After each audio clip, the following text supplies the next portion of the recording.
of OCGA 16-5-1 subsection C, contrary to the laws of said state, the good order, peace, and dignity thereof. Count 4, in the grand jurors aforesaid, in the name and on behalf of the citizens of the state of Georgia, charge and accuse Suzanne Mericle with the offense of aggravated assault.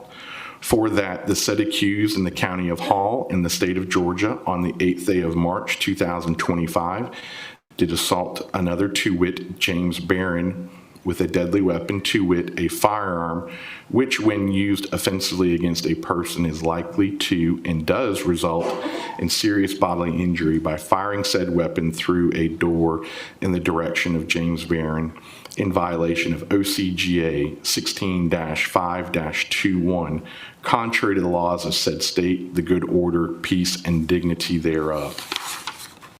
Count 5, in the grand jurors aforesaid, in the name on behalf of the citizens of the state of Georgia, charge and accuse Suzanne Mericle with the offense of criminal damage to property in the first degree.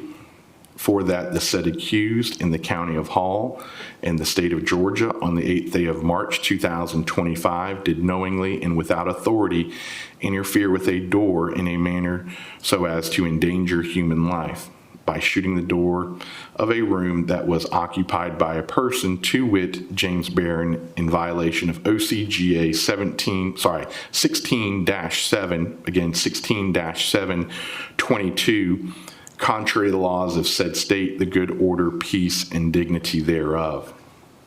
Count 6, and the grand jurors aforesaid, in the name and on behalf of the citizens of the state of Georgia, charge and accuse Suzanne Mericle with the offense of possession of a firearm during commission of a felony. For that, the said accused in the county of Hall in the state of Georgia on the 8th day of March 2025 did have on her person a firearm, to wit, a handgun, during the commission of a crime, to wit, aggravated assault as alleged in count 4 of this indictment in violation of OCGA 16-11-106, contrary to the laws of said state, the good order, peace, and dignity thereof. The last count, count 7, and the grand jurors aforesaid, in the name and on behalf of the citizens of the state of Georgia, charge and accuse Suzanne Mericle with the offense of tampering with evidence. For that, the said accused in the county of Hall in the state of Georgia on the 8th day of March 2025 did knowingly conceal physical evidence, to wit, shell casings and bullets, with the intent to obstruct the prosecution of said accused in violation of OCGA 16-10-94, contrary to the laws of said state, the good order, peace, and dignity thereof.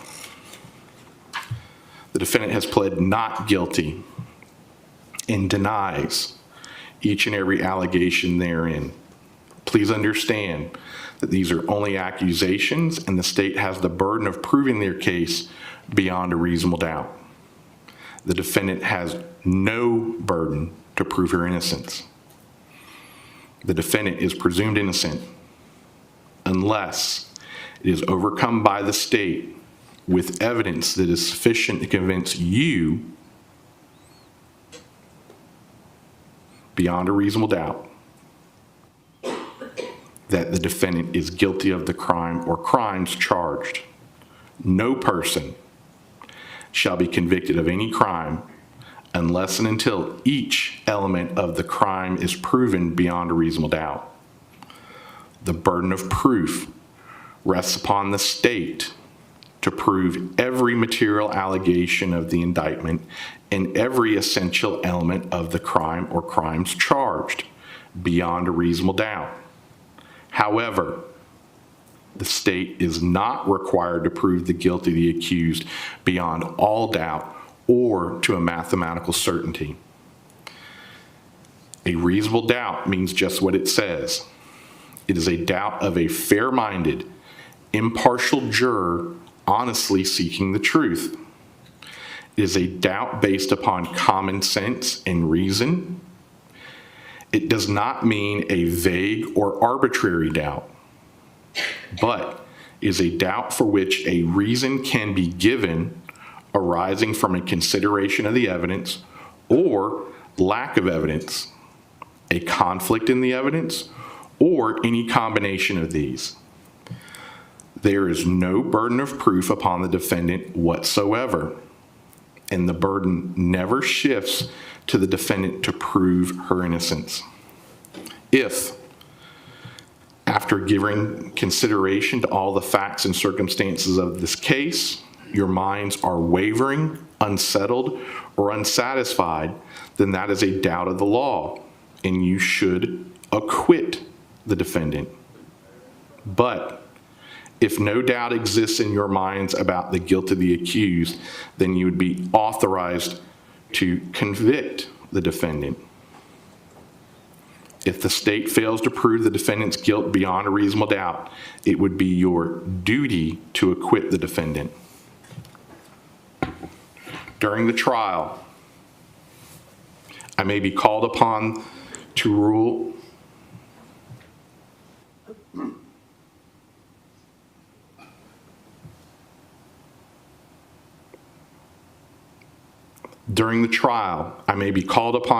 on motions or objections. This is normal, and the lawyers are just doing their jobs. If I sustain the objection, you shall not consider the limited portion that was part of the objection. If I overrule the objection, you may consider that limited portion that was part of the objection. Please note that nothing I say in making these rulings or at any time during the trial is evidence and should not be considered as an indication that I have any leaning in this case whatsoever.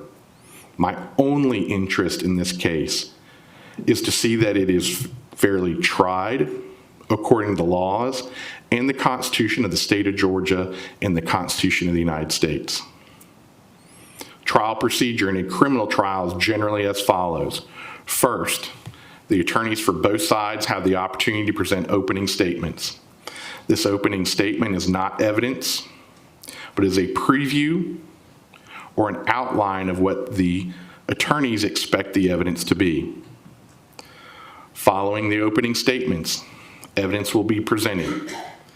Evidence can be in the form of testimony given by witnesses or physical evidence.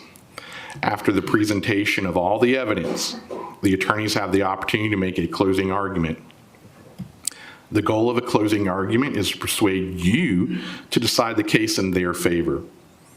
Following the closing arguments, I will charge you more specifically on the law that applies to this case. I will then ask you at that point to retire to the jury deliberation room and reach your verdict. The jury has a very important role. It is your duty to determine the facts of the case and apply the law to those facts. I will instruct you on the laws that apply to this case, but you must determine the facts from the evidence. It is important that you pay close attention to the evidence as it is presented during the trial. If at any time you are unable to hear or see any of the evidence being presented, or if you're uncomfortable, please let me know or one of the bailiffs know. It is important that you view the evidence with an open mind at all times and reach no final conclusion until the trial is over. Y'all have been provided pens, paper, pencils. You are not required to take notes. If you choose to take notes, you can certainly do so. Please understand each member of the jury is responsible for their own recollection of the trial. No one's notes are better than anyone else's. Certainly, y'all can make determinations as far as deliberations goes, but please understand that you're not required to take notes, but if you want to, you certainly can. After the trial is over, the notes will be collected and destroyed. Please keep an open mind and reach no final conclusions until the trial is over. You must decide this case for yourself solely on the testimony you hear from the witness stand and the exhibits admitted into evidence. Do not visit the scene. Do not conduct any legal or factual research. That means in person, online, good old-fashioned books, AI, Google, none of that stuff. What you will learn about this case, you will learn about in this courtroom only. Until you retire to deliberate, you may not discuss this case with anyone, including family, friends, even your fellow jurors. After you retire to deliberate, you may begin discussing the case with your fellow jurors, but you cannot discuss the case with anyone else until you have returned a verdict and the case is at end. This concludes my preliminary instructions, and in a moment, we will start with the lawyers giving opening statements. I understand that this matter has received some notoriety. There is an official rule called Rule 22, Uniform Superior Court Rule 22. It governs photographs, videos, etc. of proceedings. We've had approximately 7 requests from various media outlets. I've signed them all. I respect the First Amendment rights of our press, and I very much respect the open court system. I think it is a very, very valuable part of our democracy.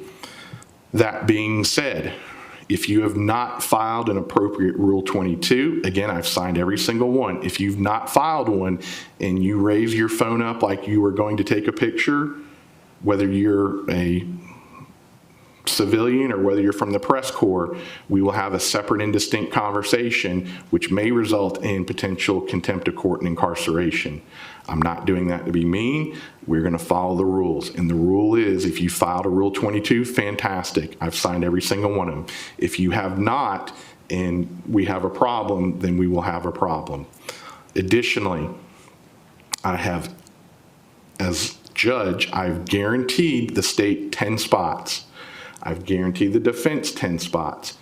If you are in one of those 10 spots, you do not have to move for anyone. If anyone is in your spot, you let one of the bailiffs know, you let one of the sheriff's deputies know, and if need be, let me know and I will resolve the issue.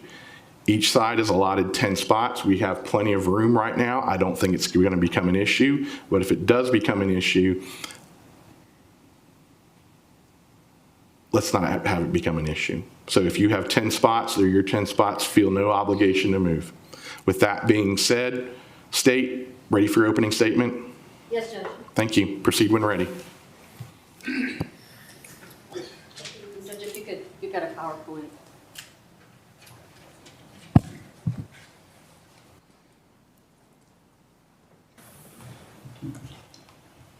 Good morning.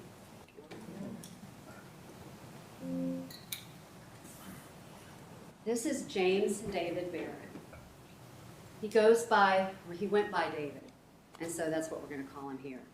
He was 68 years old when his life tragically came to an end at the hands of his girlfriend, the defendant, Suzanne Mericle, when she shot him, when she became unhinged and shot him in a fit of rage. Now, David and Suzanne had begun dating back in 2019. And it was a brief relationship then. They stayed in touch, and they reconnected over the years. They reconnected in the spring of 2024. The defendant was a dentist. She had a practice on St. Simon's Island. And David was an executive for a company that did construction for airports. He had two adult children, 3 grandchildren at the time of his death, and now there's 2 more grandchildren. When they reconnected in the spring of 2024, they began dating again, and it went at a much faster pace. They started dating, and they even went on vacation together with David's family to the beach. So the defendant went on the family vacation in August to the beach with them. The relationship progressed, and then in October of 2024, they bought this home together on Lake Lanier. So they bought the home, and the defendant was still working in her practice on St. Simon's Island with an eye towards retiring and coming to live here at the lake house with David. So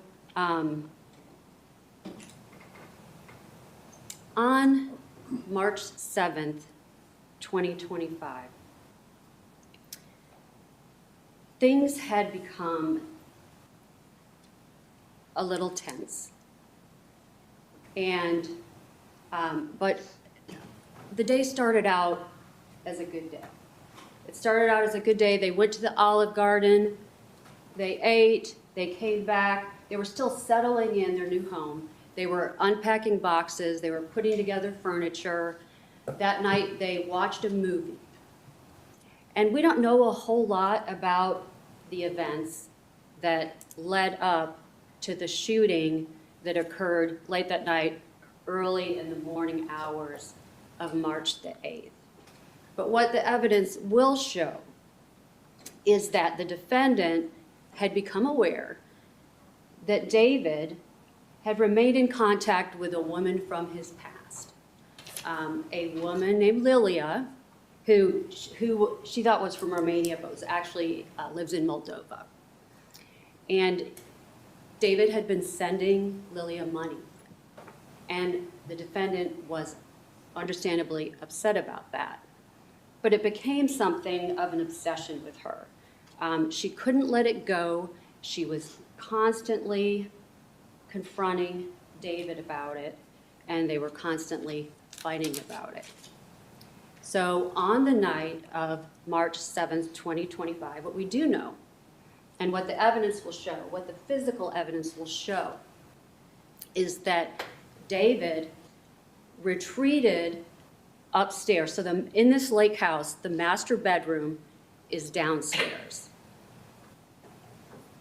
The evidence will show that David had retreated upstairs to a guest bedroom. He had retreated to the guest bedroom, closed the door, locked the door behind him. The evidence will show that the defendant got her gun and that she came upstairs and that she fired that gun into the door where David was standing behind the door and to the side. That she got her gun, which was a Glock 9mm, she got her gun and was holding the gun so that the muzzle was around 6 inches away from the surface of the door. And she fired that gun at a sideways angle. It went through the door, it went through the corner of the wall.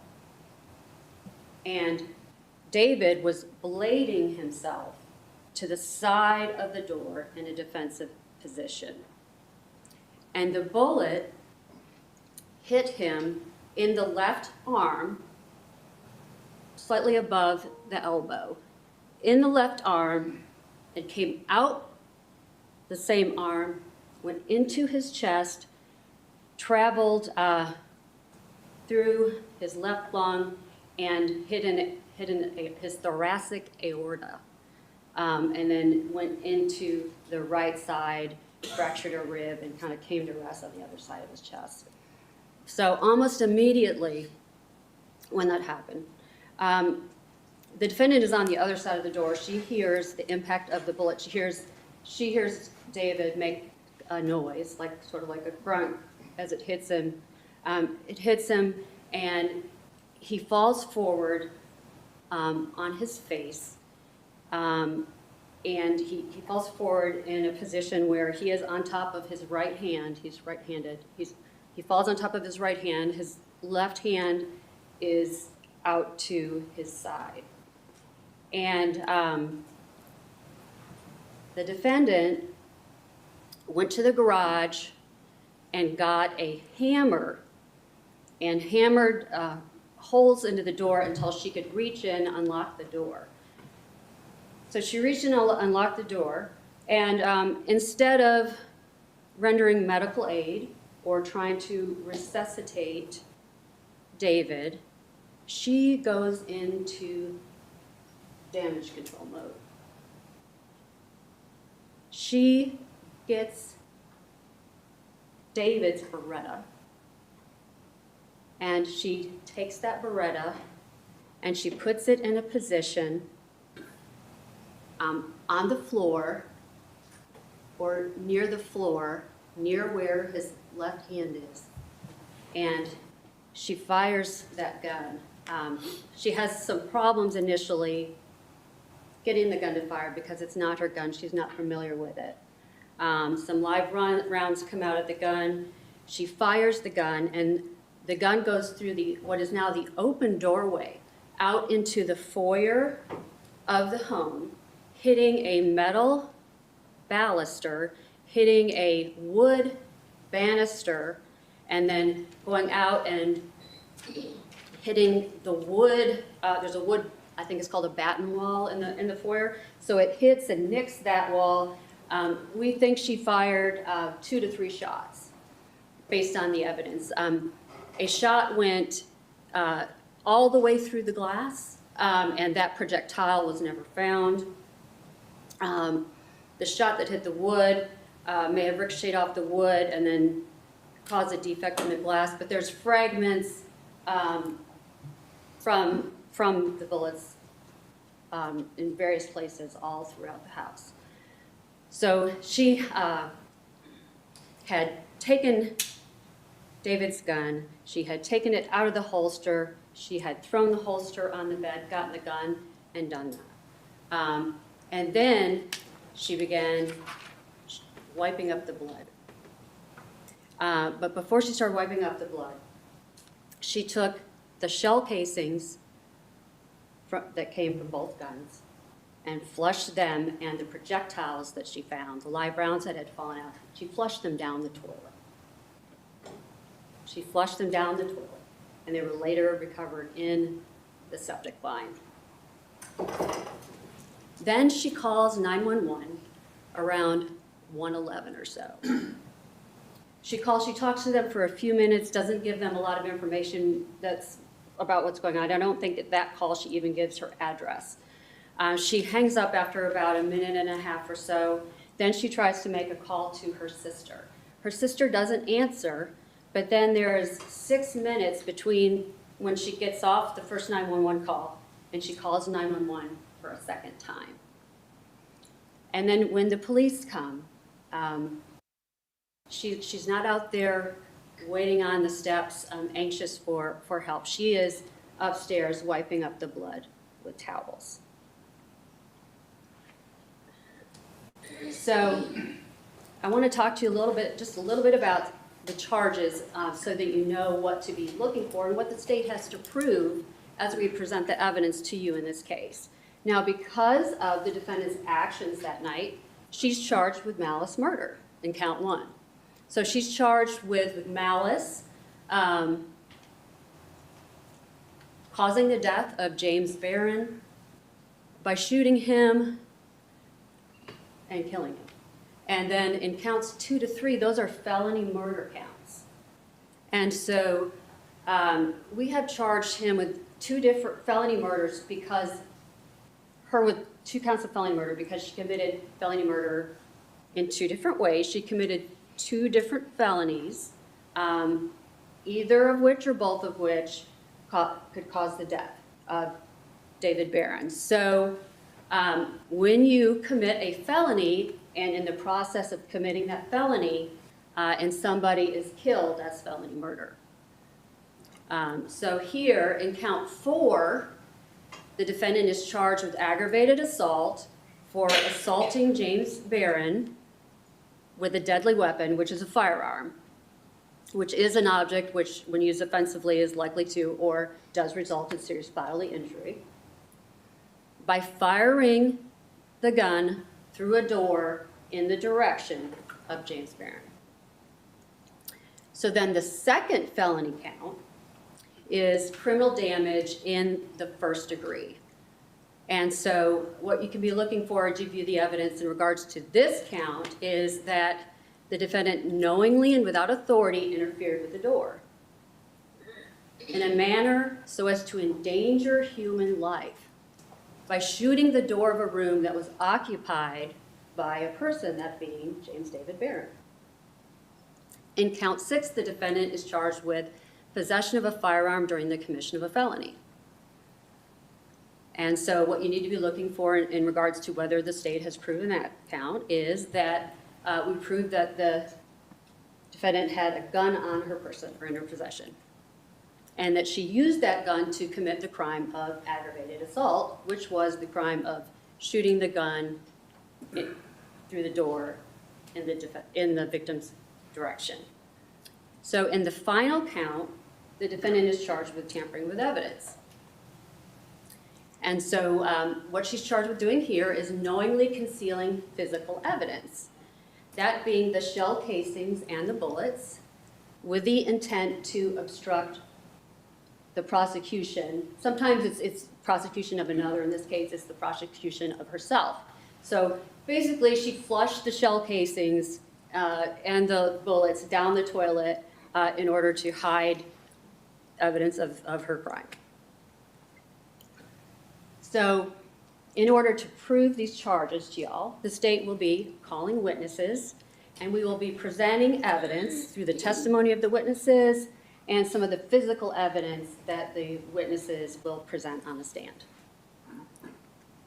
So the first witness you're going to hear from is Deputy Zachary Martin. He was the first responding officer on the scene. He had another officer with him, and when they arrived on the scene, they came up to the house in the dark, but it was lit up on the inside. And the deputies were shining their flashlights into the door. Deputy Martin went around to the side of the house to check on things, while Deputy Thomas was pounding on the door and yelling sheriff's office and shining his flashlight in that door. The defendant did not come to the door, and at one point, Deputy Martin saw her come down the stairs and then turn around and go back up the stairs, and he sees her through the foyer window, can see through the foyer window that she is in the bedroom and crouching down, appearing to be doing something, which once he goes inside, sees that she's got the towels and then she's wiping up the blood.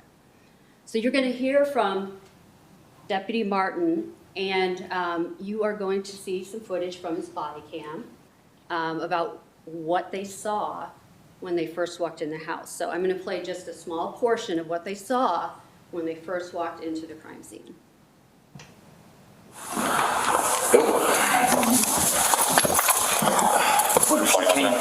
She came from in here.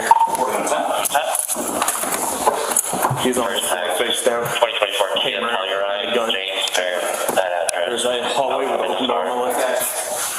Check on him. Porsche, Lincoln, black in color. Yep. Department Sam Henry Charlie, 4742. There, and then I'll take this room.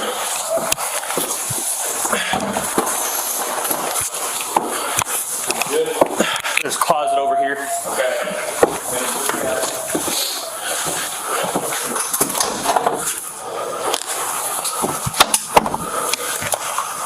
It's clear. All right.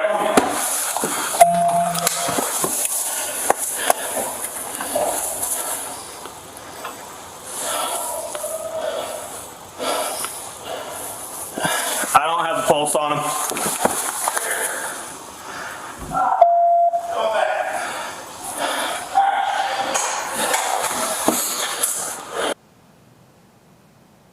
So that's what they saw. They saw David Barron lying on his face, blood everywhere, the gun next to his hand, bloody towels, and all of that.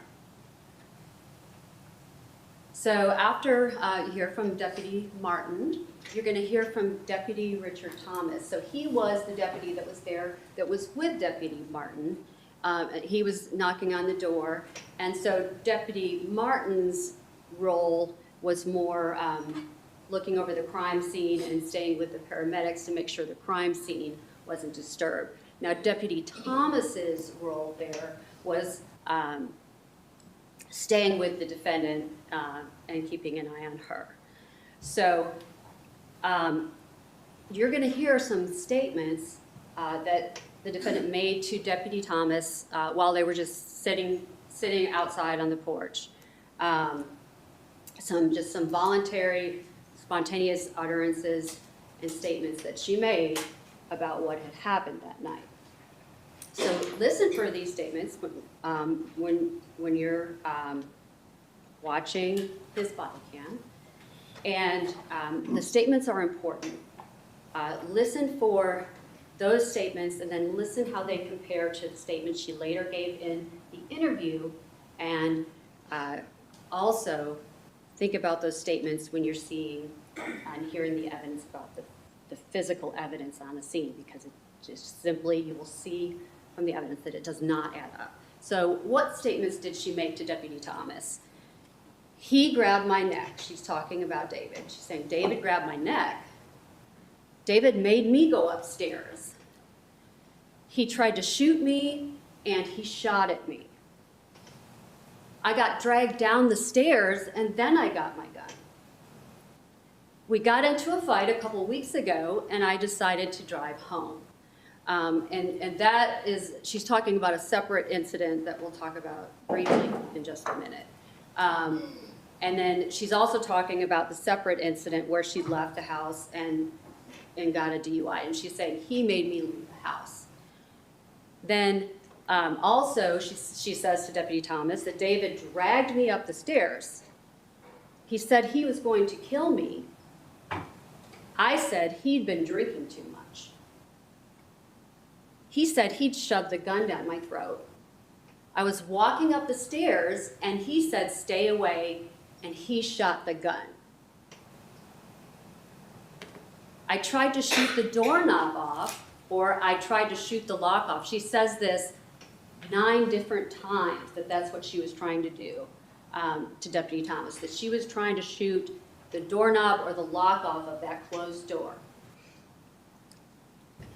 Now, in addition to Deputy Thomas, you're going to hear from Investigator Matthew Mefford. This is him sitting at the table with us today. He's the lead investigator on the case. And one of his roles as the lead investigator was to interview the defendant. So at the sheriff's office, at the law enforcement center, he sat down with the defendant and talked to her about what had happened. And so here's some of the statements that she made during that interview, and I want you to listen for them we'll play the interview for you. And so you be listening for these things. She said that, now she's talking about an incident that happened on February 16th, an earlier incident, that she went upstairs and lay there for 3 hours and couldn't go to sleep. So then I thought, I'm just going to go to St. Simon's. So I got up and got dressed and got all my stuff and put it in the car, and then I went upstairs. He had the door locked, and I said I was leaving. So, and we'll talk some more about that incident in a minute. We keep getting in big fights because of this woman being Lilia, the woman that he is having contact with and sending money to. He said, I got your phone and your journal, and I was going up the stairs to get them. So this is in relation to the incident that night of the shooting. She's saying that he had had her phone and his journal, and that she was going upstairs to get those items from the shooting. Also be listening for this, and keep this in mind as you view the evidence and as you listen to the testimony. She told Investigator Mefford, we'd never gotten like this, ever, ever, ever. So things had never, ever, ever gotten that bad as it was that night. She says David was drinking too for a long time, Jack Daniels and maybe some beer. And then she admitted that she flushed 2 to 3 live rounds down the toilet downstairs in the master bedroom. She said that she denied picking up her shell casing from when she fired her Glock. She denied shooting a gun towards the stairs, and she said his gun was right there on the floor with my phone. She also then says, I don't think he shot his gun, I shot my gun. And she says, he didn't shoot me at all. He never shot his gun. So lots of contradictory statements to listen for coming from the defendant. And these are significant because she's saying that he never shot his gun, but then she had said earlier to Deputy Thomas that he shot at her as she was coming up the stairs. So listen for the inconsistencies. She said the holster was on the floor. I don't know why I went and got my gun. She denied picking up the shell casing. She had an injury to her hand that's sometimes referred to as slide bite. Some of y'all that have guns know when sometimes if you rack it, you're not holding it right, you can get cut right there. And she said she got that from playing with his gun downstairs because he had asked her to hold his gun and see if it fit her hand. That was one of the statements that she made to Deputy Mefford. She also said in reference to the fact that she had stated that she was going upstairs just to get her phone because he had her phone. It's just a phone, I know better. She also said, I said, give me my phone. And she also said, I should have just let him keep my phone. She told Mefford, I was waiting for the police and sitting on the stairs. And so be thinking about that when you watch Deputy Martin's body cam. And they come to the door and it takes her almost 2 minutes to come to the door. She told Mefford, I was waiting for the police and was sitting on the stairs. She said, I wasn't trying to shoot him. And she said to Investigator Mefford, I was just trying to shoot the doorknob off. She said, either that, sometimes she said, or she would say it, I was trying to shoot the lock off, but 19 times she says that to Investigator Mefford. So be listening for that in your interview. And be watching for this. Although she is acting dramatic and hysterical, when she's talking to Deputy Thomas and Investigator Mefford, look for any tears. See if you can see any actual tears coming out of her eyes during either of those statements.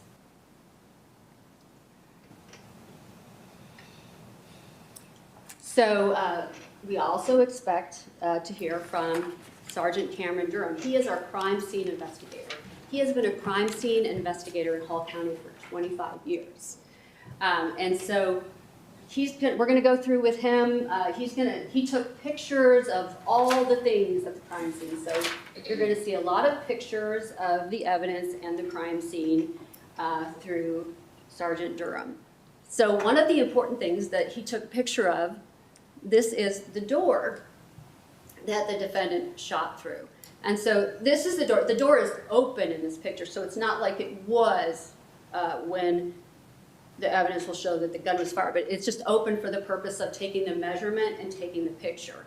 So you'll see, and Investigator Durham will testify that where his finger is right around where the bullet went through the door. So this is the side that she shot through from the outside. And you heard all those statements, or you will hear all those statements about how she was trying to shoot the doorknob and shoot the door lock off. Well, the bullet, you'll hear, the evidence will show, went into the door 8 inches above that. So that's what he's pointing to in that picture. When the muzzle of the gun was only 6 inches away from the door. And so in this picture, you can see better the bullet hole. And if you look really close, you can see some little black speckles around the hole. That's called stippling. And Investigator Durham will tell you that what that indicated to him was that the defendant had been standing about 6 inches away from the door when the muzzle was 6 inches away from the surface of the door when she shot at David. You're going to see pictures of the trajectory. So this is the inside of the door. This is the other side of the door. So this rod here indicates the path of the bullet. It came at a sideways angle through the door, nicked that wall, and then went around and kept going in that direction. And you're going to hear Investigator Durham, in his opinion, that David was standing about right here when he was shot and killed.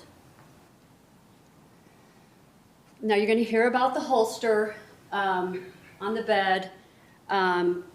You're going to hear that the evidence will show that the defendant had picked up the holster and already had blood on her hands. When she picked up the holster and she unsnapped the holster and she got David's gun out of the holster to shoot it out to make it look like self-defense. So she took the holster and she threw it on the bed, and then she got the gun out and David's gun out and started firing it. So that's the holster. You're going to hear that there was blood on the holster. The holster was there. A sample was taken, a swab was taken from the holster, and it was sent to the crime lab. And the crime lab found it positive for blood on the holster. And then you're going to hear evidence about the outward trajectory of the shots that the defendant fired from the Beretta. So this picture, the yellow dowel rod, shows the direction of the bullet as it came outwards through the open door and into the foyer. And this is a picture of the other angle of that. Investigator Durham will testify that the projectile hit the metal rod, and he doesn't know if it was the same projectile that hit the metal rod and the wood banister, or if it's two different. He's just trying to show the general direction that the shots were fired in. So from a low level on the ground, and then they came outward, hitting the wood, and then hitting, you can see here there's a defect in the wood, and then holes in the glass. And then the hole, the rounder hole is one, I believe that Investigator Durham will testify that they never could locate the projectile that went through that. And so this is a still shot that you're going to see from Deputy Martin's body cam that shows the position of the victim, Mr. Barron, when the first responding officers got on the scene right before the paramedics started trying the life-saving measures on him. And it shows the bloody towels where the defendant left them. It shows the gun on top of the blood. And that is another picture of the towels, Mr. Barron's Beretta that the evidence will show was fired and left set there by the defendant, and that's the hammer that she used to get in the door. And then you can see the bloody footprints. Investigator Durham will testify about the bloody footprints from the defendant going into the bathroom and flushing the casings and 2 live rounds down the toilet, not from the master bedroom, but from the upstairs bedroom, the upstairs guest bedroom where she killed Mr. Barron. Now this picture you're going to hear about, it is important because this is the kitchen, but they had to cut a hole in the ceiling of the kitchen, and up above that is the toilet where the shell casings and the projectiles were flushed. And so they enlisted the help of a septic tank professional who helped them get there in the septic tank. They had taken the toilet out in the guest bedroom where Mr. Barron was. They had taken the toilet out. They put the camera down the pipe and found one of the live rounds up there. And so they got it out from the pipe that was right under the toilet in the upstairs bathroom. And that's a picture of the round that they recovered out of that pipe. There was one more live round that was found further down the line, more underneath the house, and then 2 shell casings that had moved further along that were in the septic tank line. And so we expect that to be evidence that we show concerning the tampering with evidence. And so that's where they got shell casings out of the line. This is, I expect you're going to see a picture of the live rounds. So it turned out to be there were a total of 4 live rounds that were ejected from the Beretta that the defendant was trying to manipulate in some way and just wasn't operating it correctly when she was firing those shots outward. So she did flush 2 that she found down the toilet, but then there were 2 that she did not find that were maybe had lodged underneath Mr. Barron's body or something like that, because they, after the paramedics came and the crime scene investigator came, they found this one, and then they found this. And what you'll notice about this live round is that it was found on top of the packaging that went in that came in the transport bag that they ended up carrying Mr. Barron out in. So it had gotten kicked out of something, or it had come loose from somewhere, and so the defendant had actually missed those 2 live rounds when she was concealing the evidence and flushing it down the toilet. So in addition to Sergeant Durham, our crime scene investigator, you're going to hear some witnesses from the GBI. You're going to hear from Bryson Miller. He's going to tell you that he tested that sample of blood that Investigator Durham took from the holster, and it was positive for blood. You're going to hear from Martin Gravely. He's the firearms examiner with the GBI, and he looked at both the guns and determined that the projectile that the medical examiner retrieved from the body of Mr. Barron was fired from the defendant's Glock. He's also going to testify that the shell casings that were submitted to him, that one of them came from the Glock, and that one of them came from 2 of them came from the Beretta. So he's going to say that these guns fired these things, and he's going to testify about that. You're going to hear from a toxicologist that did the blood work that was submitted by the medical exam into toxicology, and he's going to tell you that, and so be listening for this, because when you listen to some of the statements the defendant made about that the victim had been drinking, he's going to testify that there was no blood, alcohol in Mr. Barron's blood at the time of his death. The medical examiner is going to testify. She's going to tell you the path of the bullet, that it went through the left arm, into the chest, through the left lung, through the thoracic aorta, and into Mr. Barron's right lung, hitting a rib and stopping in the chest cavity. That the cause of Mr. Barron's death was the gunshot wound of the torso and the upper extremity, and that the manner of death is homicide. Now, in addition to all the science and crime lab witnesses, you're going to hear some witnesses that are going to talk about motive. Now, the state doesn't have to prove motive, but it certainly is helpful, especially in a case like this. And so you're going to hear testimony about December 28th of 2024. And that is the day that the defendant found out that Mr. Barron was having contact with Lilia. That's when she first found out about Lilia, and she confronted him. They got in a fight. He wanted to leave. She took his car keys, and she actually pointed a gun at Mr. Barron. Mr. Barron, she finally gave him his car keys, and he left, and he fled to a hotel.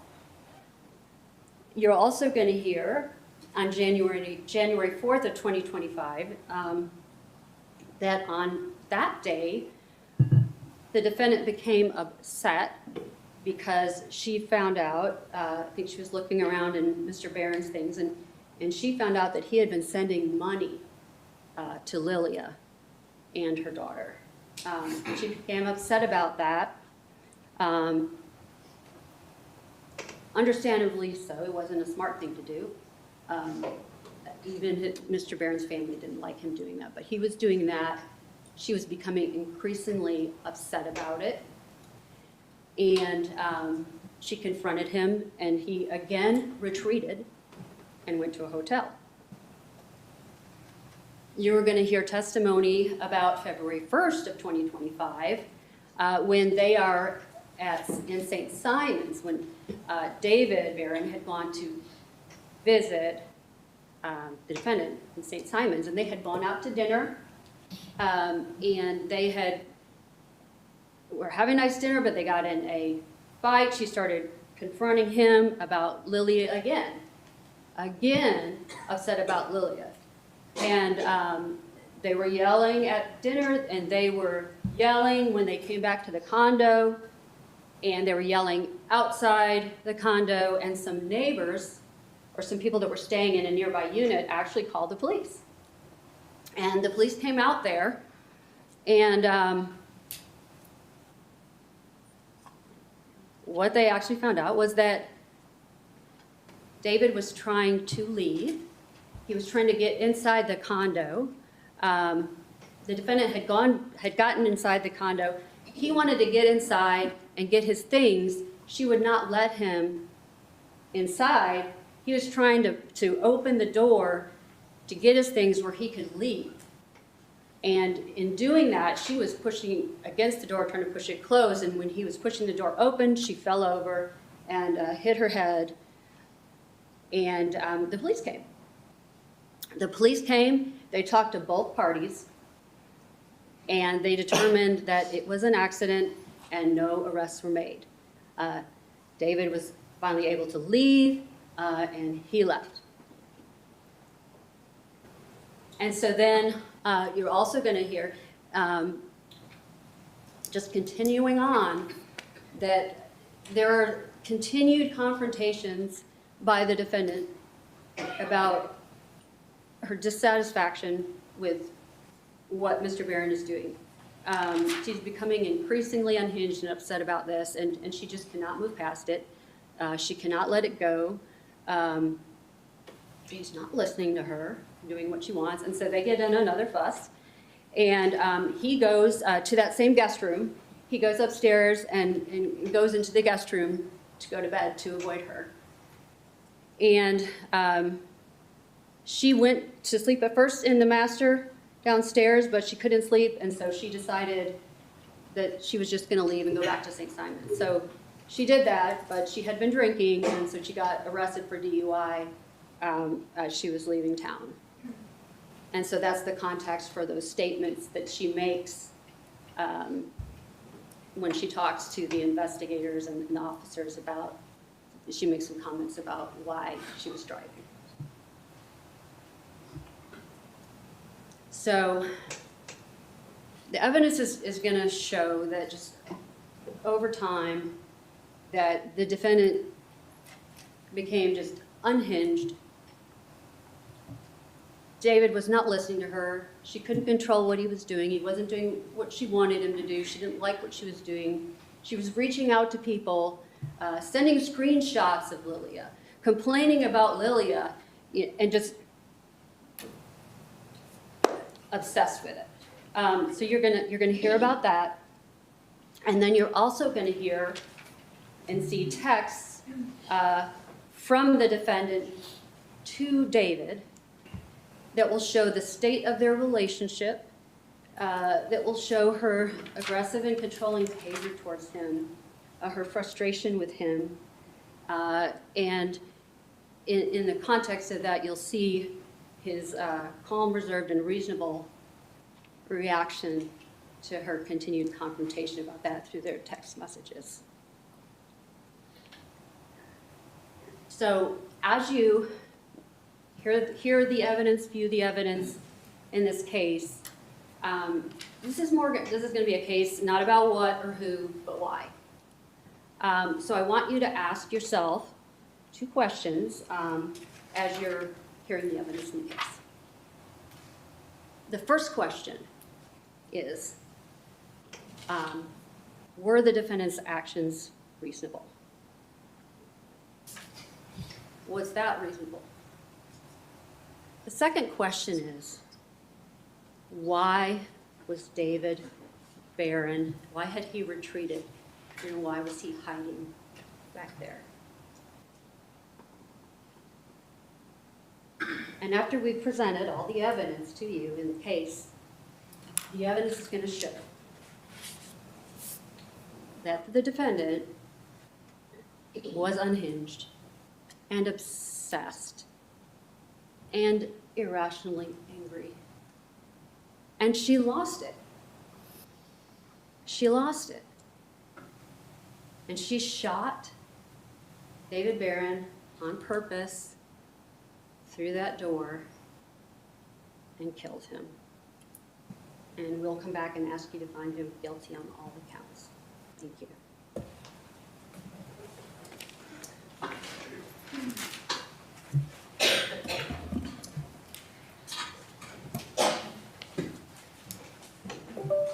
Do you need this?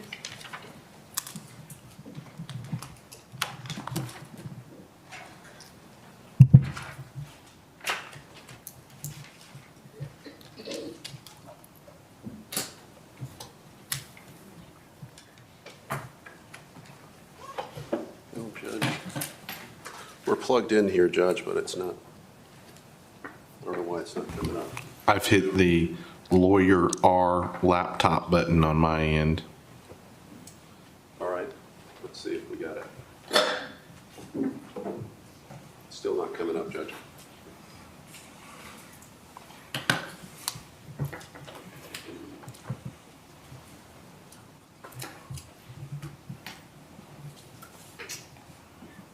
I have no idea why that's not working. We're booted up, we're ready to go.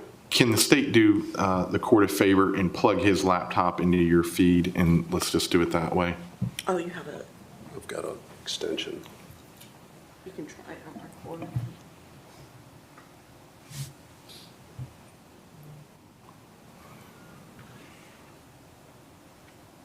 Yeah, it must be because you guys were booted up.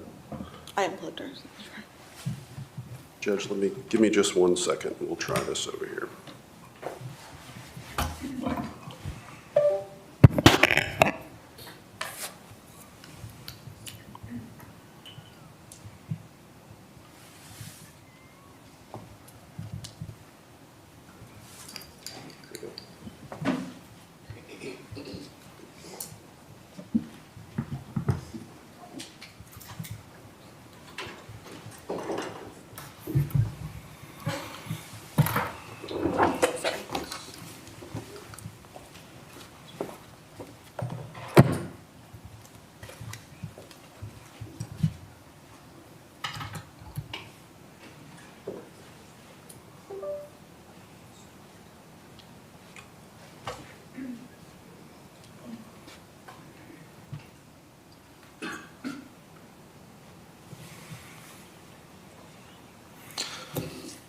Take a 15-minute break. Sherry, will you ask IT to come up, please? Yes, Your Honor. Thank you.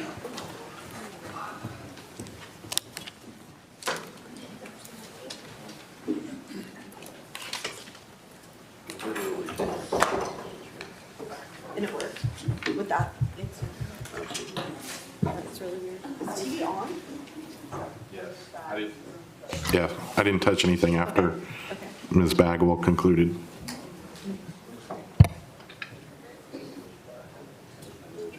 Plug in and go back. Yeah, on our phone. Judge, just so you know, we did this yesterday at work because we didn't want this to happen. There's your application. I'm going to hit some buttons and See if that does anything. So now I see a red light on. Can you Yeah, because turn it off? I turned them off and then turned them back on.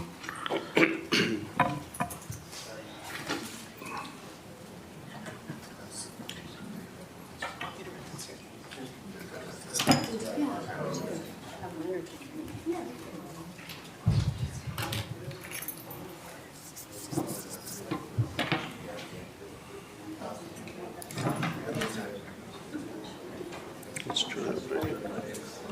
We even tried it this morning. It didn't work.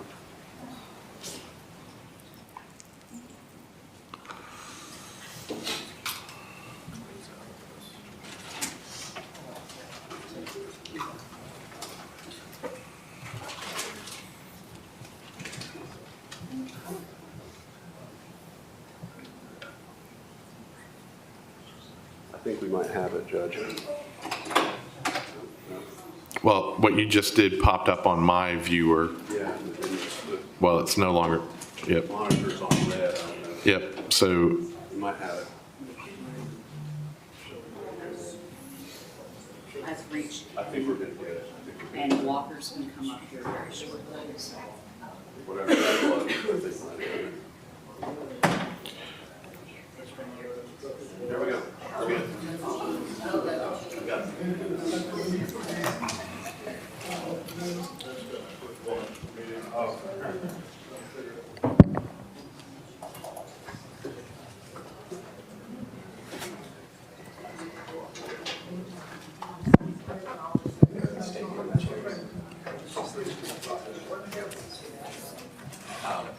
Looks like we're walking.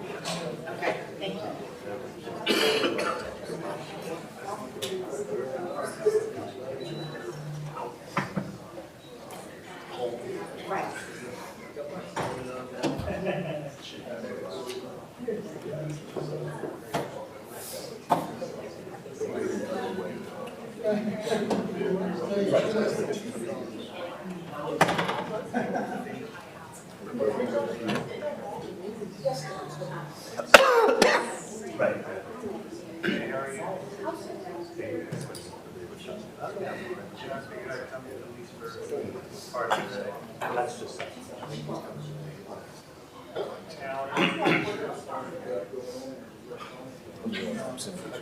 No, that's good. And I've got, this is.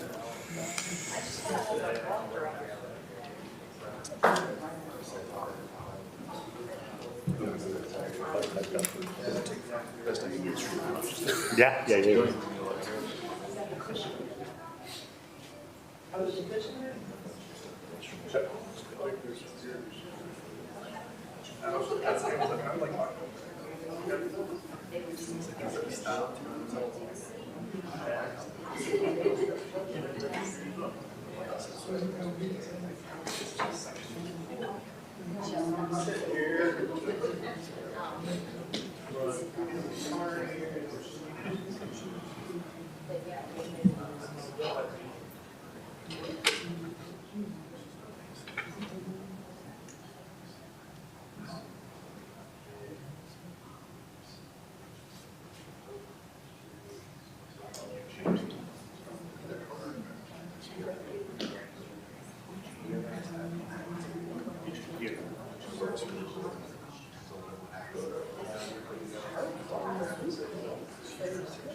I think we're good. Brett, we're good?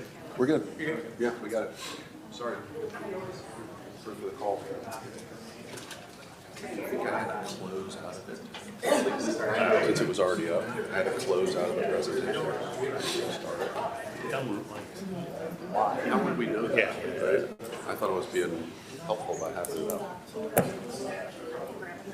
Did you get it worked out? Yeah, so apparently, if you have a PowerPoint and then I have a PowerPoint, and mine's already up in presentation mode, and I try to plug in after you have yours up, you have to close mine out completely and restart. Oh, seriously? I had to shut it and then reboot it. That's weird. A little weird.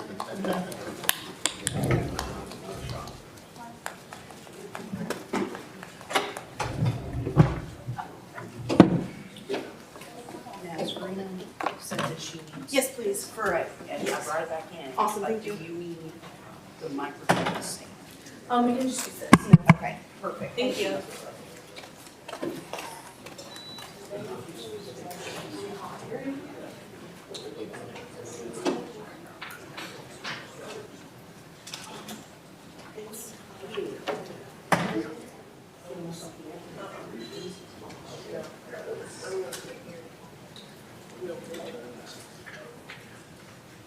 Jay.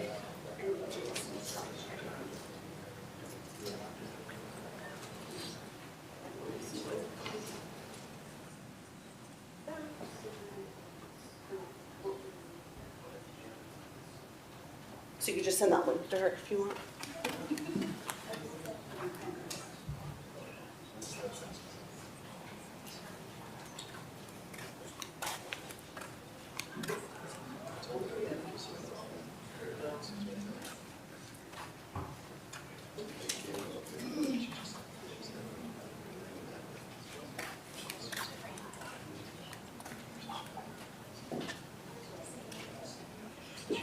Here you go.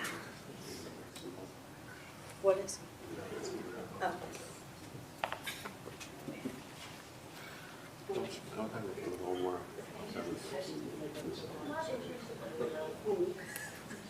Jennifer doesn't mess up.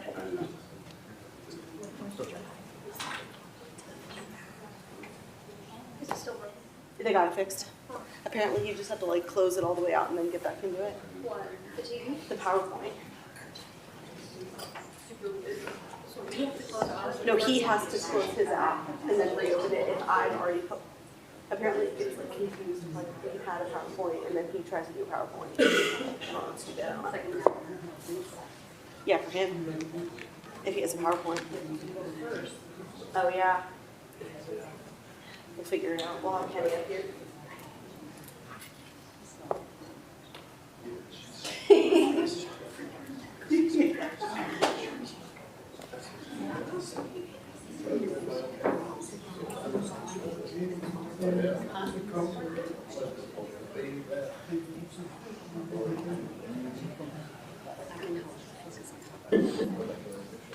Yes, please. After today. Just tell me everything. What'd you say? Starting with the Zodiac one.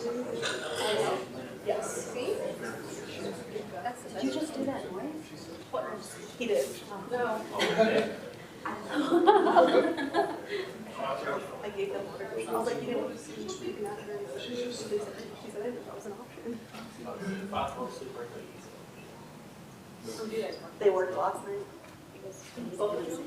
I asked. Sure you don't want coffee? Yeah.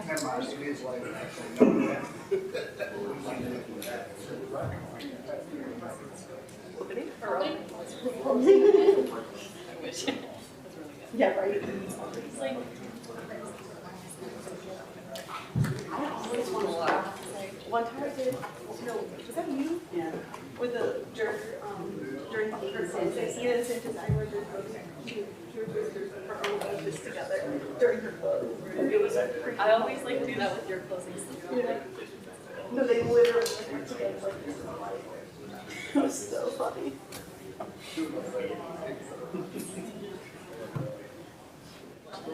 Actually, yeah, so you can't walk.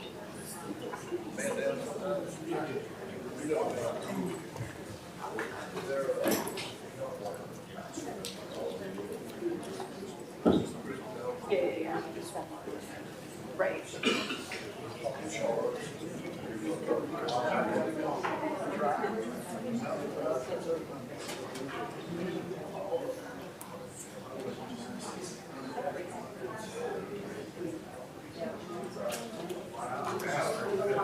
Yeah.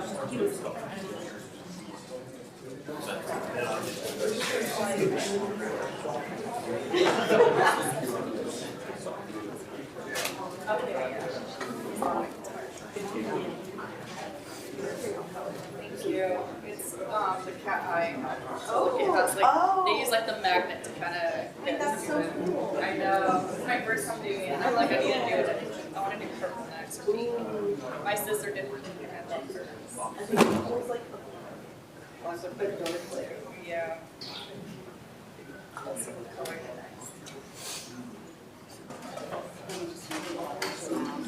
it's in my bag. Perfect. Should we here, you want to test it? It should be fine. It's just a mouse, and I made sure there's a battery in it. If you want to test it, we can. I just don't want to.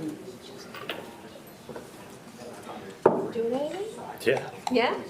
And I want Chris's job. What are you doing? vibes. Taking notes? Vibes. Chris is here for the vibes. Vibes and negative, negative. My friend, my law firm is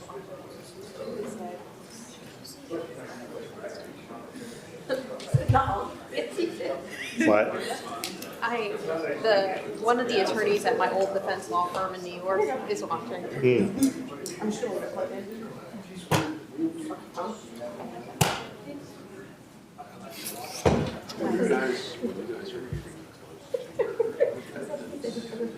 Yeah. It's the whole thing. Yeah, that's fine. I mean, they don't even work this week. Yeah, I didn't figure it, but I don't think. I would love. if something weird starts happening and you guys are cutting stuff, Yeah. I'll let you know. just be like, hey, you might need to. I'll tell you, our goal, my goal is for us to yesterday, Friday. But I don't think that's gonna happen. I think it's gonna be Monday. You're not even gonna do this. No. I don't even remember all of them. You said a bad thing. I remember yours. It benefits some trying to fit.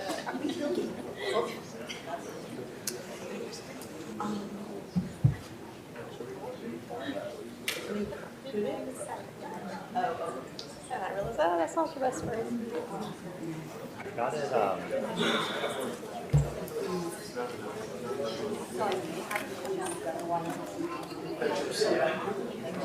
And you probably come down, Yeah, yeah. to that. Yeah, I'll just. If y'all change your mind, fine.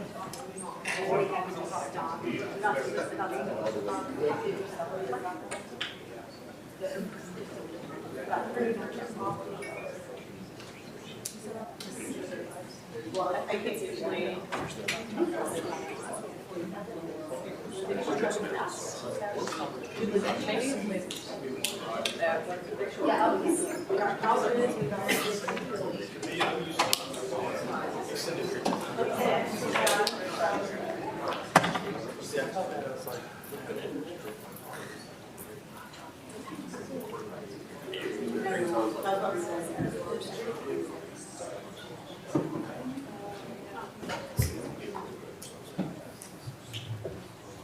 Remain seated and come to order. Thank you.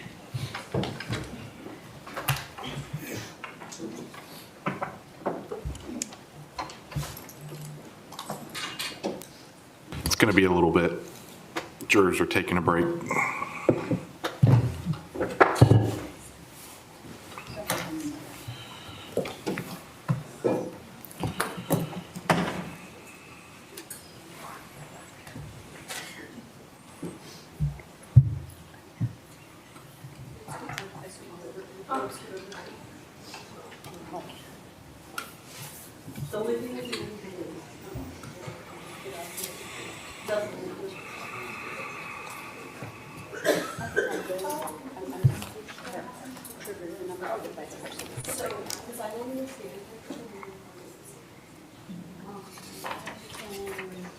Can switch spots.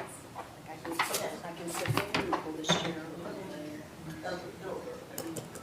We'll figure this out. Good. Thank you. Let's bring it back. All right. Jurors are ready. Just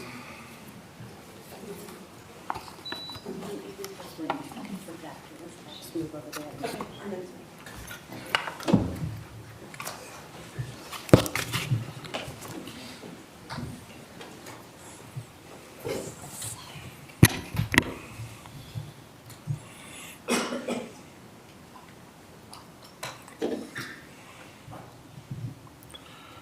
Welcome back. Thank you so much.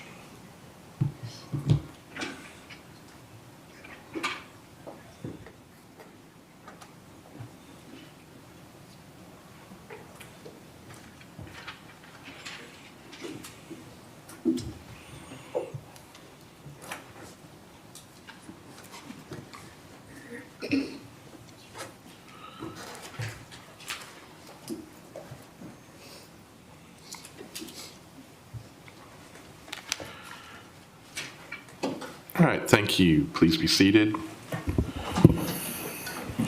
We will now begin with opening statements from the defense. Thank you, Judge.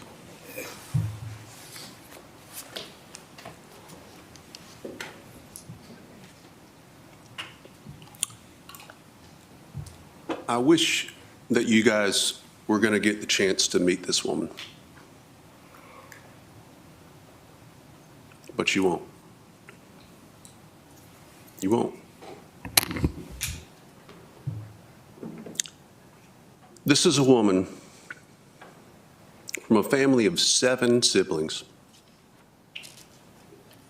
raised in St. Simons Island area.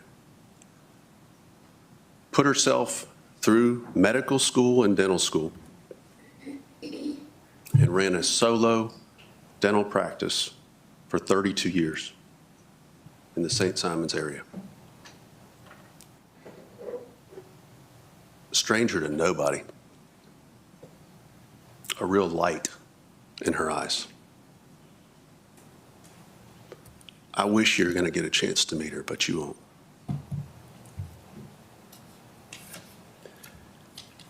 There was only one thing after raising 3 kids, running a dental practice for 32 years, there was one thing she didn't have as she's nearing her retirement. A loving, committed relationship, somebody to spend it with. Enter James David Barron. 6'3", 235 pounds. An ex-football player from the University of Tennessee. And even the Cowboys. He played defense. He was known to hit hard. She thought she had found her Prince Charming. She literally would call him her knight in shining armor. And he would call her his Cinderella. And yes, it went fast. It went lightning fast. From summer of 2024, when their relationship truly began in earnest, to October 2024, they own this house in Hall County, 4238 Bay Ridge Drive, at a cost of $1.59 million. And a mortgage of $1.33250. A monthly payment that was north of $9,000 a month. And this is the first time, about the time they close on this house, when it starts to shift. The shining armor, This was somebody who had opinions about what she wore, what she was to eat, what she was to do with her money from the sale of her dental practice. This was someone who put their hands on her over and over and over again. Sometimes just grab her head and smash it up against the inside of a car right against the little side window. Other time, toss her purse out on the road while they're driving down the street. Sometimes he did things to her That should not be done to any woman. And every time, every single time it ended the same way. Apologies. I'm sorry. I'll never do this again.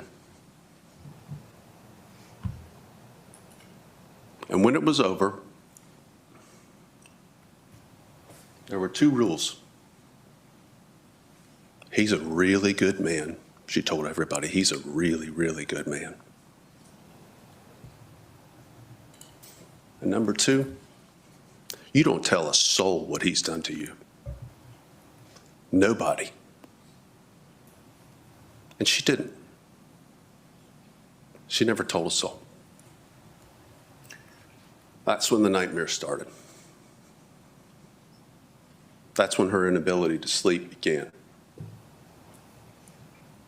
And yeah, it's true. It is true that on December 28th of 2024, she found out about this woman here on the right, Lilia Bokan from Moldova, and her daughter on the left, Emily Estrade. And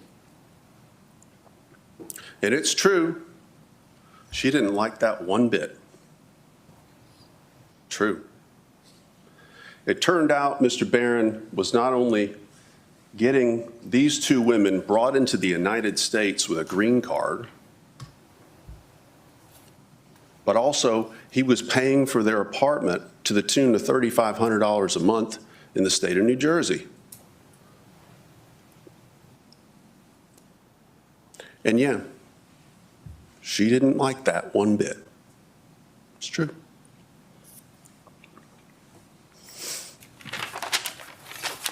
And they would fight, and it was violent.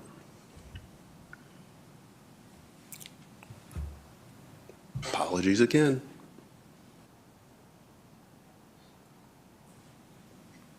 Two rules. He's a really good man. He's a really good man. And what he did to you is not to be discussed. So she didn't tell a soul. And the nightmares continued.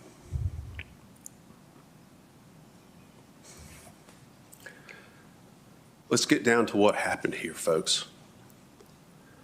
On March 6th, the day before the shooting, she made the trip from St. Simon's Island. That's 6 hours in the car, in case y'all have never been there. She was driving David Barron's car, James David Barron's car, from St. Simon's to Hall County. Why did she have his car? Well, because her car had an issue. You're going to hear about what that is. It wouldn't run. Wouldn't run. She had his car. She did what she normally did on Thursday. She went to go see her personal trainer. She worked out. And she said, I'm canceling tomorrow's appointment. I'm coming up to Hall County. And she drove up here in David Barron's car. David Barron had been trying to drive her car. He'd been trying to drive her car, but he couldn't make it work. It wouldn't run. So he had to go rent a car. And when she got there on March 6th, the very next day, March 7th, they returned that car. Yeah, it was a pretty good day. It was a pretty good day that day, in the beginning. They returned that car, and there are now two vehicles at this house, two. One does not work, it's hers. The other one that works is his. One set of keys, the keys to his car. March 7th. So we get to the evening. She makes them dinner. She makes him scrambled eggs just the way he likes it. Little milk, salt and pepper, some butter. Puts that in a frying pan. She gets bacon, puts it in another frying pan, waits till they're cooked on the right way, flips them over, some kielbasa, serves them dinner. And when it's done, cleans it up, cleans up their plates. He falls asleep in front of the television set.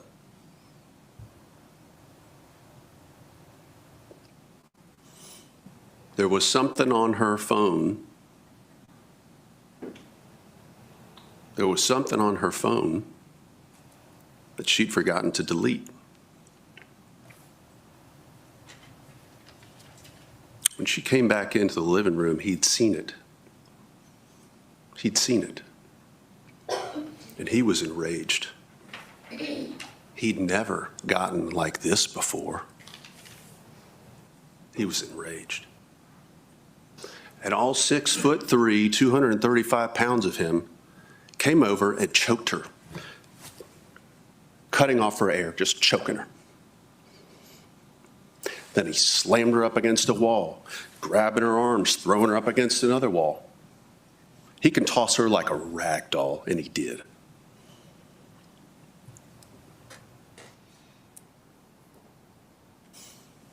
Then he decides, you know what? Let me get my gun. Let me take your phone. Let me take the only keys to the only car in this house at 1:06 a.m.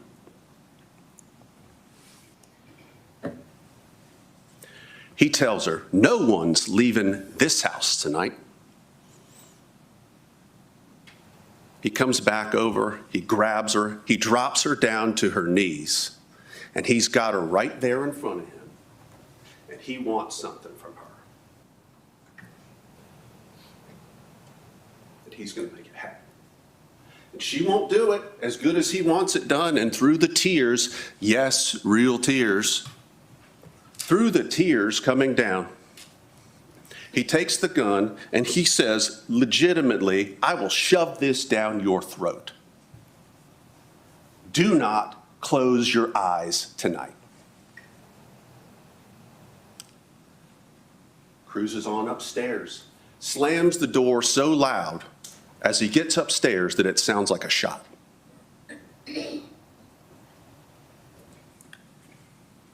And with those tears mixed with the taste of his sex organ in her mouth, she's got to make a choice. The only way out of there is to get her phone. She cannot leave. This house is a 33-minute walk to the next possible intersection. It is isolated. There are no lights. She has no car. Oh, sure, she could walk out the front door and go to a neighbor. He's on her in 2 seconds if she does that. She gets her gun. She goes up, and by the way, yeah, this is how she looks.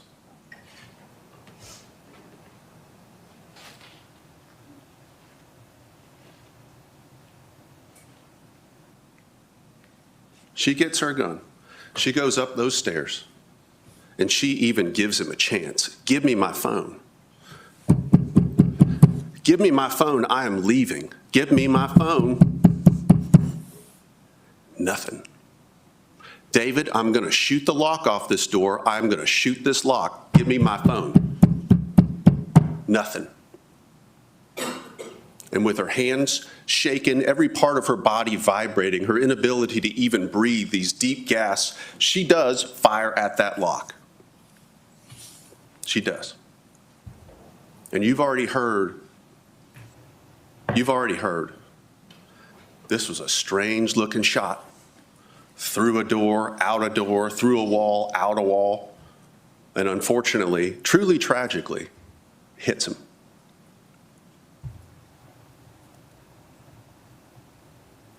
Now she's locked outside of a door. Still can't call 911, no phone. This 5'5", 120-pound woman then marshals up the strength to sprint down the 2 flights of stairs, grab a hammer, bash a hole in it so that she can get through and unlock the door and get in to help this man. And she does it. She does it.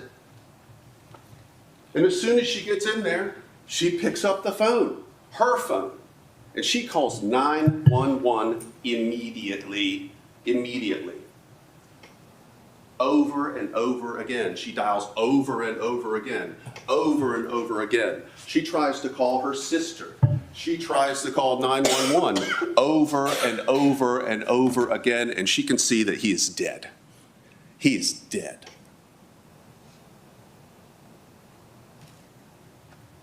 And this is what's going through her mind.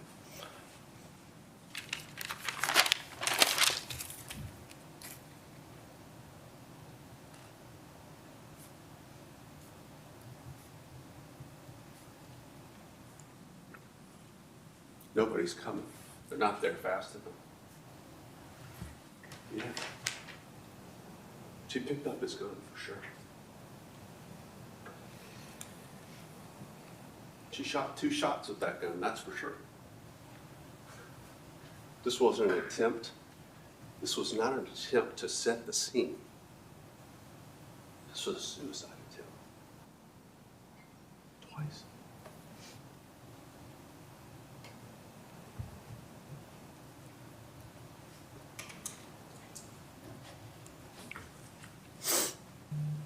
Police come. She can't even articulate anything.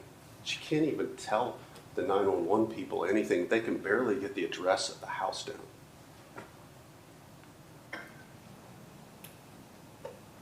Remember those rules.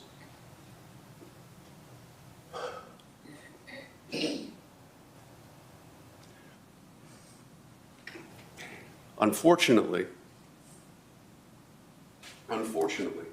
even though anybody looking at this person would know he's deceased, anybody, unfortunately, she's told by EMS that when his body left the scene, he was still alive. She's told he's still alive.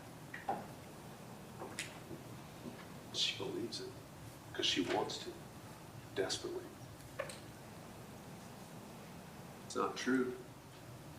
It's not true, but she believes it.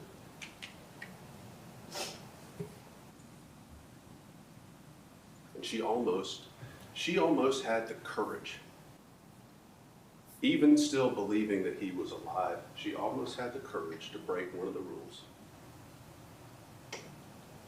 and tell him the truth about what he'd done.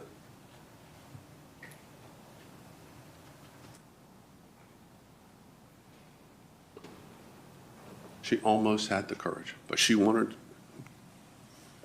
Is he okay? I will learn that here in a minute. All the sounds so stupid. It's okay.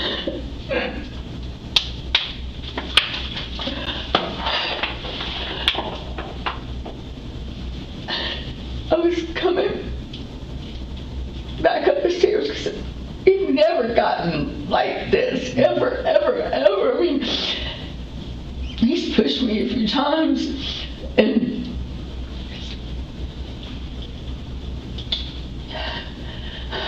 I don't know if I should tell you everything.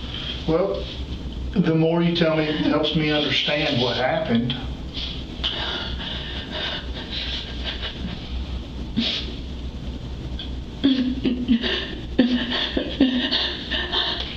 God, please, I just need to know how he is. We'll find that out in a minute. So what happened when you went up the stairs? That was as close as they got to finding it out.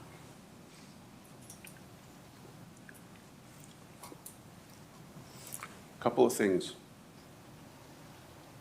Ms. Bagwell said the medical examiner is going to testify and say this is a homicide, but that doesn't mean anything to do with what your job is here today. Homicide just means death at the hands of another. It doesn't mean murder. Self-defense cases are called homicides by medical examiners, okay? Even reckless conduct cases where somebody did something recklessly, not trying to kill somebody, but maybe recklessly, they still call that homicide. It's not going to get you where you need to go and what your job is here today. We agree. This case isn't about what. It's about why. It's about why.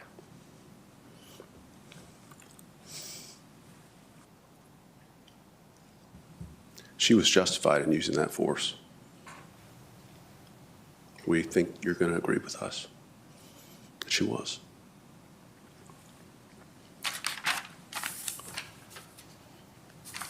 Wish you'd get a chance to meet her, but you won't.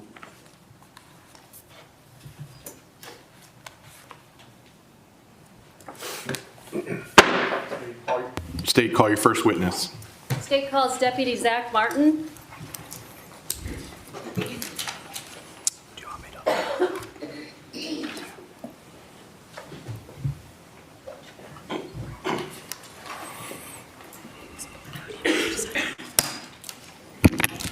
Come on up. If you would raise your right hand. You swear affirm the testimony about to give will be the truth, whole truth, nothing but the truth, so help you God. I swear. Thank you so much. Please have a seat, adjust the microphone, use the microphone. Thank you.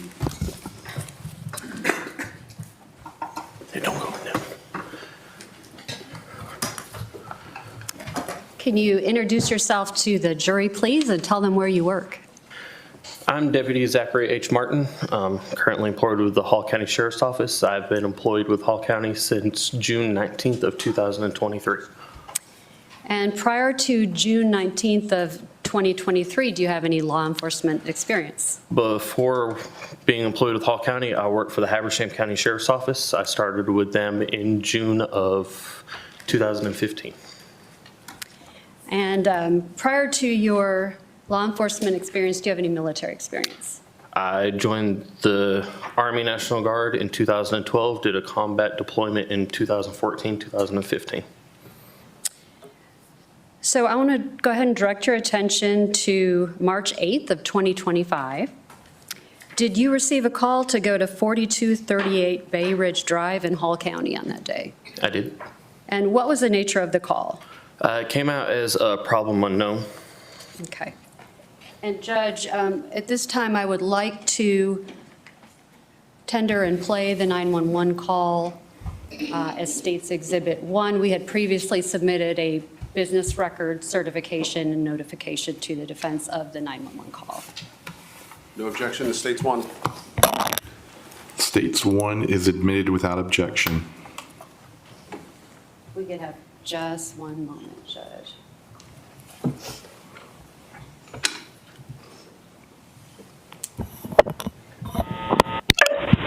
Hall County 911, what is the address of your emergency? Oh my God, I need help! What's going on? I need help! What is going on?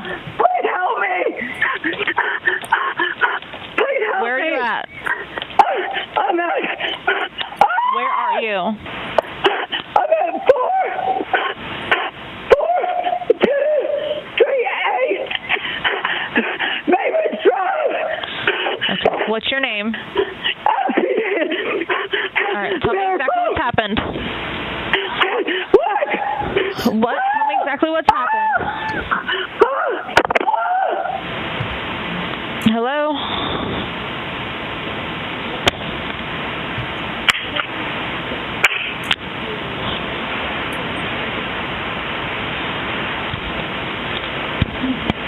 Hello?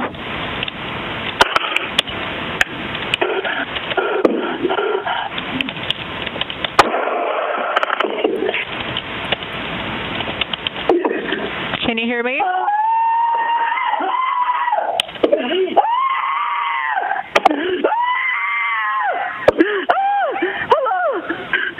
What's going on? Hello?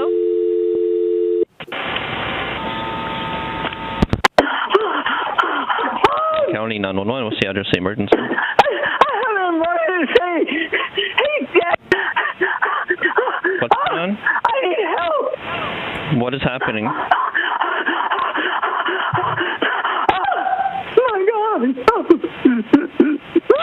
Oh, baby. Hello.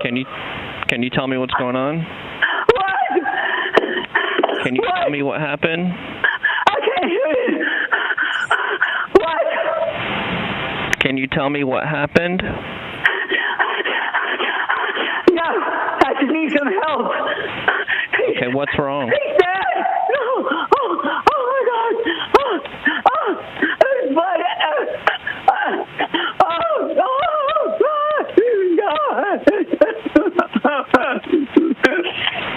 Okay, and who is it? He needs help. I can't feel a pulse. Please send the ambulance. Oh my.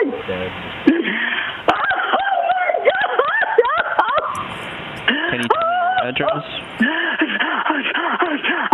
Oh my God. Oh my God. Oh my God. 4, 2, 3, 8. 10-4. Wait. 4238. Okay, I need to know what happened, okay? It's hard. Please an ambulance. You need an, okay. Can you tell me what happened?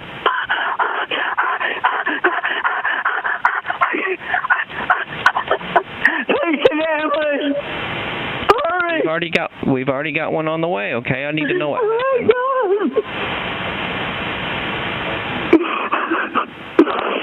Oh my God! Baby! He's not alive! He's still alive? Oh my Okay, we've got help on the way. I need to be some officers outside. Oh my God! Oh my! Oh my God!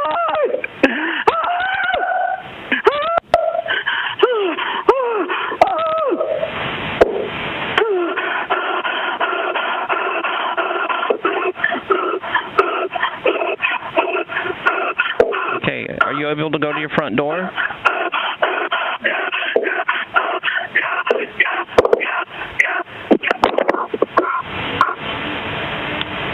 Can you hear me?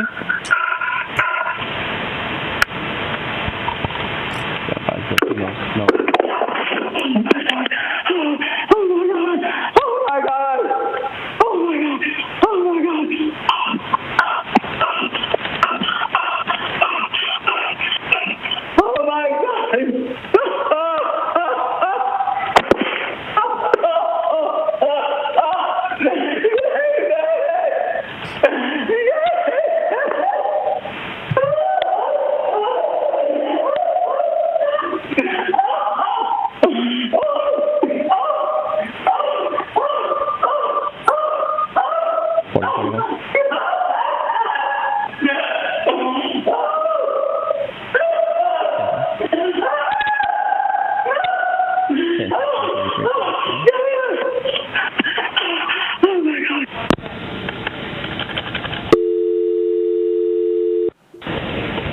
Dispatch, how may I? Have you had the opportunity to review the incident detail report or CAD report from EMS on this case? Yes. And can you tell the jury what time the first call was placed? The initial call came in at 1:11 a.m. Okay. And what time did the caller hang up on the first call? The initial call ended at 1:13 a.m. Okay. And then what time was the second call placed? The second call came in at 1:13 and it disconnected at 1:13. The span between the first call, the second call, and the second call ending was roughly 30 seconds. Okay. And then what about the last call? The third call came in at 1:19 a.m. Okay. And so what time did you arrive there at 4238 Bay Bridge Drive? It was between 1:19 a.m. and 1:22 a.m. I don't remember exactly what time I arrived there. Okay. And was anyone waiting at the door or outside on the steps for you? No. What did you see when you first arrived there? So arriving on scene at the house, we could clearly see that there was a hole going through one of the windows upstairs. We could see that something had busted through one of the panels of one of the windows. All the lights inside the residence were on. And so what did you do? So as Deputy Thomas approached the front door of the house to go attempt to make contact with our caller, until we identify him, we refer to him as caller. I went to the side of the house to see, I heard something rustling, I didn't know if it was a person or what, so I went to the side of the house to go look and see if it was somebody. Turns out it was just an animal running through the woods. After that, I walked back up to the top of the hill, so I had a better overall view of everything that's going on, so I'm not right there at the window. So if you're right at the window, your field of vision's not as great as it would be from a vantage point further back, so I was standing at the road. That's when I started calling out over the radio that I have a hole inside of one of the windows upstairs. Deputy Thomas is still down knocking and announcing sheriff's office. I kind of make my way towards the driveway and start walking down so I can kind of get a little bit better of a view of inside the residence. When we're approaching houses, we try to use different angles of approach so we can have more of a view of everything that's going on. So if you think about it like walking through a doorway, if you just walk straight through that doorway, you have just that straight view, and it kind of cants out just a little bit. Whereas if you angle yourself at the door, you'll have a little bit further view going down from whichever angle you're approaching. So as I'm approaching the house on the right-hand side where the driveway's at, I see Miss Suzanne walking across, for lack of better terms, a catwalk across the stairs with something white inside of her hands.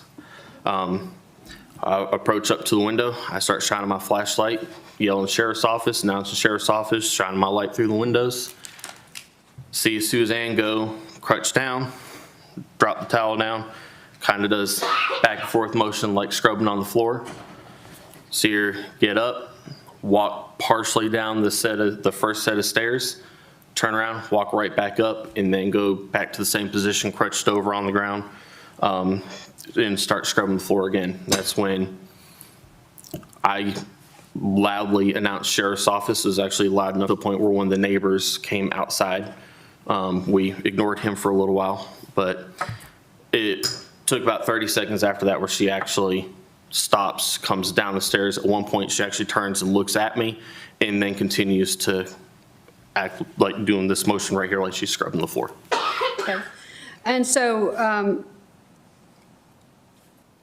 how did you get how did she finally come to the door? I don't know if it's just a combination of me loudly announcing the sheriff's office and the flashlight, or turning and looking and finally just deciding she's going to come down the stairs. In the process of it, my supervisor had arrived on scene, so need be, we would have reached the door, but thankfully she came down the stairs and we didn't have to go that route. Okay. And how bright is I think you testified that you shine your flashlight? Yes. So where did you shine your flashlight? through the glass, the front door to begin with, through when you saw the picture of the house, the very top window there, and then as I approached the house, the bottom window shining upwards. Okay, how bright is your flashlight? It's a very bright flashlight. This is the flashlight that I used that night, even with the lights on. This is the brightest setting that it has. So, and if the body cam, I don't know if it'll be played the full amount, you can actually see this portion right here that indicates me using the flashlight when it's being used and stuff. So even with this being the lights on in here and using it, me doing this right here, it's still clearly visible. Okay. If anyone in here has seizures, please let me know and I won't do that again. And so were you wearing a body cam that night? I was. It's not this body cam. We have upgraded our body cams since the initial incident, but my body cam was on and it was still in this position. If I completely disconnect it, you can see the outline of where my body cam is set the entire time. Have you had the opportunity to review your body cam prior to coming to court today? I have. And is it a true and accurate representation of what you saw that evening? Yes. Judge of State tenders the Deputy Martin's body cam is State's Exhibit 2. It's the file name, Jennifer. It's back, sorry. It's the file name. You renamed it. Was it Bay Ridge 2-2 or is it Bren 2? Bren 2? Okay. States 2? No objection to? States 2 is admitted without objection.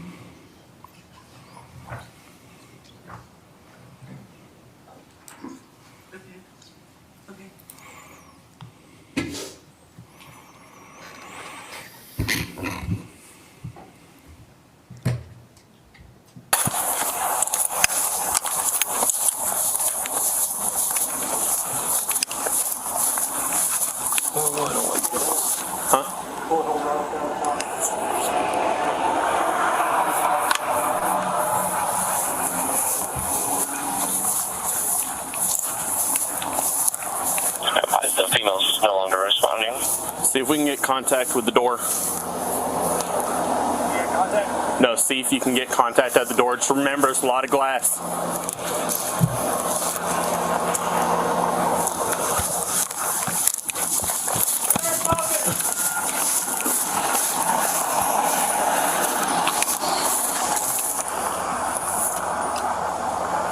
All County Sheriff's Office, if you're inside, go to the door.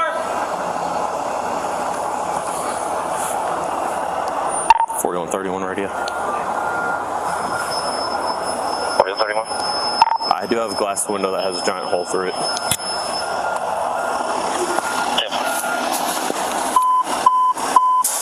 1033 Bears Drive.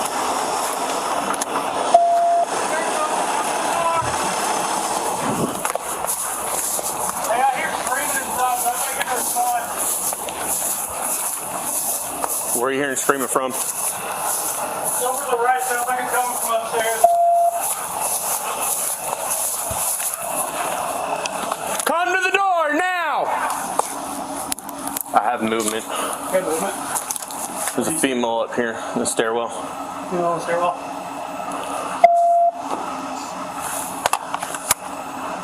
Here she comes. Sheriff's Office, come to your door! She's coming down. Cell phone. She's covered in blood. I don't have eyes on. There she is. She's coming to the door now. Hey man, sit right here. What's going on? Sit right here. 110 radio, copy 22728. Get her over there. Come over here. Go over there. Over here. Go over here. Tag 0, India Delta 3410, 3410. Second one is Georgia Tag 0, Hotel Charlie 4742. Is there anyone else in the house? 4742. Yes, I think he's dead. Who's dead? What happened? Oh, she just came to the door. Stay with her. Hey, stay with her. We're gonna make sure we're gonna go inside, all right? He needs an ambulance. Okay, we're about to figure that out.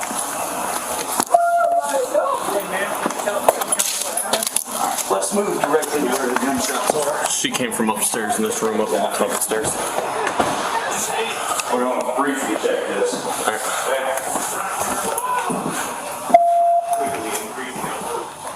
I had a basement and a garage up here. Do what? Let's go upstairs.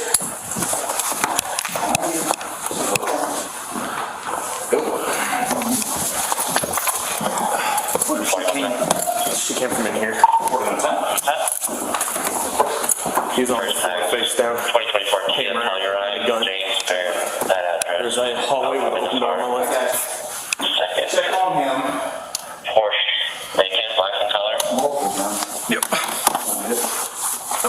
Department Sam Henry Charlie 4742. There, and then I'll take this room.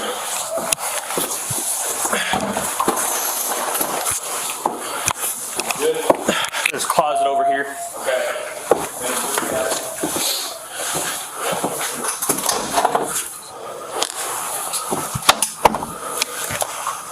It's clear. Alright.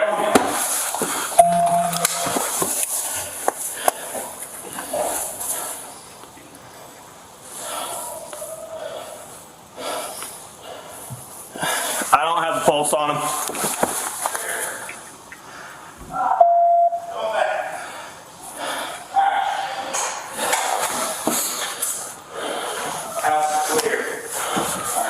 We got two guns. What are we looking at here? There's a hammer gun there. Let me step in. Take a look. God, that's slippery. Alright. Multiple gunshots, dude. Who did this?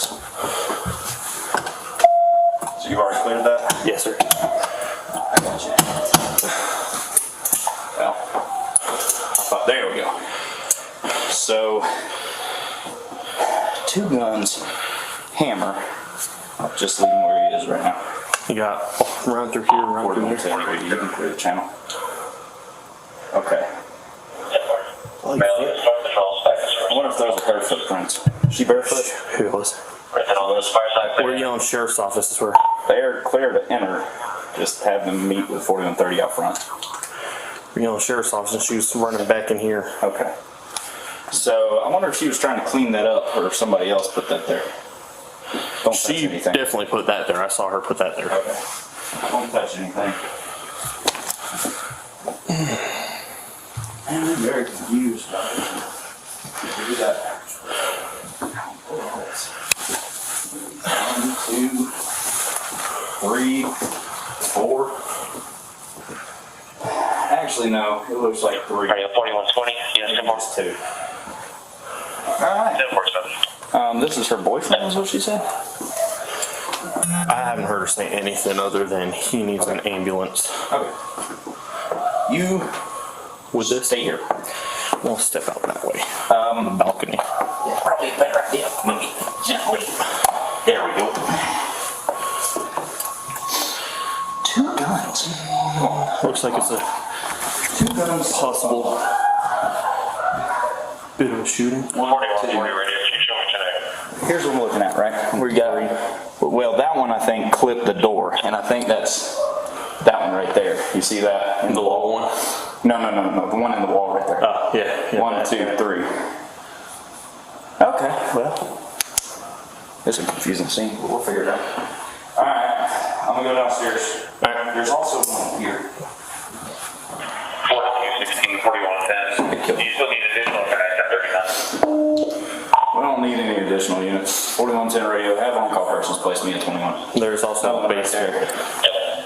See it right there? Yeah, right here. 4116 radio, 12 backs up. That looks like it came from that. Well, 1, 2, 3, 4, 5. I don't know, man. It's a lot. Just don't touch anything. Oh, nope. You guys out there? Yep. Hey, Get a crime scene log started. And all around the property. the basement. He is Yeah, he's, unconscious, not breathing, no pulse. there's one gun here, one gun on the Careful where floor. you step, please. It is very slick. I'll get that set up. I'll get that control over. You do that. I'm gonna Yes, sir. take a look. Next one. You don't have gloves, do you? Not on me. Not here. Hey, just let me know that they rolled him over onto his back. Oh, I'm gonna push. I'm gonna start CPR until we get the pads on at least. What you think? We'll see.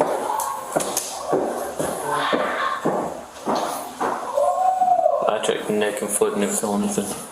Y'all got one great. Where's the? Did you see the exit one? I haven't touched them. This one we're gonna. Just probably start working it until we 4131 radio. You know what I mean?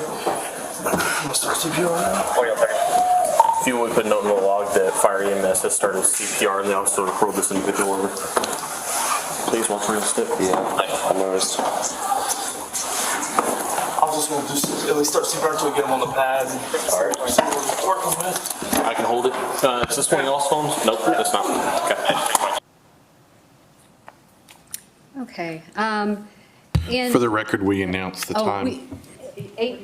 8:47, Judge. Thank you. So I'd like to go back to the beginning. And I think you had testified earlier that it took a little bit of effort to get the caller to come to the door. Yes. Can you step down and, Judge, what I'd like him to do is step down and pause That's fine. and go through the body cam because he knows exactly what to point out to the jury, so I'd like him to do that. I think it should work. Try and do it like on a piece of paper to make it. Bear with me while I figure this out. Alright. So I was approaching the house. It's the window I was telling you about. Here. Huh?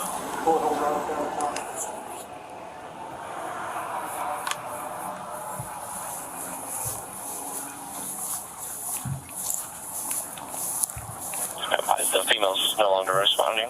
See if we can get contact with the door. No, see if you can get contact at the door. Just remember, it's a lot of glass.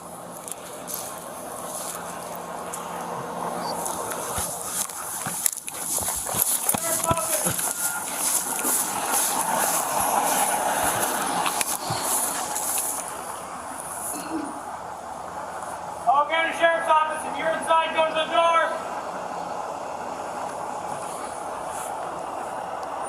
4131 radio. 4131. I do have a glass window that has a giant hole through it. Yep. 1033 Paris Drive.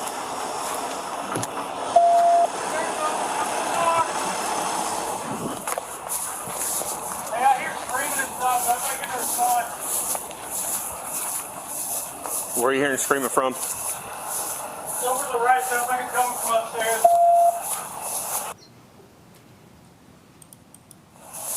So, right here, Okay, you can tell us what you're seeing right there. you can clearly see a set of legs right here. That's the collar. You can see she's coming down the stairs. And just keep an eye on the spot. It's a little hard with body cam being on my chest, so every time I any breathing or anything like that, it's a small camera, so it fluctuates a lot. But so this is at 1:33 in the video. Now she's going back up the stairs. So she had started coming down the stairs and then gone back up the stairs. Prior to that, I saw her walk across, like I said, the catwalk that's up there. You can't see it, unfortunately, in my body camera with the glare from my flashlight and the windows on the inside. Come to the door now! Movement. So right here, and if you, I don't know if this zooms in or not, but you can look and you can actually see her right here. So if y'all are me, this right here.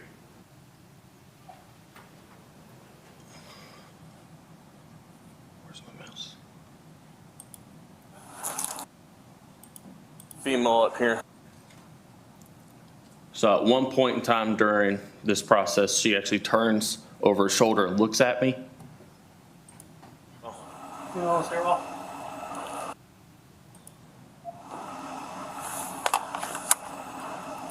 Alright. So right here is where she's starting to stand up. And rewind it just a little bit if you keep an eye on that spot. So right here. There's a female up here in the stairwell. No, Sarah. And right there, she starts standing up. Here she comes. Sheriff's Office, come to your door! She's coming down. So the first time I announced Sheriff's Office is when the neighbor comes out. When I was walking, you could see the house. When I turned around, it was the house directly to the right of their residence. So if you're standing on their front porch, looking to the right, he's the neighbor that came out. Cell phone. She's covered in blood. I don't have eyes on. There she is. She's coming to the door. That's good. All right, thank you.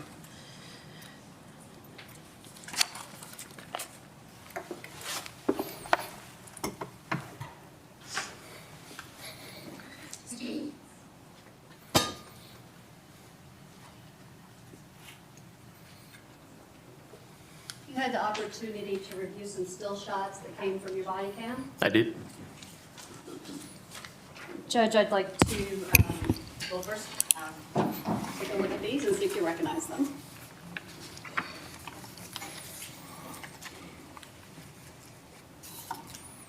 I do. Okay, and what are they?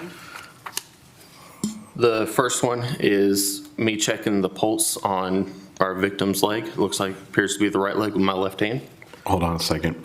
Is there going to be a potential objection on this? 3, 4, 5, no objection.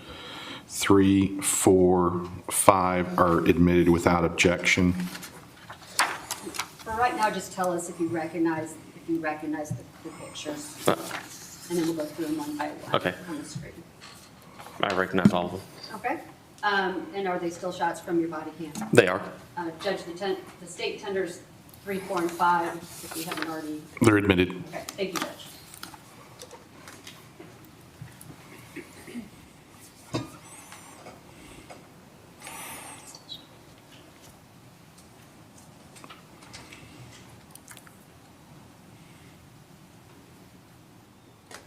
All right, so looking at State's Exhibit 3, tell us what's going on in this picture and what all you observed. So you can see up on the left leg up there. Can I stand up? Sure, Yes. please. Up here, you can clearly see where the handgun is at right here. You can vaguely make out the hammerhead here and the handle grip right here for the hammer, and then the towel that was being used to wipe up blood. Okay. And so then what is that in the left corner of the picture that we're seeing? Is that your hand? Yes. So this is my hand, which is very easily identifiable by the bracelet that I wear. And what is that item that's near your hand on the victim's leg? The blood, the shadow for me, the blood right here, and then you've got his pant leg and his sock. And I'm attempting to check pulse on the bottom of the leg. Okay, Achilles and area. what is that item that's kind of on his pants? The blood.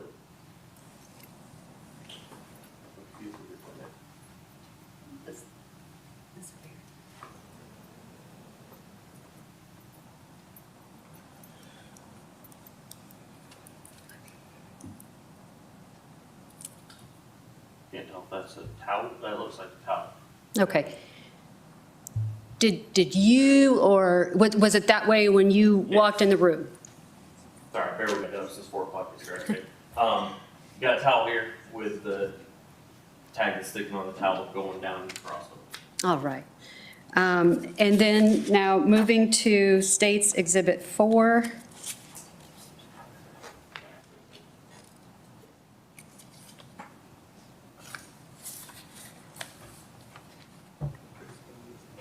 Is that it? Is that- oh. All right, and a similar picture, and are you able to see the gun a little bit better in that picture? So here you can actually clearly make out the handgun. You can see the pistol grip for the handgun here and the barrel facing up towards our victim's body. Okay, You can also make out a little bit better here the handle grip for the hammer and the hammerhead here, as well as the white towel. and then State's Exhibit 5. So clear view of the pistol in question, as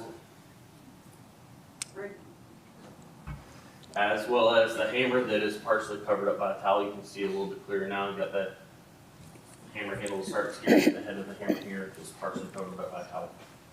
You can also notice in the picture, blood has kind of been pushed towards the victim's body. Okay. And did anyone touch or move that gun while you were there? No. And did you see the crime scene investigator actually remove the gun from the scene? Yes, before I left the scene, the handgun was removed by crime scene. And what was underneath the There gun? was blood underneath the gun. Okay. And what was your role at this crime scene? What was my goal? Your role? So my role initially after the initial contact of being on scene, what you see my sergeant and I do as we go through is called a protective sweep. That's to verify that there's nobody else inside of the residence. After that is to make sure that none of the evidence inside of the residence is removed until crime scene arrives on scene and they come through and they take the pictures and they gather all the evidence. Okay. And is this residence here in Hull County? It is. And were there other houses in the cul-de-sac? Yes, there's 2 or 3 other residences inside that cul-de-sac. Okay. All right. Thank you. That's all the questions I have.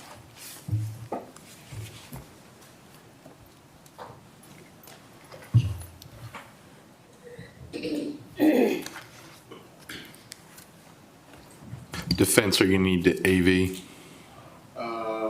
Not at this moment, Judge. We may do the elbow at some point. Let me know. Thank you.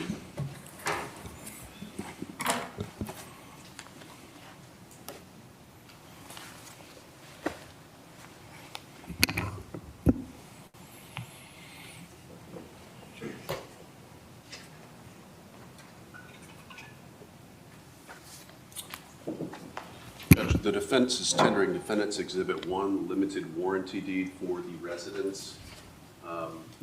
This is self-authenticating. It is sealed. We're tendering Defendant's Exhibit 1. No objection.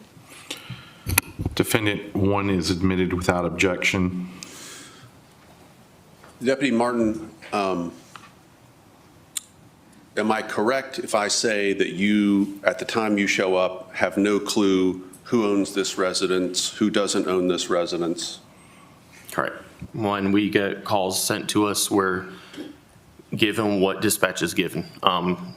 So if they have more information, such as name, date of birth, or location, that's inside of our call notes. But even then, we're not given the information of who owns the residence. It's just who calls in. When calls come out to 911, they can come out in a variety of ways based upon the information that's given to the dispatcher. True? Yes. And you were asked about what kind of call this was, and I think you called it problem unknown. Yes. Yeah. Problem unknown means dispatch didn't get enough information to be able to tell what this is. Correct. In other words, nobody was able to articulate to them, this is a shooting, this is a family violence situation, we've got a runaway, there's some problem with a neighbor. None of that stuff was given to 911, so they go problem unknown. True? Yes. I want to talk to you about timeline stuff. Okay. Okay? I think you said 1:22 a.m. is when you pulled up. I said between 119 and 122. She was still on the phone with dispatch. As I approached the side of the house, you can hear dispatch say she's no longer responding to us. We're already on scene at that point in time. 119, they're talking to you, they being dispatch. Yes. And they must be fielding a call from her, is what we presume. Yes. But you don't have access to that call. Unless I was to go request it from dispatch, I would not have access to it. At that time, I mean, you don't have access No, to that. I don't. So the audio and stuff like that, we don't have access to that as we're going to a call. And all we know is 119, she's on the phone to 911 again, and you're arriving on scene somewhere between 119 and 122. Yes. Okay. Do you know what happens between 119 and 122 if you arrive at 122? What's being put into the call notes? What's happening at the residence before you get there? So from the time of the initial call, our calls are constantly being updated. So we listened to the audios from the calls a little while ago. As I'm driving down the road, if I may move the computer. So as we're driving down the road, the microphone's going to be my steering wheel. This computer is going to be the computer inside of my car. So I'm focusing on the road. As if I'm getting closer to the scene, my computer's constantly updating. If my body cam was rolling inside the vehicle, you would constantly hear my computer saying incident updated, incident updated, incident updated. Every time that happens, it's either a unit being assigned to it or dispatch putting in something new into the call notes. The road leading into this residence is a windy road, so I'm not taking my eyes off of off of what I'm doing to look at the computer, see what's going on. So as I arrived on scene, I had not gotten any of the new updates that had been put into the incident. You remember what my question was? Whether or not I saw what was going on between 119 and 122. Whether you knew what was happening at the residence after 119 and the time you pulled up. I do not. I just know what was going on when I arrived on scene. And what you've testified about is making very loud noises to say, police are here, right? Come outside, correct? Correct. And you're yelling this stuff into the residence because you know there's at least some problem there. Yes. You don't know what the problem is. No. You've got some, what looks like bullet holes in those windows. Correct. Right? Could be anything. Please come out. True? Yes. And you're not getting a reply, and a neighbor actually hears it because it's so loud. Correct. Exactly. And the only time you get a response is when you shine that crazy bright flashlight that you've got into the window and it hits Miss Mericle, the light. Correct. Right? In other words, she responds to the light, but not the sound. At one point when I'm announcing sheriff's office, she does turn and look towards us. Okay, before the light? There's several times where I shine the light inside the residence. There's also several times the sheriff's office has announced. Let's take a look.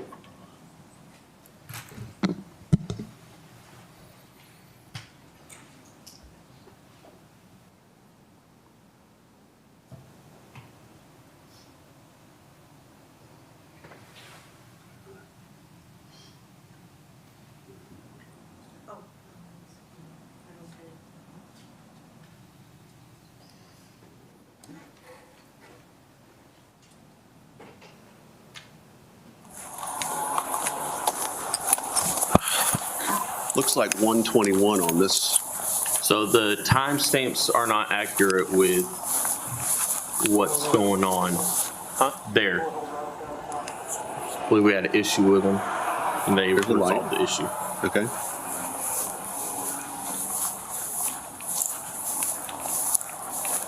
The female's no longer responding.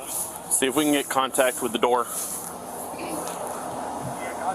No, see if you can get contact at the door. Just remember, it's a lot of glass.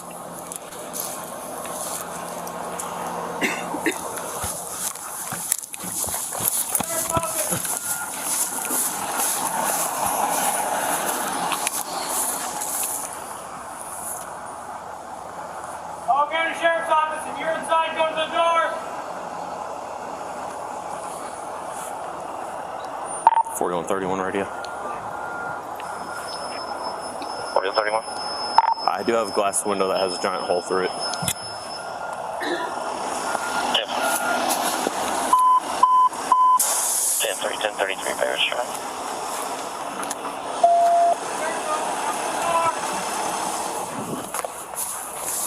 Hey, I hear screaming and stuff. That's like a response. Where are you hearing screaming from? It's over to the right, sounds like it's coming from upstairs. Come to the door now! I have movement. Good movement. There's a female up here in the stairwell. Female in the stairwell.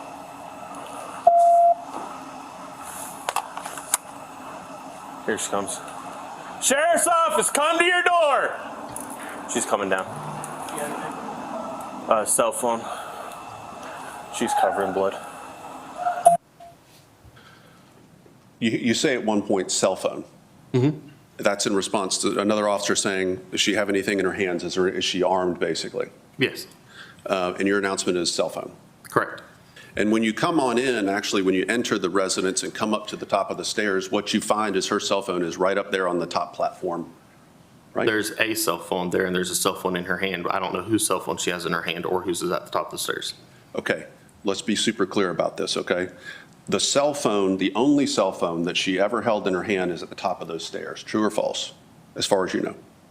When she was coming down those stairs, there's a phone in her hands. Whose phone it is, I don't know. Okay, but by the time she gets down to you guys, she doesn't have her cell phone anymore. I don't know what happened to it. I know there's a kitchen right there with a countertop there and a table there. Okay, well, I want to be super clear about this. We're going to have to fix this if this is what you're saying. At the time she comes out of the house, is dealing with the police out there in the front, you're saying she still has her cell phone? I don't know. I didn't interact with her. Okay. As you see in the video, she comes out and I push her to Deputy Thompson. I tell her to go over this way. Totally fine. If you don't know, you don't know. I'm just wanting to find out if you do know, if she took her cell phone down those stairs or not. When she's coming down the stairs, she has a cell phone in her hands. Yes, but then she puts it down at the top of the platform. True or false? No. Not true. Okay. You can do that. You have to look up there while you're doing it. There, the T, you see?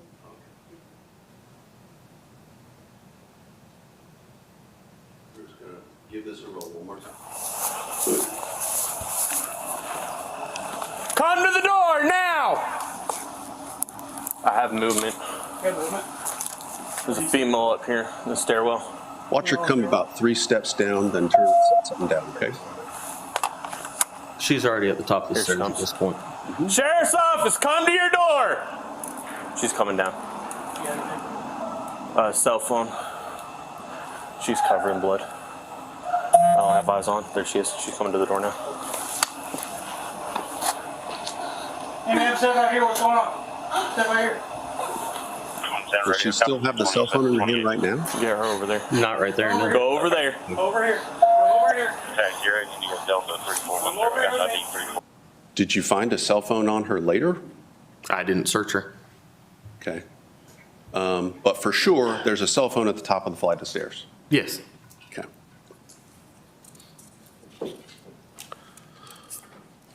You're making the announcements, come to the door, and you shine the light through that front area that we've seen right here in the front of the house. Correct. Okay. In response to the light, that's when she appears and eventually comes down the stairs. No. No. Tell me about that. At 1:32 on the video, you see her about 3 or 4 steps down the steps already. You hear me say, "Sheriff's office, come to the door," and she's walking back up the stairs. At one. So she already saw us at 1:32 in the video. So she already sees us. She already knows we're there. She has already seen the flashlights. She's already heard us announce the sheriff's office, and then goes back up the stairs. Why do you think she's heard you? Objection calls for speculation. I mean, You just said she's heard him. Sorry. if the court would allow it, I can announce sheriff's office like I did. No, everybody stop. You don't. Everybody stop. What's your objection? Withdrawn. Thank you. Go ahead. Do you know anything about Ms. Mericle's hearing? I do not. Do you have any awareness of her having hearing aids in both of her ears? No. Okay. Were you aware that Ms. Mericle's the one who called 911? I knew a female had called 911, yes, but I did not know at this point in time who called. Fair enough. Let's take a look at, I want to ask you some questions about these cars, okay? All right. This isn't a great still scene, but we'll do the best we can, okay? Okay. Am I correct, these 2 vehicles that are parked over here in front of the driveway are the 2 vehicles that were at the residence? Yes. At this point, you don't know who owns which vehicle, or even if anybody owns those vehicles that are parked there? I know they're parked there. I don't know who's the owner of which vehicle. Am I correct if I were to state that you did not undertake any investigation to see whether both of these vehicles were operable? I didn't check to see if they were able to drive or not.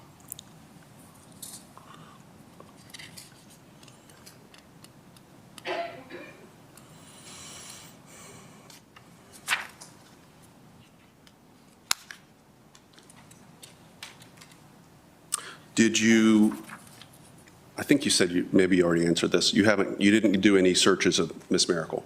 No.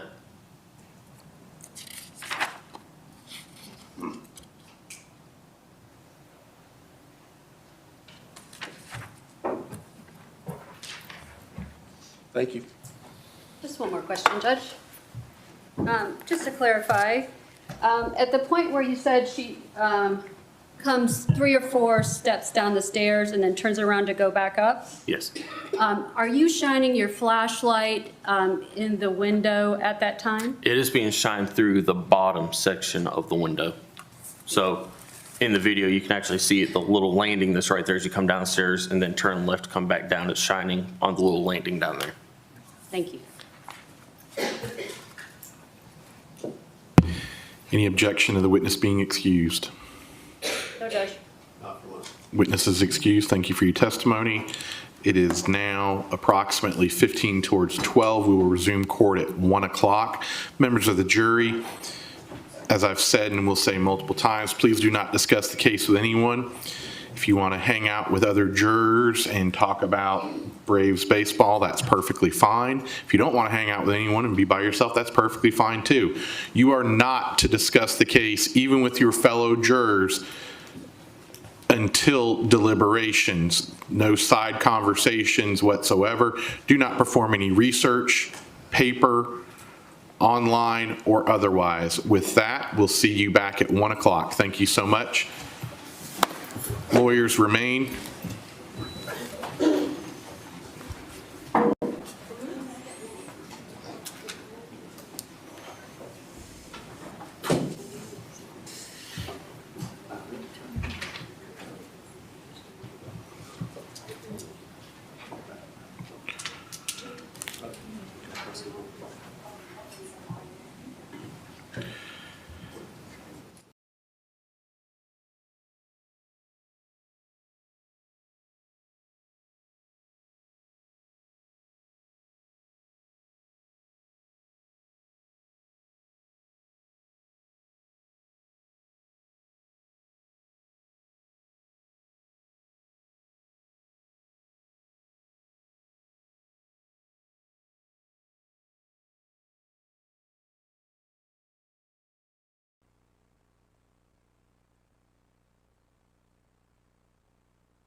Welcome back. Thank you.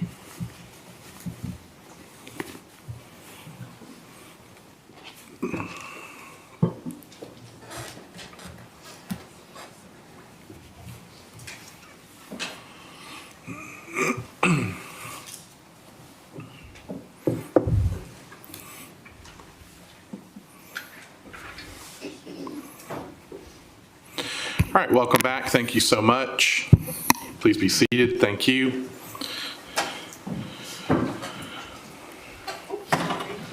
State, call your next witness. State calls Deputy Richard Thomas.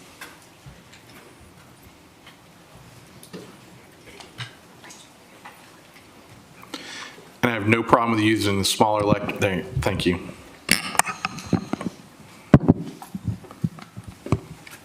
You can raise your right hand. Do you swear affirm the testimony you'll give the court the truth, the whole truth, and nothing but the truth, so help you God? I swear. Thank you. You can take a seat. Would you go ahead and state your name? My name is Richard Thomas. And what agent, or how are you employed? I work for the Hall County Sheriff's Office. How long have you been with Hall County for? 3.5 years. And what's your role at the Hall County Sheriff's Office? I work patrol. Have you been on patrol for the entire time you've been at Hall County? Yes, ma'am. Are you post-certified? Yes, ma'am. Did you get called out to 4238 Bay Ridge Drive on March 8th of 2025? Yes, ma'am, I did. And approximately what time did you get called out? It was around 1:11. And were you alone or did you have other deputies with you? I did have other deputies with me. Who was the other deputy that was with you? The other deputy was Deputy Martin. And what was your understanding of what you were responding to? Like what type of call were you responding to? We didn't have much information at the time. The way that it came out was, for us, a problem unknown. That was the only information we had. Someone called, said they needed the police. As we were pulling up to the scene, just before, whenever we were turning on to Bay Ridge, we got another call that said, he's dead, there's blood everywhere. That was all that we knew whenever we came on scene. So what did you do when you got on scene? Whenever we got on scene, we attempted to make contact with whoever was in the residence. We noticed 2 bullet holes in the upper window of the house. We kept knocking and announcing. No one was coming to the door for quite a while. Once they did, we tried to talk to the woman, Miss Mericle, who came to the door. She was hysteric and she wouldn't answer any questions, not even her name at first. We didn't know anything that was going on at the time. And the woman that you ended up interacting with on scene that day, do you see her in the courtroom? Yes, ma'am, I do. Can you maybe just describe something she's wearing, where she's sitting? She's sitting at the defense table right there, wearing the white jacket with the gray stripes. Judge, I'd like the record to reflect that the witness has identified the defendant. So, what were you, like, were you and Deputy Martin together while you were on scene, or were y'all kind of doing 2 separate things? We were doing 2 separate things. He was clearing the house and watching over the scene and the evidence, and I was with Miss Mericle. Were you with her for the entirety of the time that you were on scene that morning? Yes, ma'am, I was. About how long would you say that you were on scene for? I was on scene for about 3 hours in total. Were you wearing body camera for that entire 3 hours that you were on scene? Yes, ma'am, I was. And was it video and audio recording? Yes, ma'am, it was. And have you had a chance to watch that body cam prior to today? Yes, ma'am, I have. Judge, at this time I move to admit State's 6 Deputy Thomas's body cam into evidence and publish to the jury. No further objection to 6. 6 is admitted with no further objection at this point. Thank you.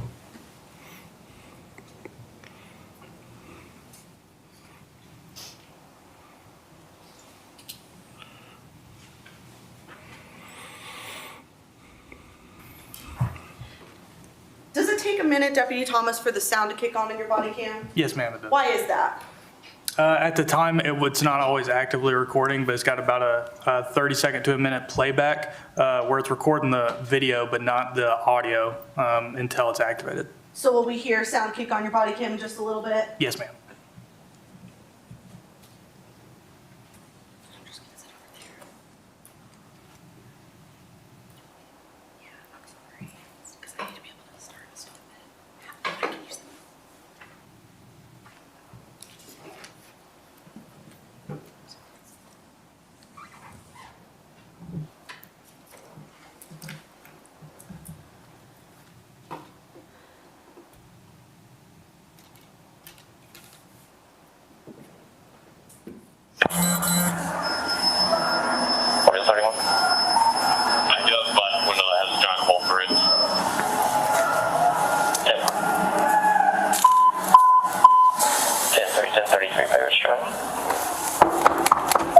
Sheriff's office, come to the door! Hey, I hear screaming inside, but I'm not getting a response. Where are you hearing screaming from? It's over to the right. It sounds like it's coming from upstairs. Come to the door now! I have movement. You got movement? Where do you see it? A little up here, the stairwell. In the middle of the stairwell?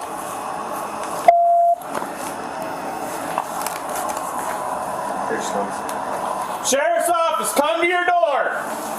She's coming down. You got anything? Cell phone.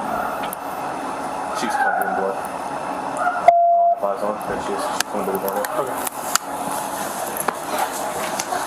Hey, ma'am, step out here. What's going on? Step out here. On sound radio, copy 227, 28. Yeah, right over there. Come over here. Over there. Over here. Come over here. Tag 0, Delta 34. Come over here with me. 3410. Second one, source tag 0, Hotel Charlie 4742. Hey, ma'am, tell me what's going on. Is anyone else in the house? Yes, I think he's dead. Who's dead? What happened? She just came to the door. My boyfriend. Stay with ma'am. Hey, stay with her. Yeah. We're gonna go inside, all right? He needs an ambulance. Okay, we're about to do that. Oh my God. Hey, ma'am, can you tell me what happened? Do you know if there's anybody else in the house? Anything that we should know about? Just stay here with me for right now, okay? We're trying to figure out what's going on. Oh God, help me.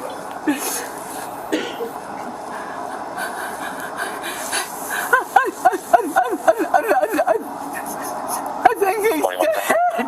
Oh my God. What's that? First tags 2024 Kia Telluride, James Barron, that address.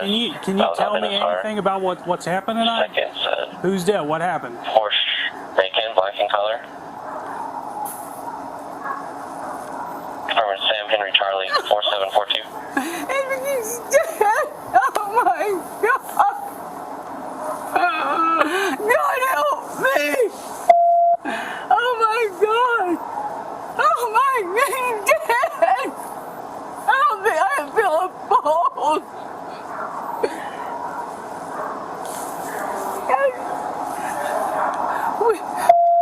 We got him this huge fight. Oh my God! Oh my God! I think he's dead. I think he died. Oh my God! Can you tell me anything about what happened? Do you know what happened? Do you know if anyone else is in the house?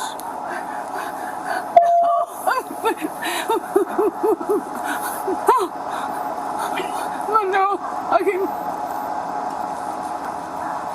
can I get some water? Just stay here with me for right now, okay? They're clearing the house. I can't even talk. He's dead. He's dead. There's blood everywhere.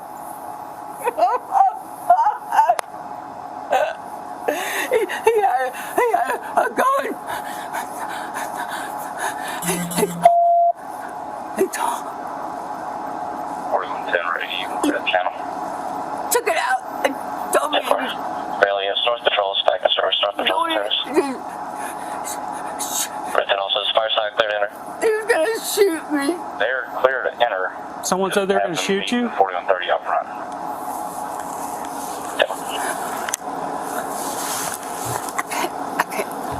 Okay. I can't talk. Okay, we have paramedics coming. They're going to be able to help you out a little bit, okay? I'm gonna get the water. Are you hurt at all? I don't think I got. I didn't get hit.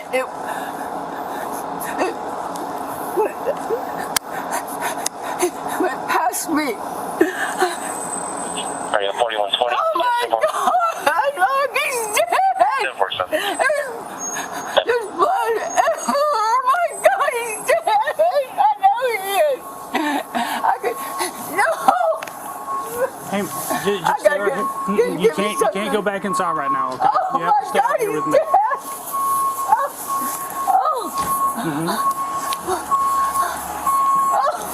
Oh my God.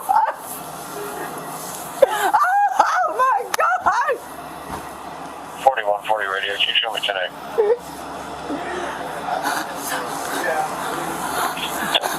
Oh, wait.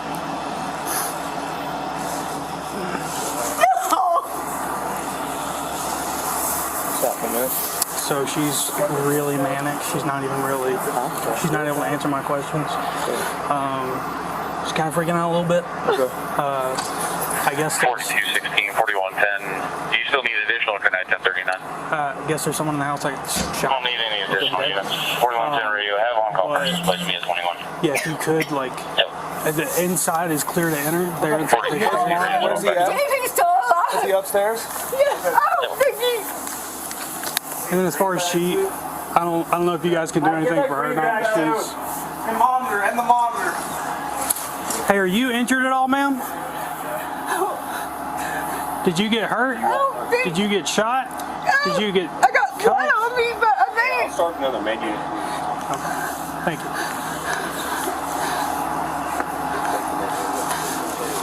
I gotta have some water. Hey, do you guys have any water? I have some in my refrigerator. I understand, but I can't let you go inside right now, okay? Oh my God. I'm in shock. Can I call somebody? You just need to sit here with Can your. you give me water? I gotta stay here with you, okay? I don't think it. Oh my God. I don't think it. Oh my God. Ah! Oh.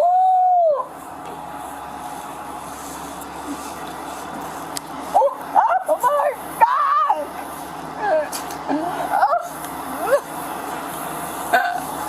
Oh my God. I wish. Oh my Lord. What There's is no happening? fire EMS is service CPR now, so You got this. individual over. You just fight. Oh my, I'm in shock. Oh my God. Cornelia Highway, Little Road, Georgia 20 Control. Hey, ma'am, I need you to stay over here, okay? Ma'am, I need you to stay over here, okay? I can't let you go back inside the house. Tell him to alive. They're working on him right now. But I can't let you go back inside. Go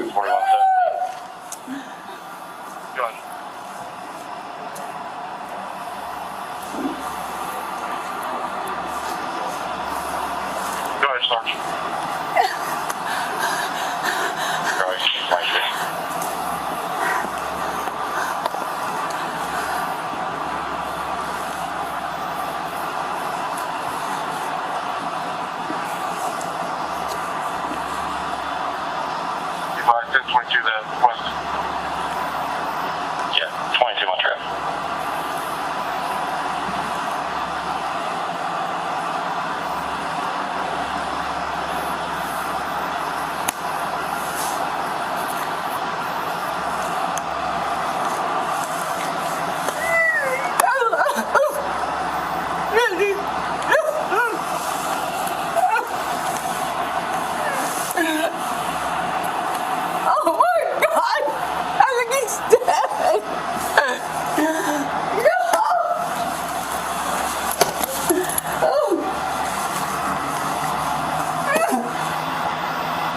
can you step back over here with me? I need you to step back over here. Can you tell me anything that happened?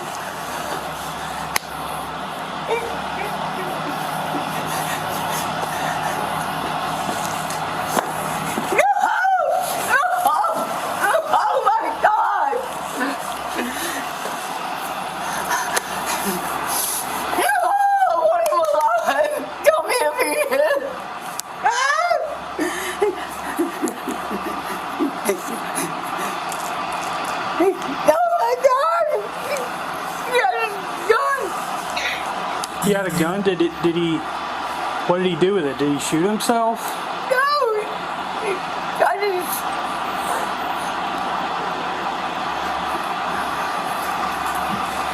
Hey, ma'am. Ma'am. Hey. 4130, 4110.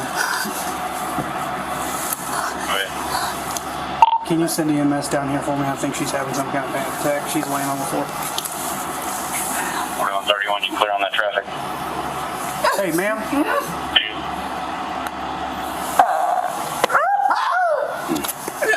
Ma'am. 4131, radio flash traffic. Females on the ground having possible panic attack. Requesting fire side check ground. Oh my God!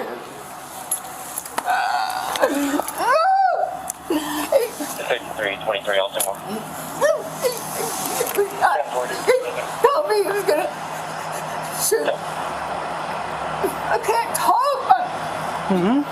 Okay, we have paramedics that are gonna come and check you out, okay? Did he say he was gonna hurt? Did he say he was gonna shoot you? Is that what happened with the gun? Did he point it at you?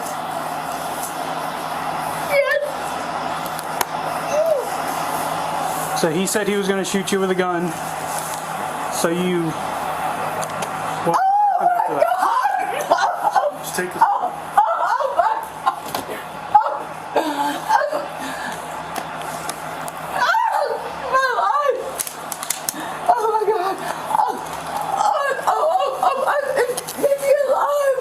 Oh, we can't go in there right now. You can go back inside.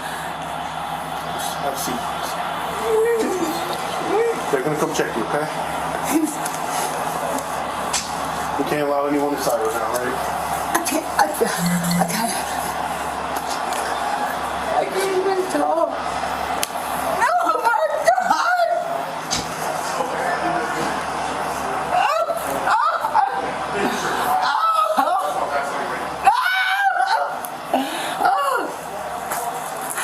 my God! Tell me about him. Is he dead? I can feel the balls on him.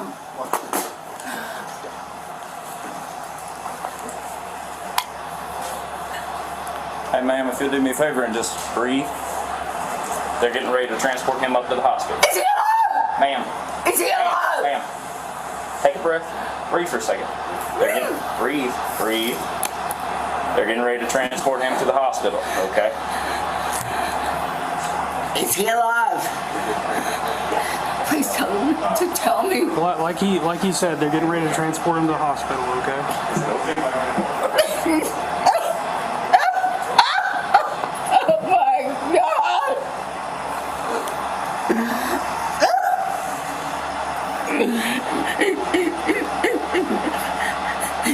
God, my neck. Tell me he would effing kill me. He said he was gonna kill you? Exactly. The stairs.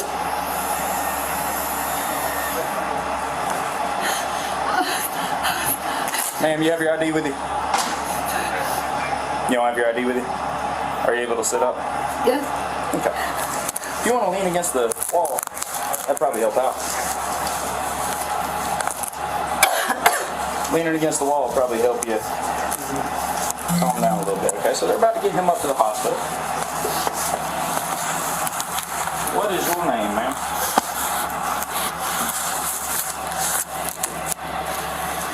Ma'am, what's your name? My tongue, my mouth It's so dry. It's okay. Just take a second.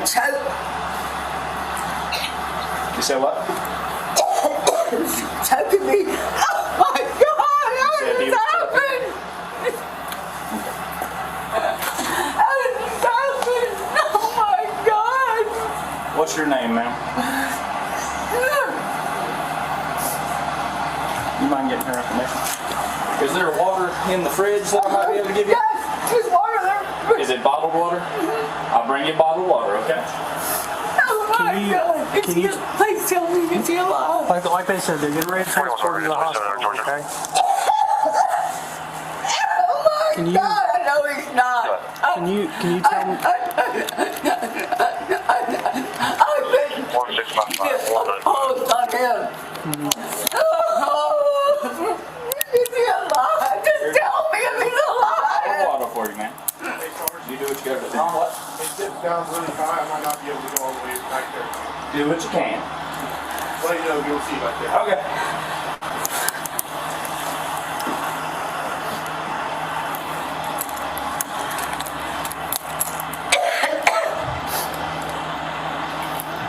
Can you tell me your name?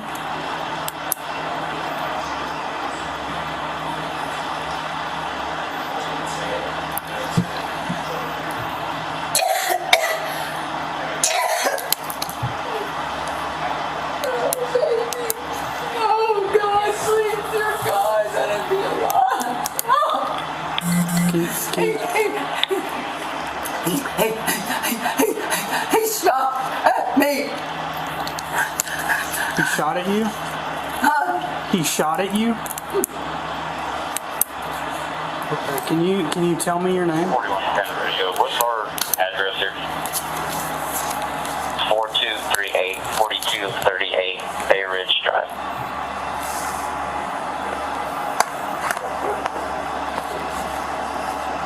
Hey ma'am, if you sit up it might help a little bit, okay?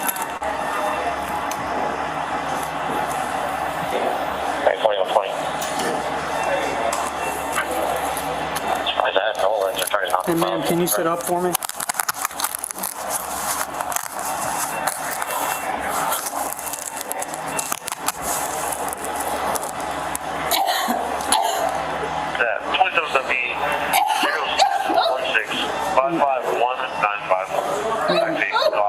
Ma'am, if you sit up, it might help you feel a little bit better and help you to calm down, okay?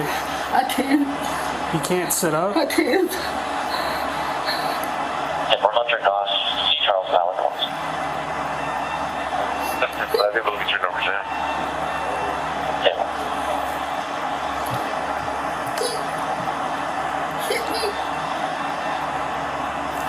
Can you sit up? He made me go the stairs. 4101, you can go ahead for 4110.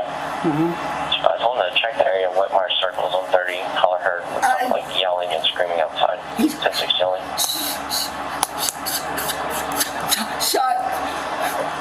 Oh my God. Hey, ma'am. Let me see him. You gotta stay here, okay? I can't let you go over there, okay? You gotta stay right here, okay?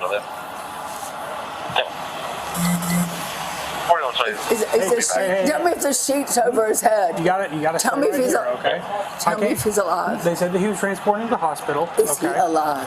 I haven't looked Look at at him for me. I just Tell me if the sheet's over his head. I'm gonna faint. Is the sheet over his head? Hey, ma'am.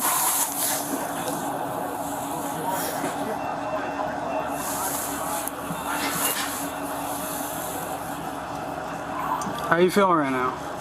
As far as your physical health goes. Can you breathe? 27. Y'all met 27, right? Is he? They're taking him over to the hospital. Is he alive? Tell me. Is he alive? I didn't Is he go dead? up there. Okay. Just tell me. I didn't see him. I can't. Go ask him. Oh my God. Oh my God.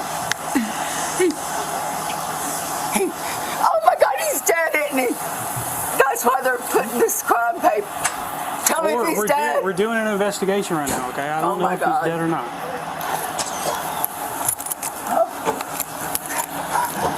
Tell me if he's alive or if he's dead. Hey, just stay No, right here. I'm gonna go over there. No, Tell me. go over there. Okay? You gotta stay here.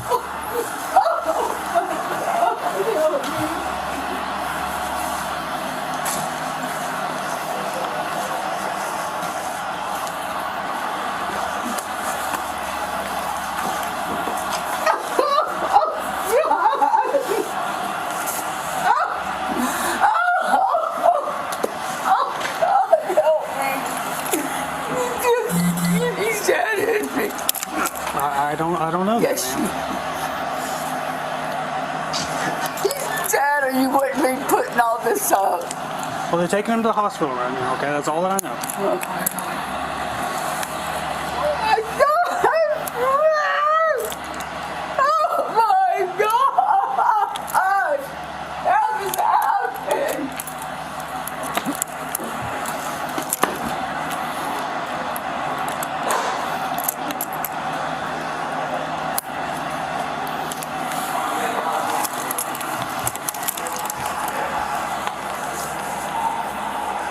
Down to 4117. You're done paper. Come upstairs. I mean, she's completely uncooperative. 317 radio. Your gloves? What's that? You got gloves? You can have a South unit go up to the hospital and stand by with our person who's been shot. Yep. Time for our offensive line. Help me. There's a crime scene while we're there.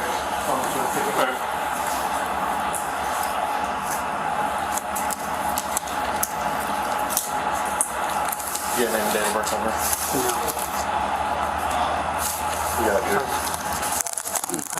She's not telling me. You what? I said she's not telling me. Well, we've got 2 cars. I'm gonna start bringing the cars. So one was gonna come back.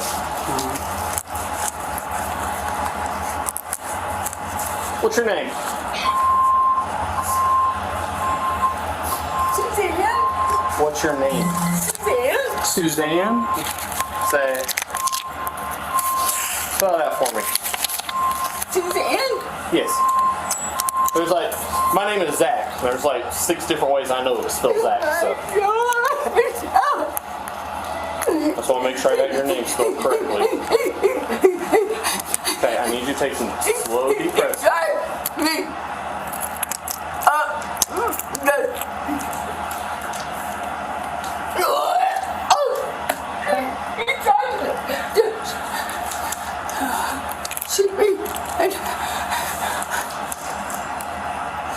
Miss Suzanne. And then he Miss Suzanne, can you take some deep breaths for me? slammed the door, and he got his gun out, and he tried this, and then I ran down the stairs, and I got my gun. Why I get my gun?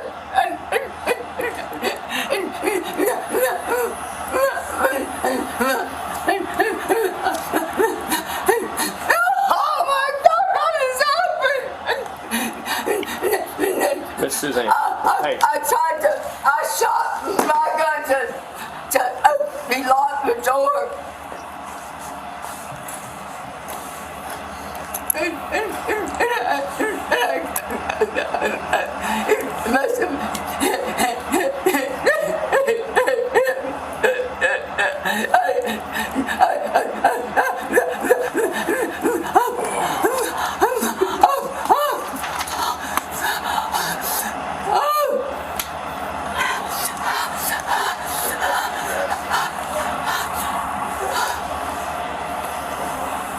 Okay, these paramedics, they're gonna look at you, okay? They're gonna make sure that you're okay. Just tell me if he's alive. Edge is 15.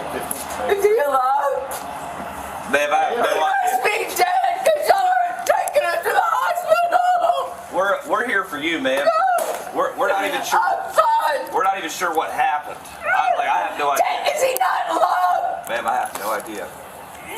He's not. He must be dead because y'all are taking him to the hospital. What Oh my God! I'm not even sure what's going on. Oh my God!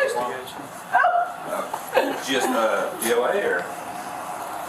Okay. What's your name, ma'am? All we've gotten out of her is Suzanne. Suzanne? She said that she got choked. She got choked? Yeah, that's what she told me. And she's fainted twice. Fainted twice. Suzanne, my name's Tyler, and I just need you. I'm so sorry about what's happened today. I don't really know what's going on. You don't have to disclose anything to me either. We're here for you, okay? Something bad's happened tonight. We need to get you checked out. Suzanne? I have 3 children. I understand. My mom's got 3 children, too. Oh my God! He's dead, isn't he? Y'all are taking him in Suzanne, there. I have no idea what's going on. They're transporting him to the hospital I have no idea what's going on.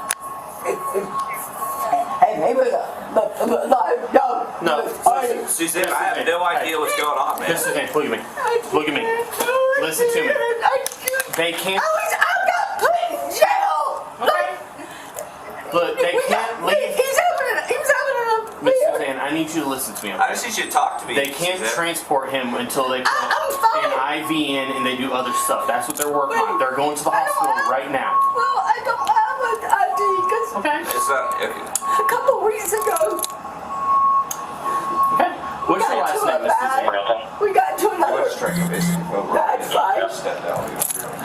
What's your last name? Oh my God! I need my sister. Miss Suzanne, what is your last name? 42 steps by the time domestic in progress. Felony drive 20. Suzanne's your first name. What's your last name? To leave remotely.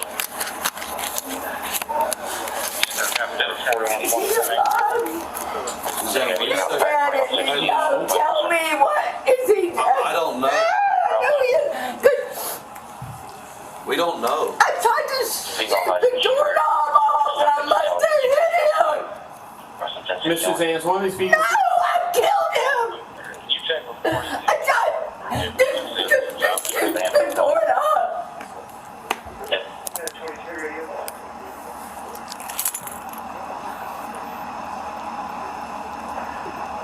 Miss Suzanne, is one of these cars out here yours? 4263, I'm getting your channel bill. This one? One of these cars out here yours? Yeah. Which one? The one. I'm trying to get your information, your name, first name, last name, date of birth. Okay. If you're not going to tell me that, I'm going to have to run your car and get it that way. 4260 radio online. What's your last name?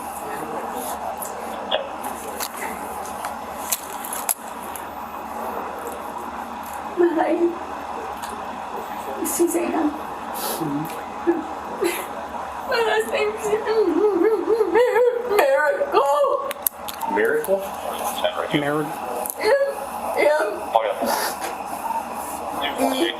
Got here. Now let's just take your bottles. The first one, Mericle. is James Barron. Mericle. Second one, they returned to What's your date of birth? Macon. 05. Suzanne Mericle of St. Simons. That's me. Okay, what's your date of birth? May 15th, 1963. Okay. I'm 61. Okay. Do you mind if I take your vitals while I'm here and check you out? Is that okay? Yeah. Okay. I'm trying to shoot, but he shot me, shot at me. I tried to shoot the doorknob off. I understand. No, you don't. I got I had a lot of surgeries last year. I'm just gonna be putting some stuff on you. I'm listening, okay? And we got in a fight a couple weeks ago, and I decided to drive back home because I leave like 3 or 4 in the morning anyway. And I wasn't drunk. I've had like I had a concussion in October. And I was driving the wrong way. The police pulled me over. I got put in jail at 61, and they put me on this. I had to sleep on cement all night. Well, I didn't lose my license. so fair. I hate. We'll put a little few stickers on you, okay?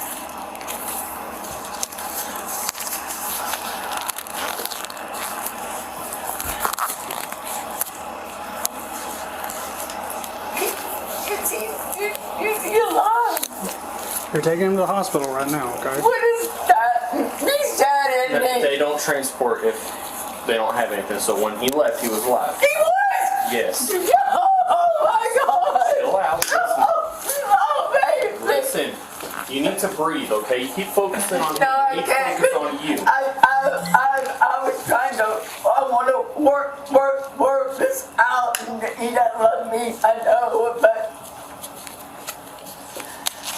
I don't know. Right now, let's focus on you, okay? I don't know, he's alright. Oh my God. I love him. You don't understand. I love him. We bought this house together. I'm gonna put this back on you, okay? Can you sit still as possible for me so I can get accurate readings on you, okay? We gotta make sure you're okay, alright? That's my job right now, to make sure you're okay. He's the one. Writing our signatures on the case. He grabbed me by the neck and dragged me upstairs. The little one, I could be far so I'm not 100% sure. Just checking out your hands. There's blood everywhere on him. I just got that. Okay. Are you hurting anywhere? This is Harwood, man.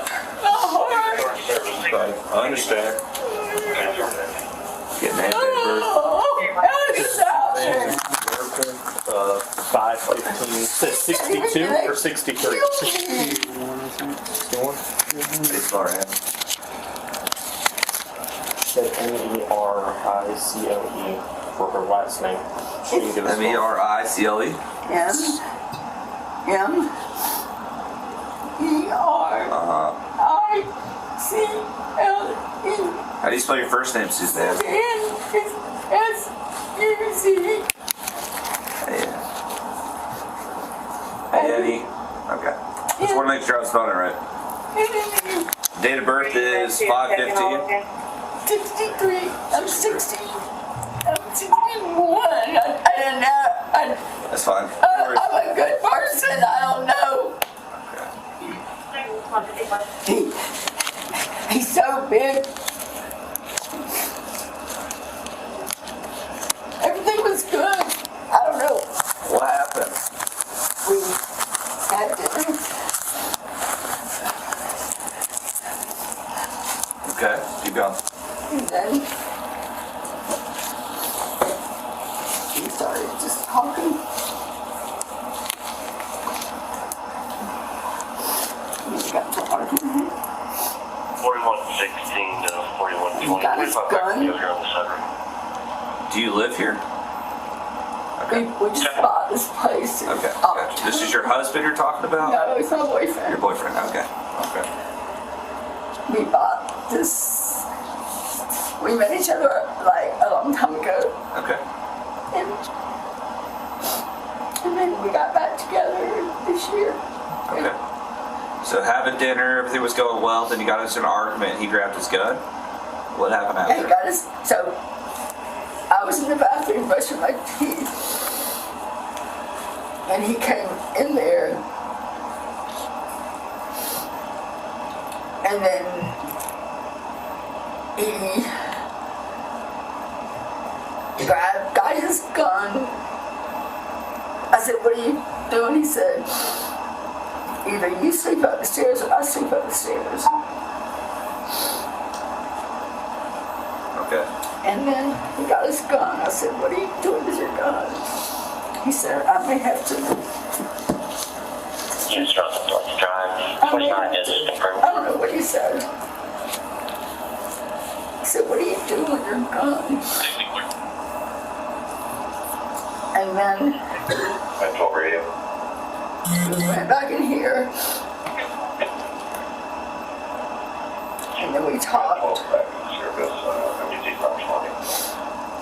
And he had his briefcase on his shoulder. And he took the cover off his gun. Same for engine 5. And Yeah, then the argument got 4322 on Whitmire. Yep.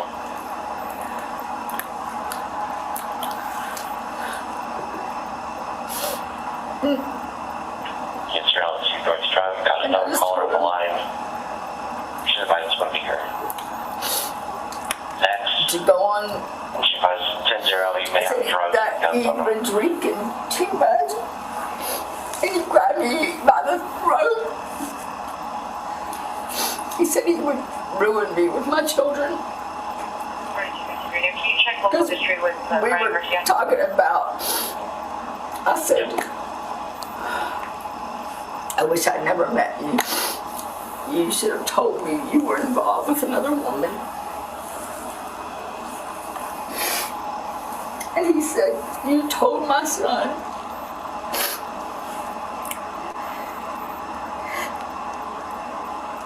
And then he said he was gonna tell my children. And I said, tell him, I don't care. I've done nothing wrong. 4110, yes, 10-4. Put us on this thing.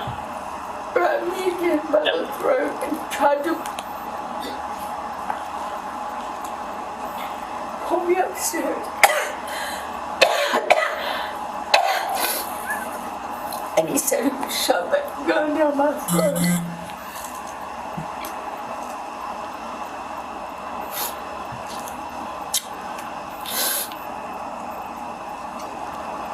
What happened next?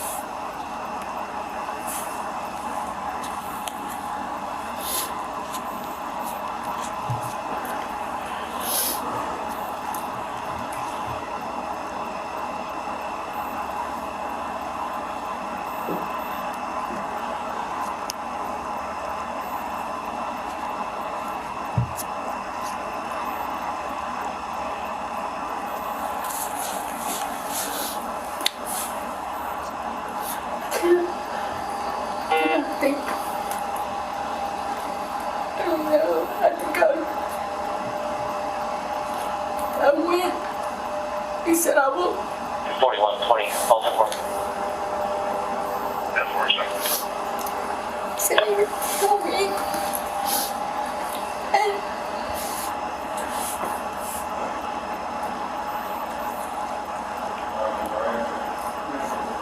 And I went, I said, I'm gonna get my gun.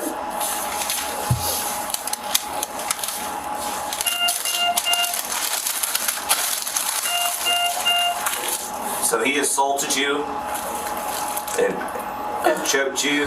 Did he punch you or anything like that? He just slapped me in the face. Okay. And then he pushed me.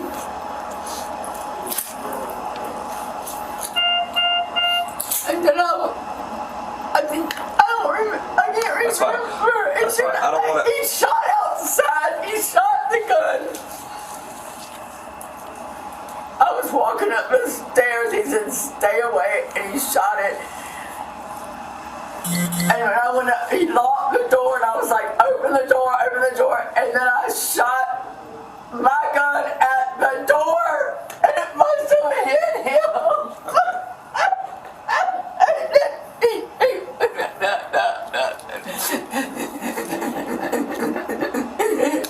Tried to get in, and I went downstairs and got the hammer, and I beat the door and got my hand in the simple battery.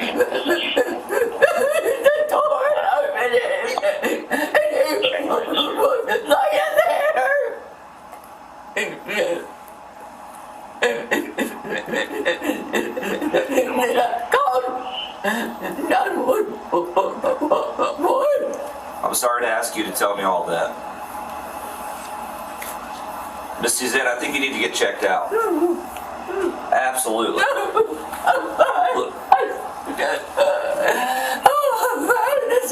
Miss Suzanne, so...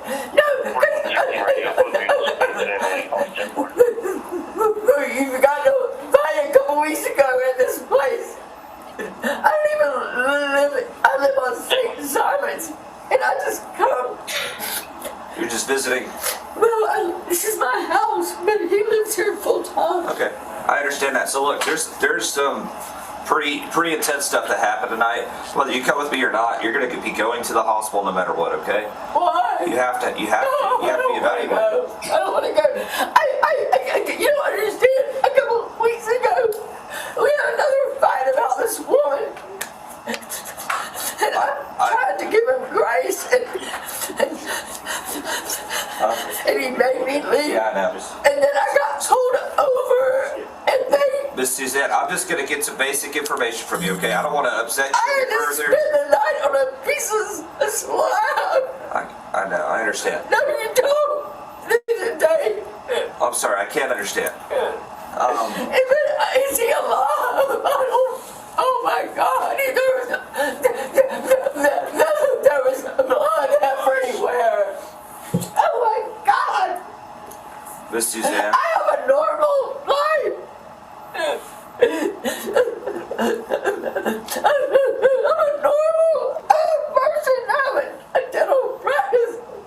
I gotcha. Miss Suzanne, I don't want to upset you any further, Dragged me up the stairs. Miss Suzanne, I need you to calm down for just 1 second, okay? I understand you got a lot going on. But look, if you don't want me here, I'm going to be leaving here in a second, okay? So, you don't want to go to the hospital, right? There's a problem with me. Suzanne, we're just here for you, okay? Making sure you're okay. You need to be for him. He's taken care of. There's already somebody on Is that. he alive? They're doing all that No, they can. look at me. Look at me. Is he alive? They're doing the most they No, can. he's not alive, is he? I don't know. Is he alive? No. Why can't y'all tell me? We don't know.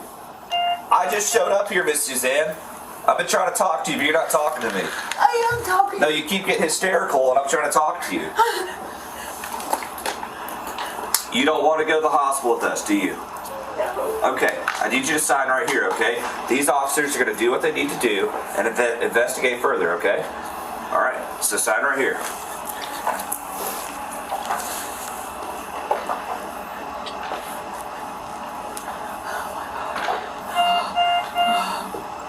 Radio 4216, Baltimore.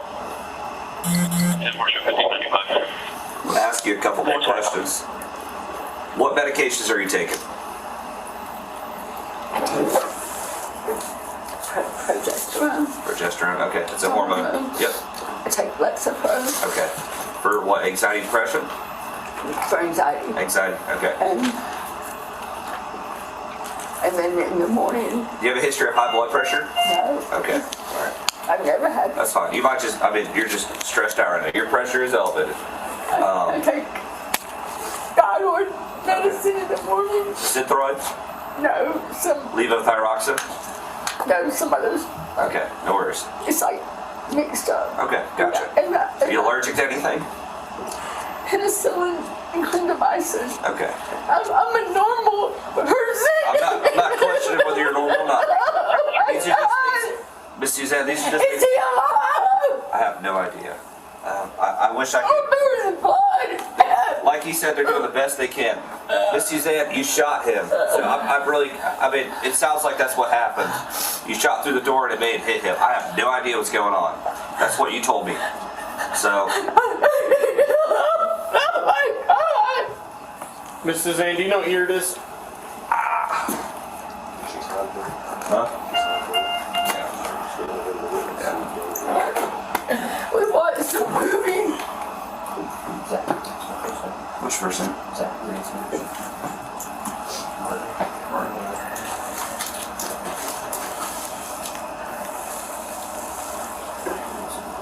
Yeah. Y'all need us for anything else? So, I know you guys are taking, essentially, rights from her, or like, you're taking over. She does probably need to go. Judge, I'm pausing it briefly at 44:55, and I'm going to fast forward a little bit. It's a long body cam, so I'm just going to fast forward, and I'll notify the court when I hit play again.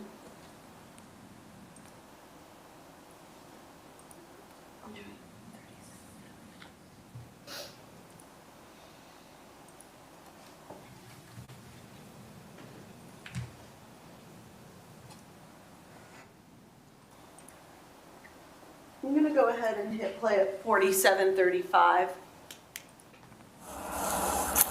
Oh my God. Ready, 4215.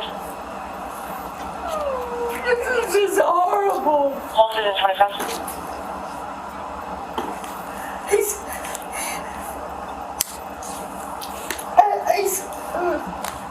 mad at me because I found out, but I was giving him grace because I love him. I wanted us to work it out. God, please, God, be alive. Please take care of him.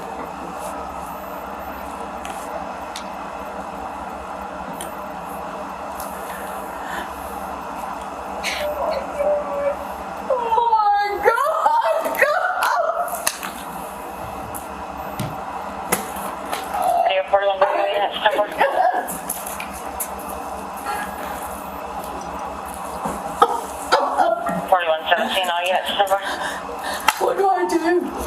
Radio, extended.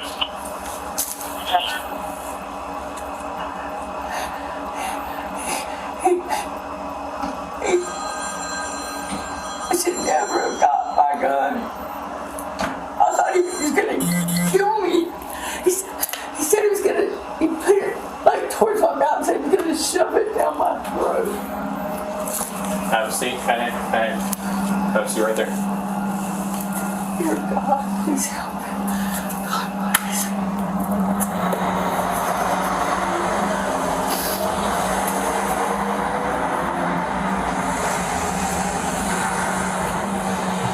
I mean, I've never been in jail.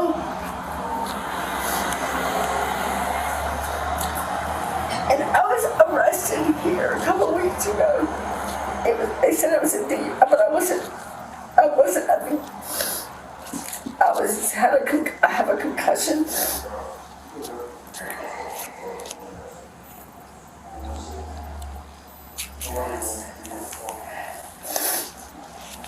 Oh my God! It's like a nightmare. God, please be alive. Please take care of me. Oh my God! This is happening.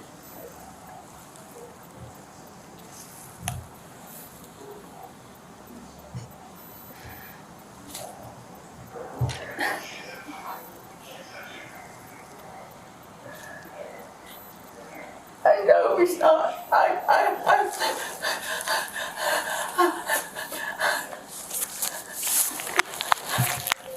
I just feel very home.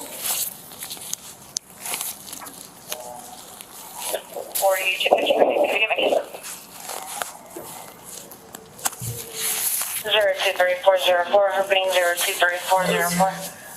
Oh my God. Why did I go get my gun?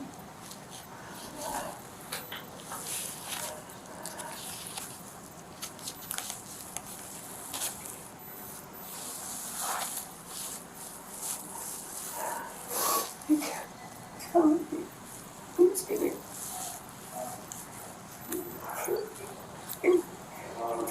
No, don't go to sleep.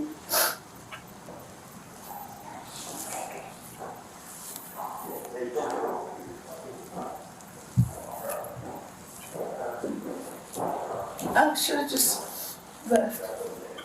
I was gonna leave, but I was scared because the last time I left, we got in a fight, I got pulled over, and they were not. I have a hearing problem.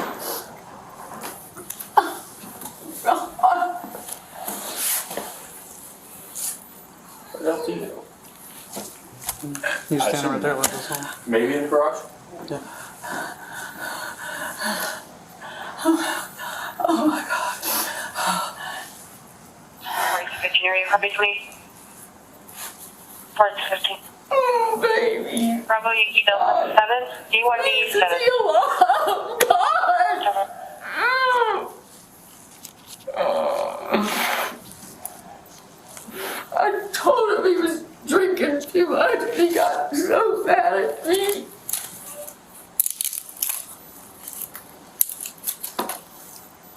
2022 Honda Civic. Judge, I'm pausing at 52:50 and I'm gonna fast forward just a bit.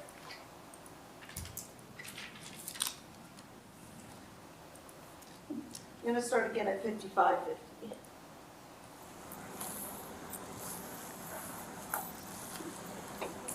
Got mad. I told him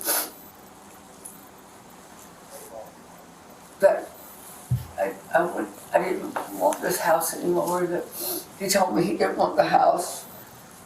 He said, "Do you want it?" I said,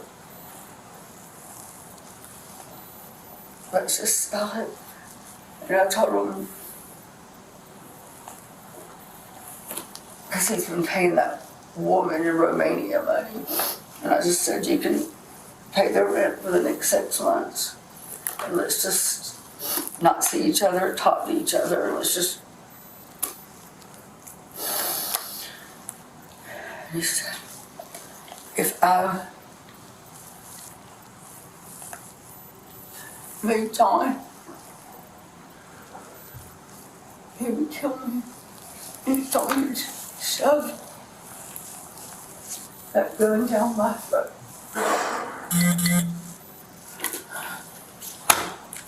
I mean,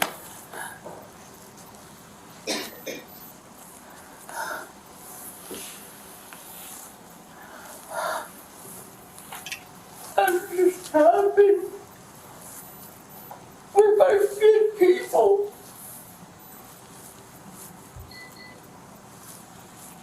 We're both good people. Sometimes things just don't work out.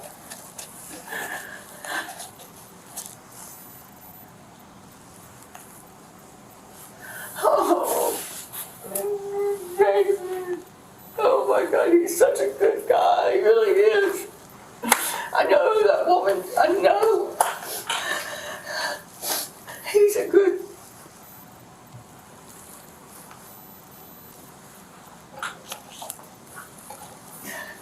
Oh my God. Oh.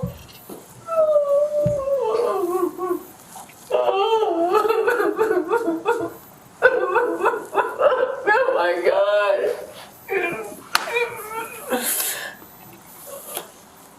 Oh my God. I'm just happy.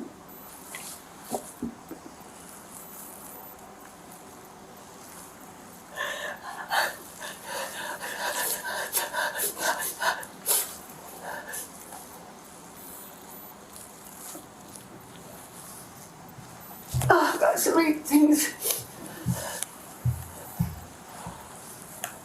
I told him, "Let me sleep up there, you sleep here, because this door doesn't lock, and that door does."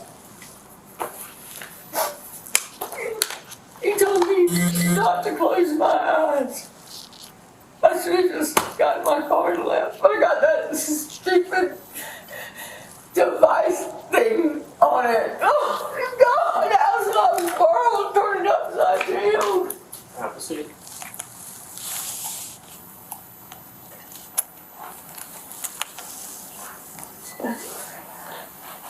Lord, oh God, I don't want this to happen to him.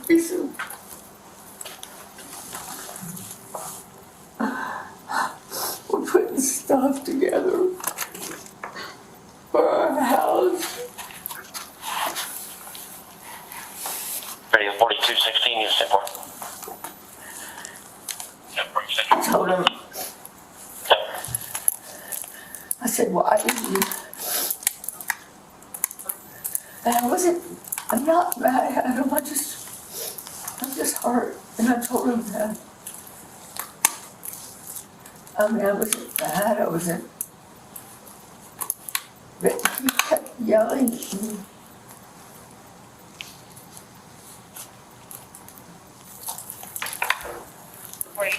Radio 291 with 1, beginning when you're ready. He's got 2 boys and grandchildren. God, please let him be all right. 2173 Oh, God, please let him be all right. He is a good person.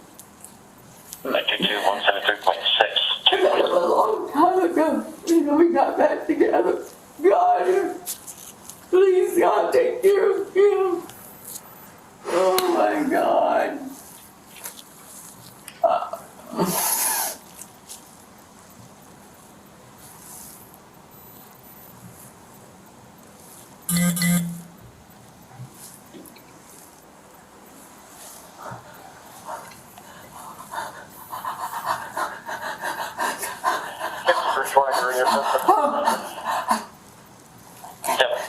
He shot at me.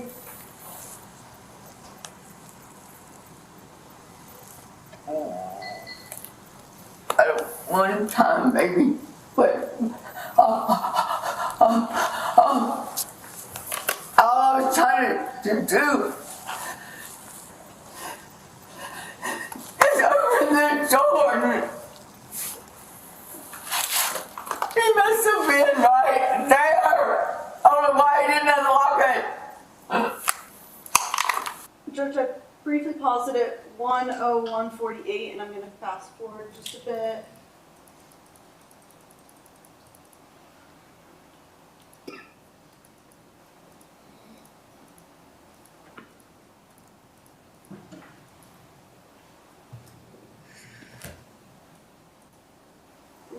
I started it at 1:14:19.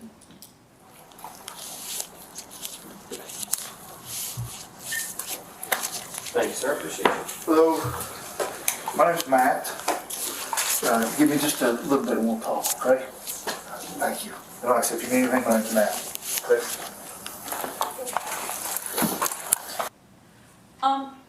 Deputy Thomas, just briefly, who was that we just saw get on scene? That was Investigator Medford. And why did he arrive on scene? After we got on scene and realized what we were dealing with, we contacted our CID persons unit and they responded out to the scene. Okay, thank you. Is that typical in cases like this where you would call out CID to come and investigate? Yes, ma'am. Okay. So in cases like this, would a patrol officer ever do any of the investigation? No, not on something like this. We would always call. Okay. Judge, I'm gonna fast forward just a little bit more. Right now it's at 1:14:39.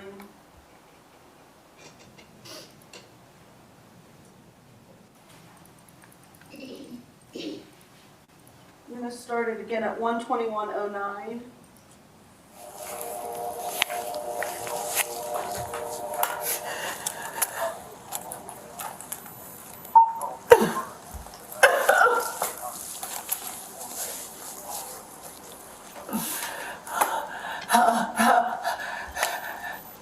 How do I know if he's okay? Well, like I said, he's at the hospital right now. No, but how am I gonna know if he's okay? We'll worry about that in a little while, okay? God, please let him be okay.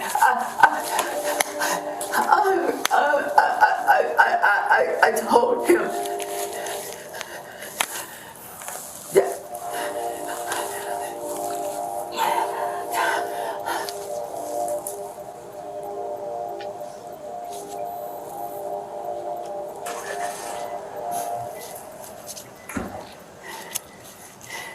he told me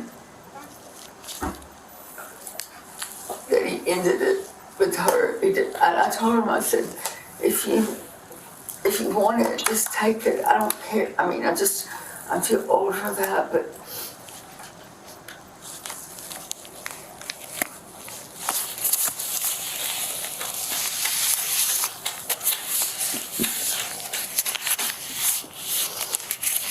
he got so mad at me though. God, how did this happen?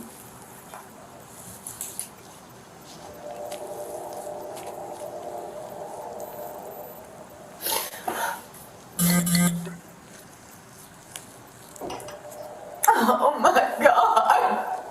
4120 radio, 1038. Off the highway, approaching Old Fork Road, and Black on the 28. And God,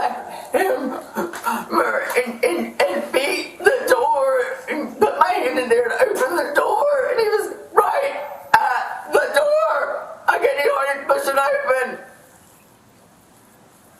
He must have been standing right there.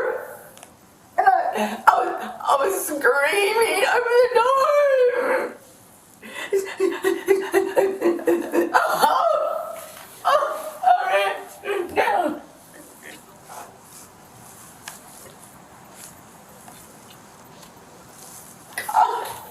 I said,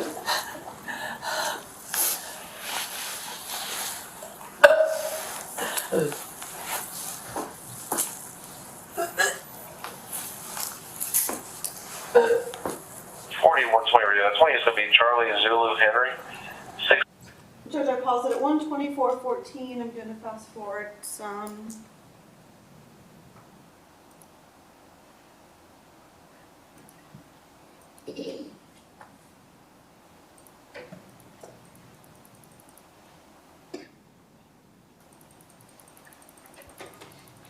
Let's go ahead and take a 15-minute break. Come back at, we'll call it even 2:30. 2:30.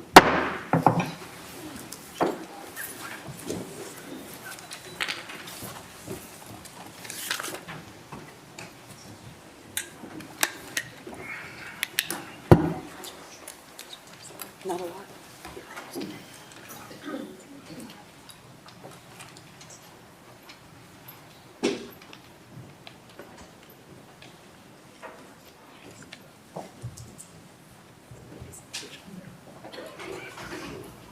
No bathroom or something too.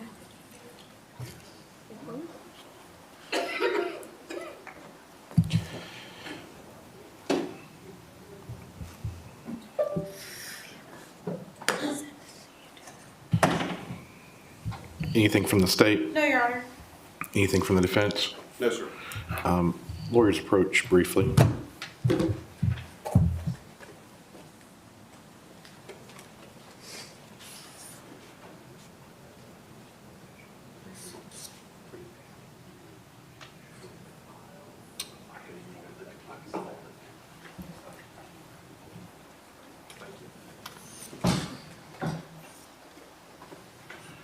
All right, be back at 2:30. Thank you. Could have been upstairs.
told me, God said, I should have just left.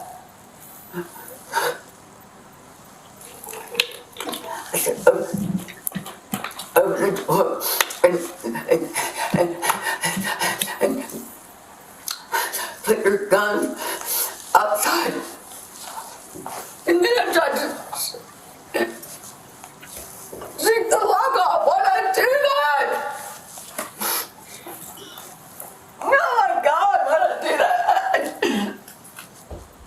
And then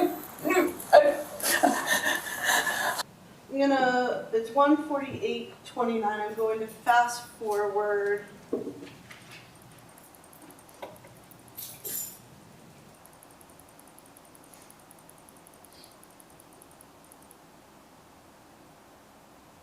To 2:12:59. And Deputy Thomas, is that investigator Mefford that we see that came into the screen? Yes, ma'am, it is. Suzanne? Suzanne? All right, Suzanne, I introduced myself earlier. My name's Matt. I was wondering if we could have a conversation. Would you be willing to come to my office with me? It's warm there. I'll be able to get you some water. I don't want to go anywhere. You don't want to come to my office? It's warmer there. I don't want to go anywhere. Will you please come to my office with me? Can I just stay here? It's warmer there, and I like it. It's better that way. I don't want to go anywhere. Okay. It'd be a lot better, but like I said, we can go there. No, I don't want to go anywhere. Where would you like to talk to me at then? This way. Can we go sit in a car or something? Why can't we talk right here? It's cold, and I'd like to sit down. Why can't we talk right there? Well, they're about to take, I'm gonna have somebody take some photos and stuff. I'll explain the whole process to you. I don't want to go.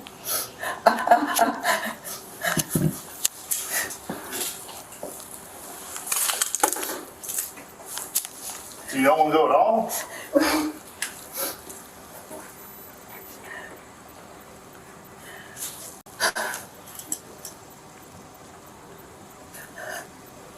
Oh.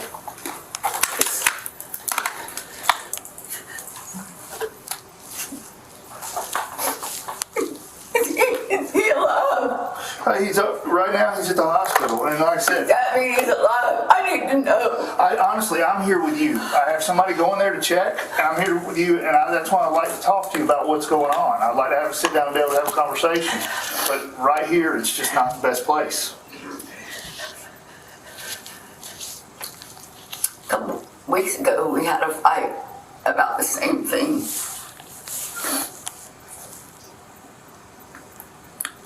And he threatened me.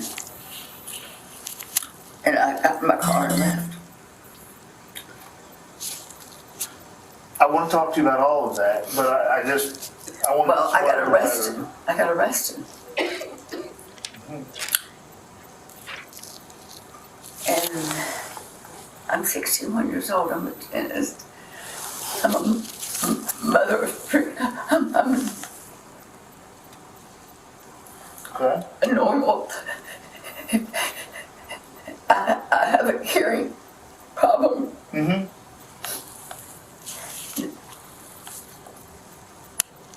And my hearing aid was dead. They yelled and screamed at me.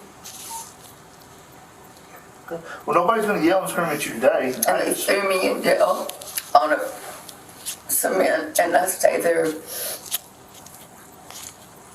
all night. So no, I want to go to my office. I want to go to the jail. And then tonight, he threatened me, and I should have left, but I was scared.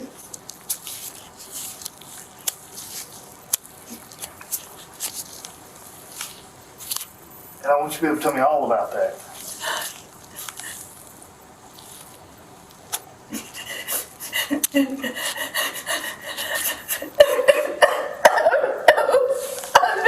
I'm not scared. I just don't know what happened. He put that gun on my lips. Mm-hmm.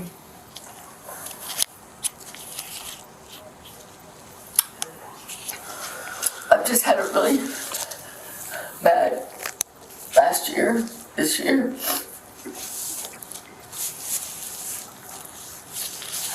Okay. So like I said, I want to talk about every bit of that, so. I don't want to talk about it. It's just, everything was fine.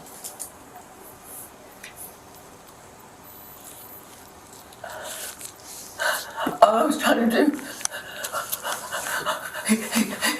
he shot the gun, and then I was trying to shoot the lock off, and it must have hit him. And he locked the door, and he wouldn't open it, and I ran downstairs and got a hammer and beat the door and put my hand in there, and then there was blood everywhere. Can we please go to my office and talk about that? I hear everything you're saying, it's very important, I want to go talk to you in my office about that.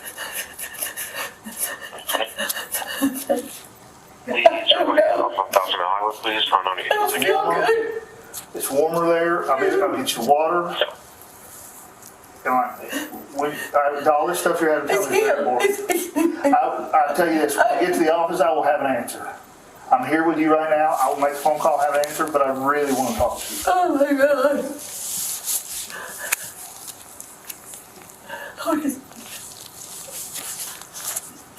I'm just a normal person. Do you need shoes? I don't want to go. Okay. I just want to go. Well, I really want to talk to you, and it's very important to me. Why can't we just talk right here? Because this is going on. You know, you've seen me and my partners here for a few minutes now, right? So I'm going to be very honest what we're doing. Because it's a thing I have to process, know what's going on. So I had to write a search warrant for the house because I can't do that on consent under these circumstances. So what's about to happen is they're going to have that signed by a judge, and then I have another friend that's going to come in with a camera, and he's going to take pictures of everything, and we're going to go from there. And I don't want to be here while he's doing that. And while he's doing that, me and you can go talk.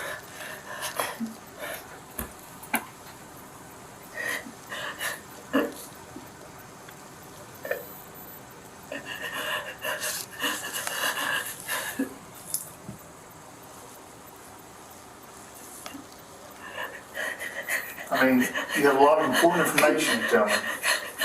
You have a lot of important information, like you're telling me, and I really want to know more about it. Can I change? Absolutely. Where are your clothes? In the house. Where at? In my bedroom. Is that the downstairs bedroom? Right here. Okay, there's no guns or anything in that closet, is there? Oh. All right, come on. Yeah, we can. Breland? Yes, sir. Come on. So what's going to happen is this deputy here. I'm gonna pause it, or stop it at 2:20:08. So Deputy Thomas, what happened after here? Was the defendant able to go change her clothes? Yes, ma'am, she was. Who went with her? To go into the room, it was me and Deputy Breland and our Deputy Westmoreland. Once she started changing, Deputy Westmoreland stayed in there and watched her. So after she changed clothes, what did you do next? I transported her to the law enforcement center.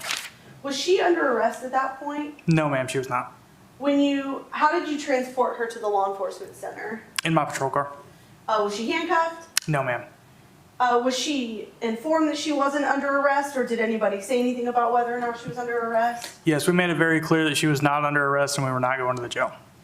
And so when you say not going to the jail, where is the law enforcement center and where is the jail? The law enforcement center is located on Browns Bridge Road. The jail is located on Barber Road, which is off Candler. So totally separate locations? Yes. So while you were transporting her to the law enforcement center, was Investigator Mefford in the car with you? Was he somewhere else? No, ma'am. He was still on scene for a little while, and then eventually he came and met us at the law enforcement center. And once you got to while you were on your way to the law enforcement center, did the defendant make any more statements to you about what happened that night or anything like that?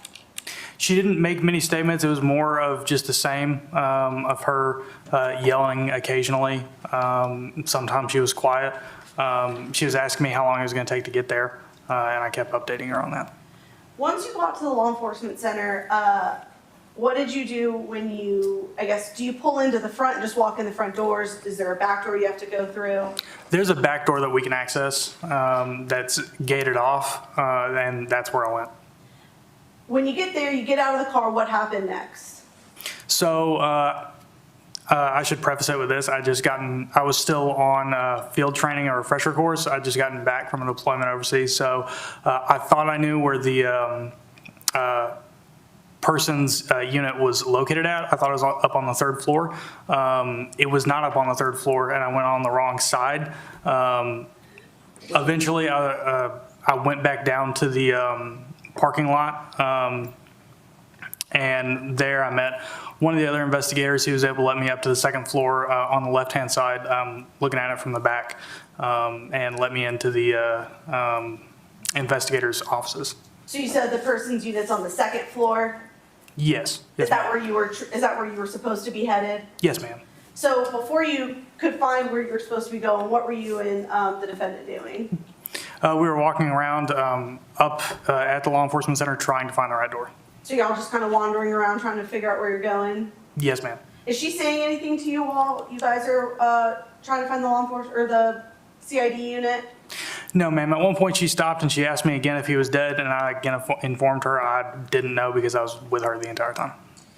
Once you got to the interview room, do you go in the interview room with the defendant or do you go somewhere else? I stay outside. Do you stay outside for the entire time she's being interviewed? I do. There's one point where she tries to leave and says that she needs to go to the bathroom. I don't go into the interview room at that point, but I'm in like the hallway where the interview rooms are. So at one point you said she needed to use the restroom. Was Investigator Mefford in the room with her when that happened, when she needed to use the restroom? No, he had stepped out with another investigator. So was she in there alone? Yes, ma'am, she was. So what happens, what's Hall County's policy when someone's being interviewed in the interview room, they're not under arrest, but they need to, like, for example, use the restroom? Like, what are you trained to, how are you trained to handle that situation?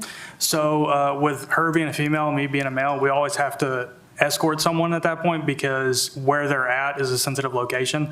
Even my badge doesn't have access to that floor. I have to get let in by an investigator. So we still have to stay with them because there's sensitive information in the area that they're at. With her being a female, me being a male, I couldn't escort her to use the bathroom, but there was a female investigator who came and was able to escort her. So if it had been a male in that room and they had asked to use the restroom, would you have been able to just immediately take them out and escort them to the restroom? I would have probably went and asked if that was okay with the investigators. And then if they were good with that, then yeah, I would have escorted them to go use the bathroom. And so because she was a female, what did you do when she asked you to use the restroom? The first time, I wasn't sure exactly how long it was going to take. She came out and asked, and I said they should be back soon. Then she came out and asked the second time, and as we were having that conversation, a female investigator walked up. I let her know that she needed to go to the bathroom, and she took her. Okay. Backing up to, well, I guess after the interview, what's your role as far as this case is concerned? After the interview, I've had no other interaction with this case other than testifying. So backing up to your time on scene with the defendant, did you observe, I guess we watched on your body cam, were you able to observe her overall general behavior and demeanor while you were on scene? Yes, ma'am. Did she appear to, while you were on scene, did you note whether there were tears coming out of her eyes? I did not observe tears coming out of her eyes. Did she ever ask you for like a Kleenex to blow her nose or wipe her eyes or anything like that? No, ma'am.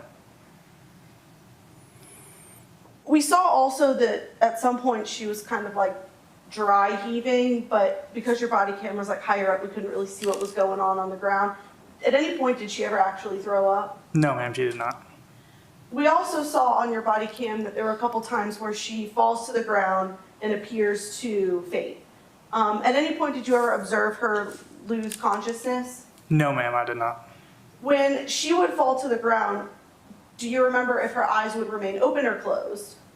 The first time, I can't remember. She was kind of turned away from me, but the second time, her eyes remained open. I don't believe I have any other questions. Thank you.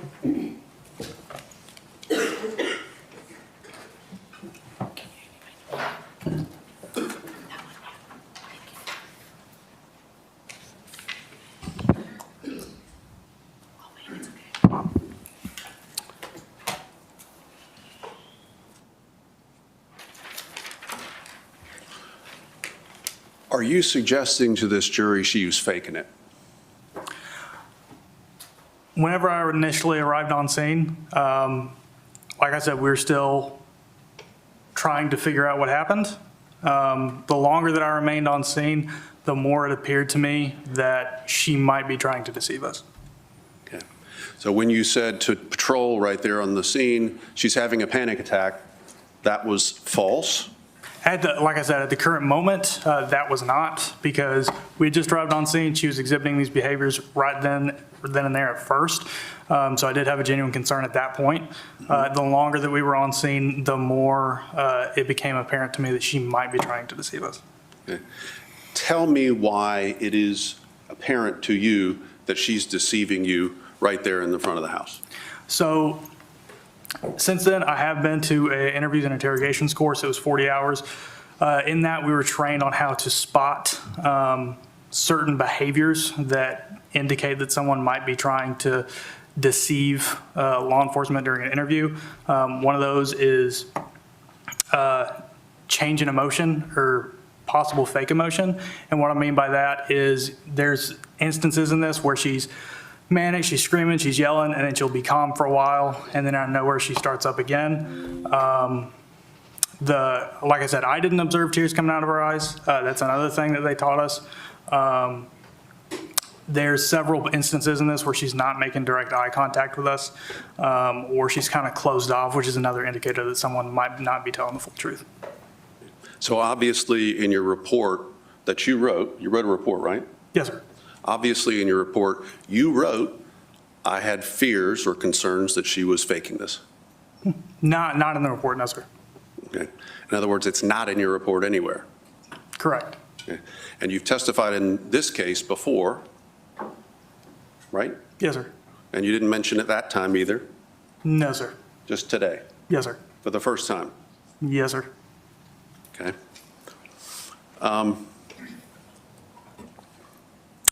Want to ask you about what you could, we all can hear and see most of what you can hear and see, but I want to talk about what you could smell, okay?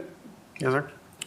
You testified in this court about this before, and I asked you questions about this. I'm going to ask you questions about whether you ever smelled any alcohol or drugs coming from her person, okay? Yeah, yes, sir. And the answer to that is? No, I did not smell it at the time.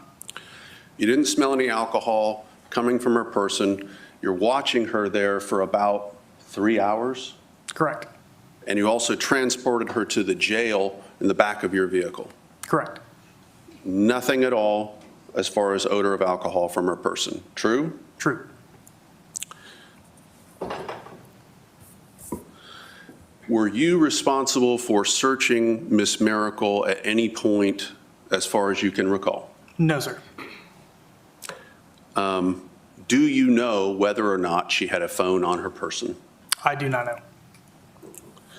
At some point, Ms. Mericle attempts to get up and head back into the home. Do you remember that? Yes, sir. In fact, she did it kind of a couple of times. She was trying to go in there and get water, and she said things about not being able to speak until she got some water in her throat. Mm-hmm. Right? Yes, sir. Is that one of the fake things that they taught you about? No, sir, that's not. Okay. So she wants to go back in the home, and you precluded her from doing that. Yes, sir. And you have made it clear what the reason for that was. You felt that she could obviously contaminate the crime scene. That's one of the reasons. Yes, sir. Right? And as you said before, in that state of mind, she could be a danger to herself. Yes, sir.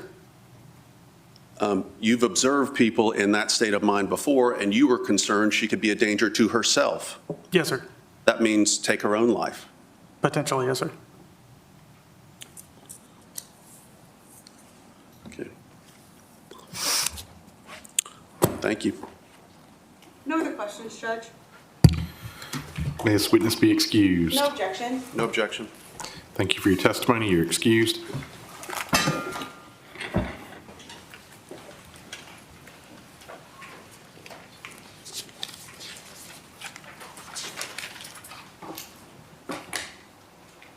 You want to call next witness? Would you like to take a brief break? You tell me what you'd like.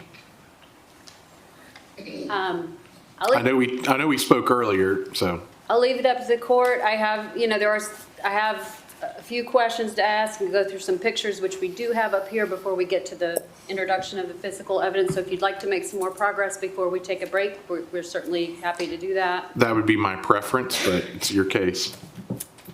The state calls Cameron Durham. Okay.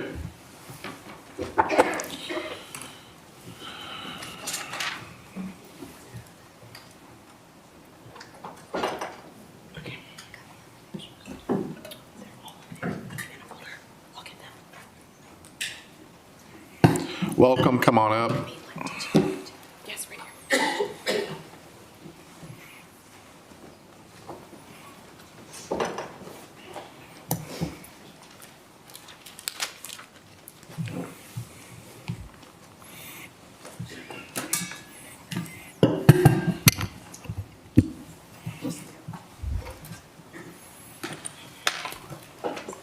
Do you swear affirm the testimony about to give to be the truth, whole truth, nothing but the truth, so help you God? I do. Thank you so much.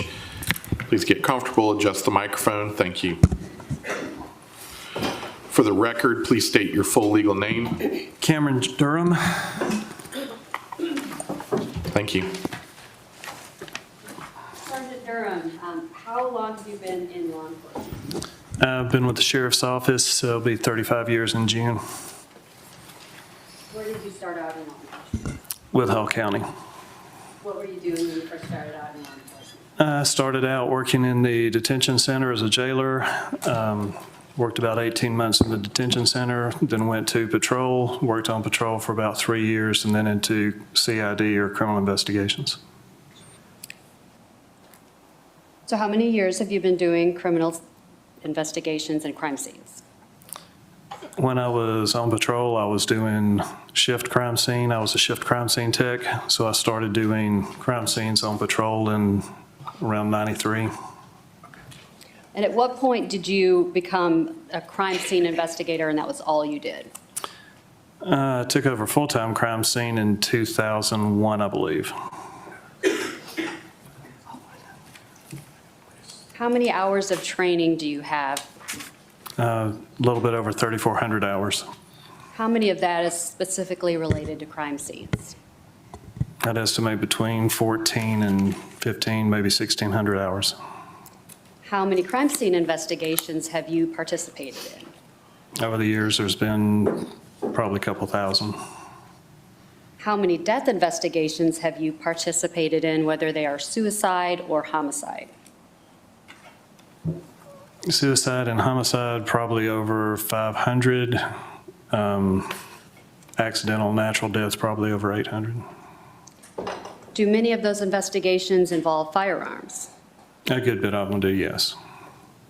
Do you have any certifications in your connection as work as a crime scene investigator? I'm certified through POST, or the Georgia Peace Officer Standard in Training. I'm certified as a crime scene technician and as a latent print examiner. Judge, the state tenders Sergeant Cameron Durham as an expert in crime scene investigation. No objection to that tender. Directing your Hold on one attention- second. Yep. Thank you. So ordered.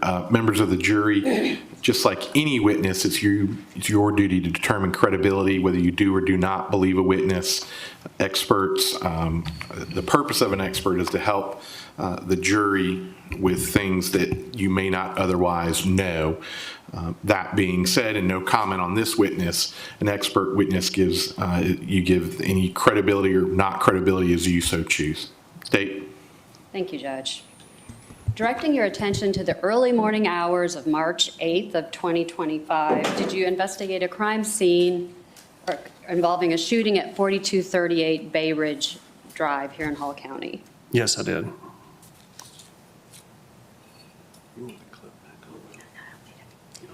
Did part of your duties as the crime scene investigator involve the taking of photos? Yes. Judge, I am going to hand Sergeant Durham what I've got marked States Exhibits 7 through 179. I apologize. 7 through 179. Yes, Judge. And I trust that y'all reviewed these before trial.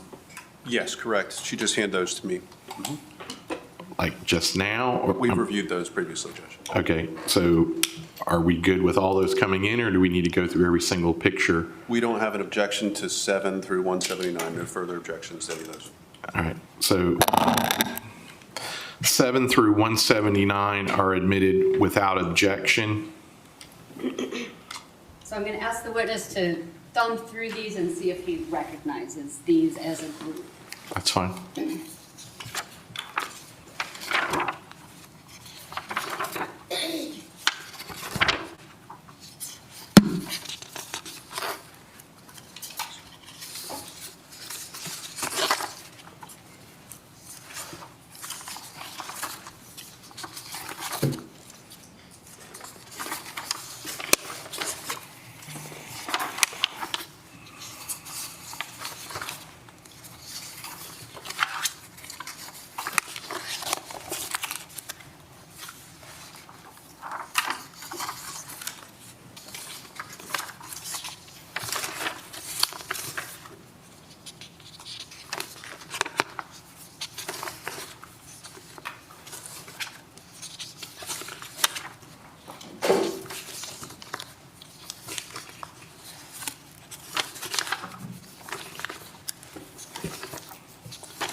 pictures accurately depict photos that were taken during the investigation of the crime scene in this case?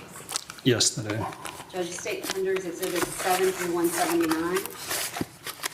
No further objections, 7-1 through 179.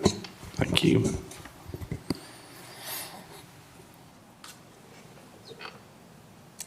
So as part of investigating the crime scene, in addition to taking the photos, what was the very first thing that you did when you started working on this case? Well, the photographs were taken, and you also go in and observe the scene. In this case, when I arrived at the scene, we were still waiting for a search warrant, so I went to the hospital in this incident and took photos there at the hospital and then returned back. What observations did you make at the hospital? The victim was at the hospital. They had already pronounced when I started doing the photographs. I observed the injuries to the body and collected the clothing there at the hospital and personal effects that he had. Okay. And where did you go after leaving the hospital?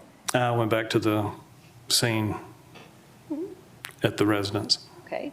So in connection with the scene, we're going to start with Exhibit 7.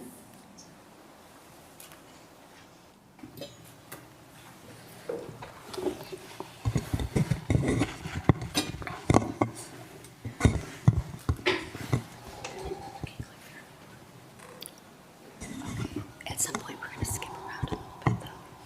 Just so we know. Okay. So what is this a picture of? It's a photograph of the residence. This is a couple of days after the original call, but you can see one of the vehicles is still there. The doors are down and secured, but it's just the outside of the residence. And then State's Exhibit 8. Photograph of the back of the house. State's Exhibit 9. Photograph as that evening or that morning when I arrived on scene. You've got the garage doors up, vehicles that are parked there, and you can see the front of the house. State's Exhibit 10. Another photograph showing the vehicles a little clearer. You can see the open garage doors, and the residence again. You can see stairwell and damage to the upstairs window. State's Exhibit 11. What are we looking at here? Photograph of the foyer or the staircase and the window up on the second floor, where you can see the damage to the windows. Okay, and I'm going to try to shine this light. It's not working on the screen. Can you, I know you're tall, so would you mind showing the jury what you're talking about as far as the windows? You can use a pointer, you can use your arm.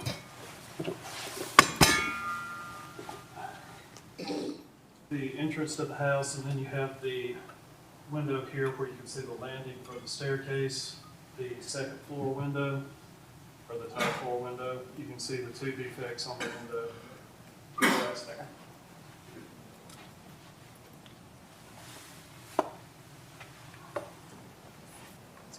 All right, and then now we're looking at State's Exhibit 12. What is State's Exhibit 12 a picture of? It's a close-up of the upstairs window. You can see the damage to the window. This is a through and through gunshot to the window frame or the window pane. This one, the interior glass is broken, but the exterior glass is still intact. Did you find any projectiles associated with either of those two holes in the window? No. Now, State's Exhibit 13. It's a photograph showing the entrance to the residence going into the great room. And State's Exhibit 14. Inside of the residence, showing the items that were there on the floor, some boxes, looks like some furniture that was to be put together. State's Exhibit 15, what are we looking at here? It's the back side of this would be the windows facing the back of the residence and the lake. The patio is out back, or the deck is out back. And State's Exhibit 16. This is standing in the living room, looking into the kitchen and dining area. State's Exhibit 17. Looking back on the far side, this is the area going back to the back master bedroom area. And State's Exhibit 18. The entrance into the master, And State's Exhibit 19. the master area, master bedroom area. State's Exhibit 20. Again, this is a different angle of the master bedroom. You see going into the master bath, And State's Exhibit 21. going into the bathroom, master bathroom. And State's Exhibit 22. Master bathroom area. And State's Exhibit 23. Did you note anything of interest in the master bath? There was a cloth, a washcloth type, there on the edge of the counter. And State's Exhibit 24. Going back to the bathroom, to the closet bathroom areas. State's Exhibit 25. Closet in the master. 26. Again, closet in the master. Okay. And I am going to skip over this one for right now, and we're looking at State's Exhibit 28. What are we looking here at State's Exhibit 28? You're looking at these steps going up to the landing and then up to the second floor of the residence, or the top floor of the residence. And State's Exhibit 29. Photograph of the landing. The stairs over here are going up to the top floor. Photograph of the stairs and the landing. You can see a few blood drops, some bloody footprints, light footprints. Okay, and for the record, that was State's Exhibit 30, and then State's Exhibit 31. What are we seeing here? You're looking, these are the footprints again, and just some blood drops on the staircase. And State's Exhibit 32. It's a close-up or a little bit better shot of the footprint, one of the footprints on the stairwell.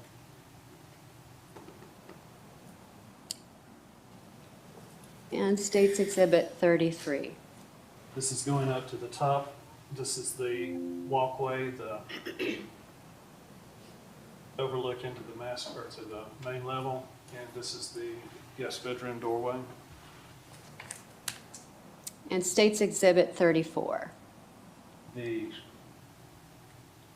hallway just outside of the master bedroom. You can see the shoes that are there. There's some, again, bloody footprints, a few blood drops.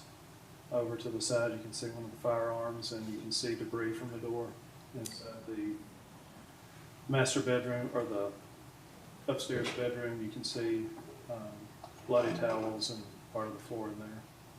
Were those towels like that when you arrived? Yes.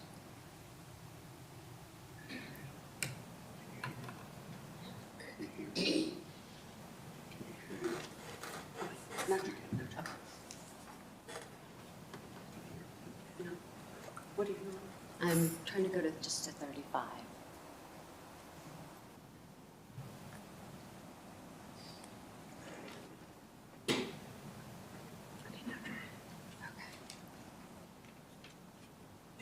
All right, and this is the State's 35 or 36? No, go back one. Okay. There. Okay, looking at more closely now at State's 35, what are we looking at here? You're looking at a couple of shoes, debris from the door. Inside, you can see the bloody towel. Looks like part of the handle for the hammer. And up in the center, you can see the Glock that's still resting on one of the shoes.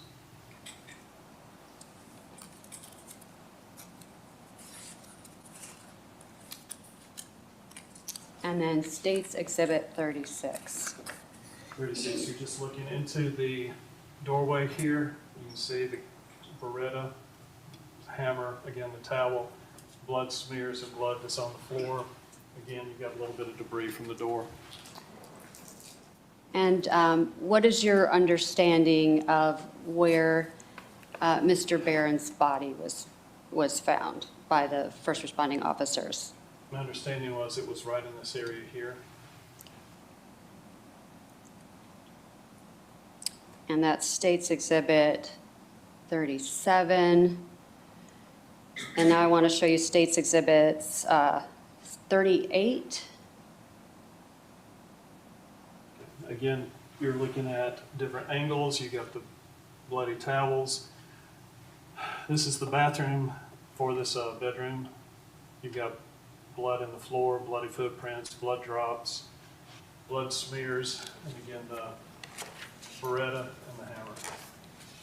And State's Exhibit 39. You've got a close-up of the Beretta, the way it's laying in the floor next to the hammer. And State's Exhibit 40. Different angle, it shows a little bit better the hammer there with the Beretta that's on the floor. And as far as you know, had those items been moved prior to you taking the pictures? No.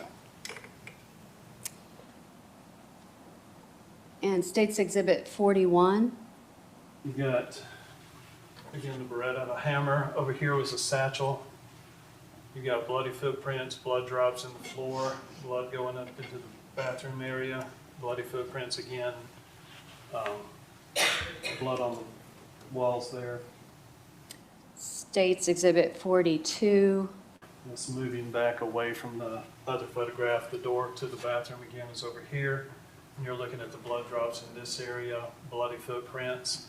This is the edge of the bed. You got some blood drops on the edge of the spread, a little bit up at the top. Okay, and let's look at, okay, State's Exhibit 43. What are we looking at here in regards to the drops of blood? You just got a smudge over here, a smear, heavy blood smear. You've got drops that are coming over here. You got the bloody footprints coming in front of the bed. These areas right here look like they had blood in them at one time, but you can see the smear that transfer across them. You still got the outline of the blood drops, but the blood is moved or wiped away. And backing up, I heard you say transfer. Can you explain to the jury what you mean by transfer?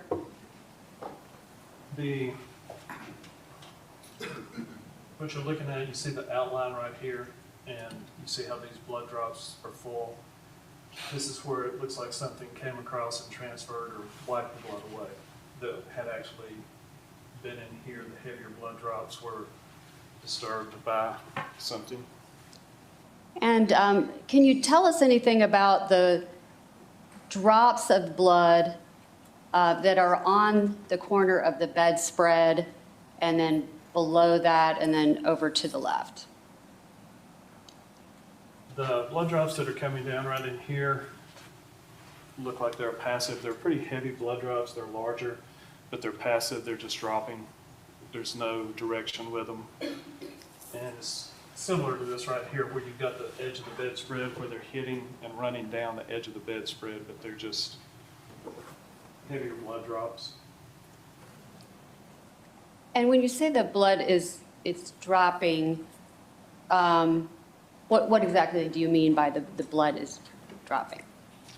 When the blood is dropping, if you've got it dripping off of something or if it's dripping off of an arm, whatever, if you don't have any motion with it, if you're not throwing or casting with it to get direction to it, if it's just passively falling or dropping, the blood is just going to be dripping from the object or the extremity that's dripping from. So what you're looking at, these are rounded, more of a 90-degree blood drop just falling straight down versus something that's been cast or has force to it that will cause it to go at an angle. Okay, and so what is your opinion about these blood drops on the floor? They're just dripping from something that's got a good bit of blood on it. Like I said, I mean, they're pretty heavy drops, and you can see they've been in here as well. So there's something that's got a heavier concentration of blood on it versus something that's just got a little bit of blood that's starting to drip or fall. Okay. And then looking at State's Exhibit 44, what are we looking at here in this picture? from the corner, a little bit over here by the edge of the bed. You can see a holster that's right here. You can see the blood drops right here on the edge of the bedspread, the blood drops that were on the floor, the bloody footprints. You got the smudge of the smear right here, one of the towels. Over here you got the towel and the Beretta and the hammer again. Blood drops here are blood on the wall, a little bit of blood up here, and also you have the impact point from a projectile that came through. And then State's Exhibit 45.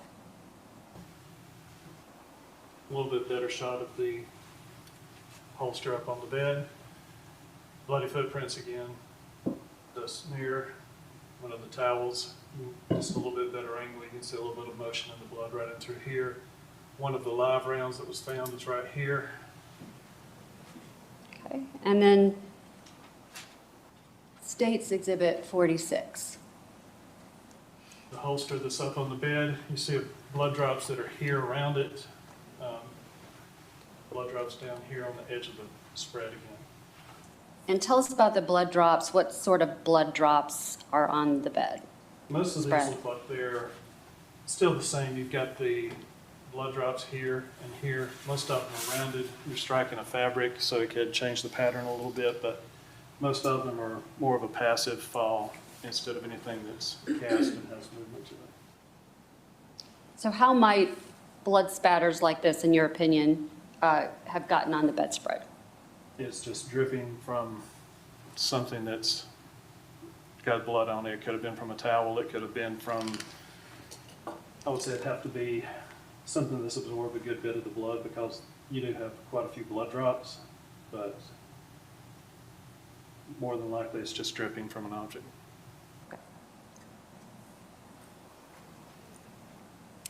And looking at State's Exhibit 47, I think that you had just mentioned earlier that you saw a live round on the floor. Yes. One of the live rounds is right here. Okay. Which gun did that live round, which gun do you associate that live round with? The live rounds that were in the bedroom floor, both were a hollow point Hornady, and the Hornady ammunition was inside the Beretta.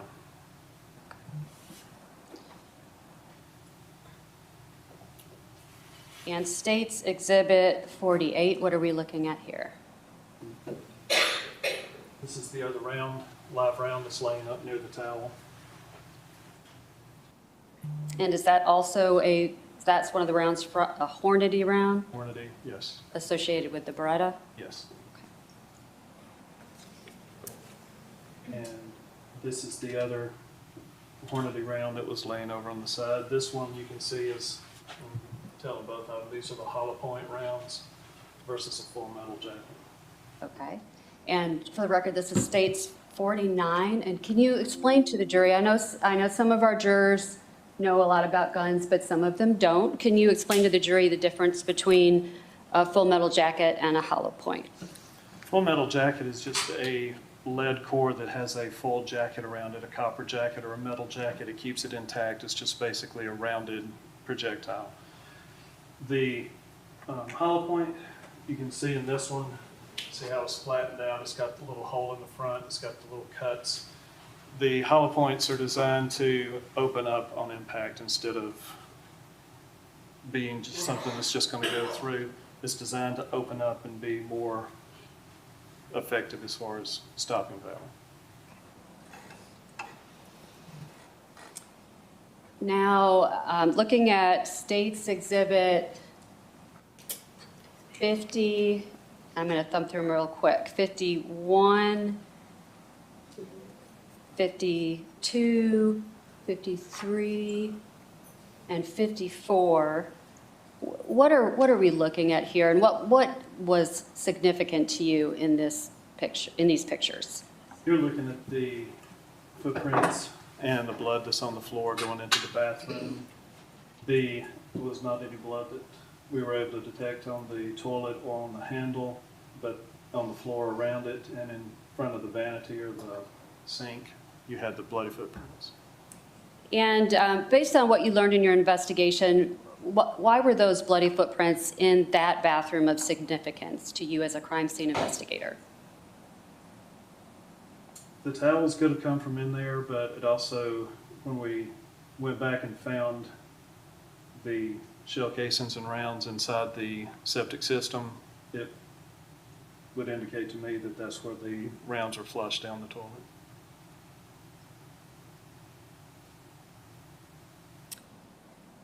And State's Exhibit 55.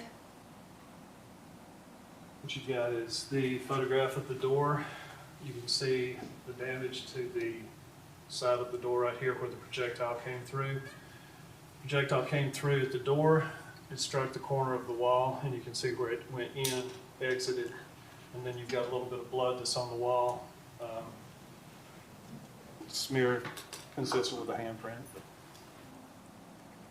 And then State's Exhibit 56. You can see a little bit better photograph of the door. The door handle is here. Exit is here. You've got damage from a hammer, and again, the wall where you have the entrance and the exit, blood spatter on the wall, and bloody handprint. And just backing up 1 minute now, you said you can see the doorknob, and then you said you can see the exit. Can you explain to the jury what you mean by the exit? I'm sorry, the defect? Okay, sorry. The entrance again, exit, the defect on the door, you can see this is where the edge of the door got pushed out from where the projectile came through. The impact up here from the hammer. So are we looking at the inside of the door as if you were standing inside the bedroom and looking out? Out, yes. Okay. This is the back side of the door. Okay. And then State's Exhibit 57, what are you measuring here? Measuring the height from the floor to where the, again, the impact from the projectile, impact from the hammer. And even in this, you can see a little bit of blood that's on the door as well. But you can see the damage to the door handle. And you can see where it's framed in with the little offset wall that goes into the bathroom. Okay, and what room are you standing in when you're taking that picture? Or when that picture's being taken? It's in the bedroom where the victim was found. And so I see that the door is turned open, so That's the front side of the door. that's the front side of the door as if it had been closed. Yes. Okay, just wanted to make sure of that. Okay. And then State's Exhibit 58. You look again, the measurements just showing the height of the impact with the projectile, where the handle is, and again, you can see the damage to the door. State's 59. You're looking at the impacts again from the hammer, a little bit of the blood, but you're looking at the interest from the projectile. And State's Exhibit 59. Just the edge of the door where you can see where the damage was, where the projectile popped a little bit of the door out. Oh, this is State's Exhibit 60. But again, it's just the impact right here. You can see the impact of the wall where it came through the door and then impacted the wall. The damage right here, the little paint transfers where the door was shifted out with the projectile when it went through. And State's Exhibit 61. Got the door closed again, but you can see, again, the side damage where the projectile came through. And a close-up of the damage. Okay, and that's in State's Exhibit 62. Or were you going to say something? I was just going to say, you can still see the impact to the edge of the wall and then the door, edge of the door. And State's Exhibit 63. The measurements showing where the impact to the wall, where this is the projectile where it came through the door, and it traveled over, struck the edge of the wall to the corner of the wall and came through. And so what was your measurement there of the impact to the wall? That was right at 48 inches. Okay, and going back to State's Exhibit 63, what measurement did you get as far as the projectile? This right there at about 46 and a half. Any sort of an angle of the projectile as it traveled through the door and into the wall? The projectile came in at an angle of about 64 degrees with an upward trajectory of about 5-7 degrees. Just a slight upward angle with an impact or an angle coming in and sideways to the wall. Okay, and then State's Exhibit 65. It's a What- photograph showing a trajectory rod where it goes through the path of the projectile where it came through the door, struck the edge of the wall, and traveled through. And State's Exhibit 66. Close up where you can see a little bit better detail. You can see where it came through right at the edge of the door, and then came up, struck the wall, exited out.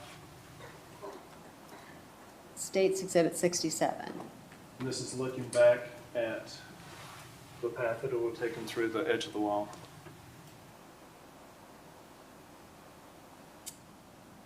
State's Exhibit 68.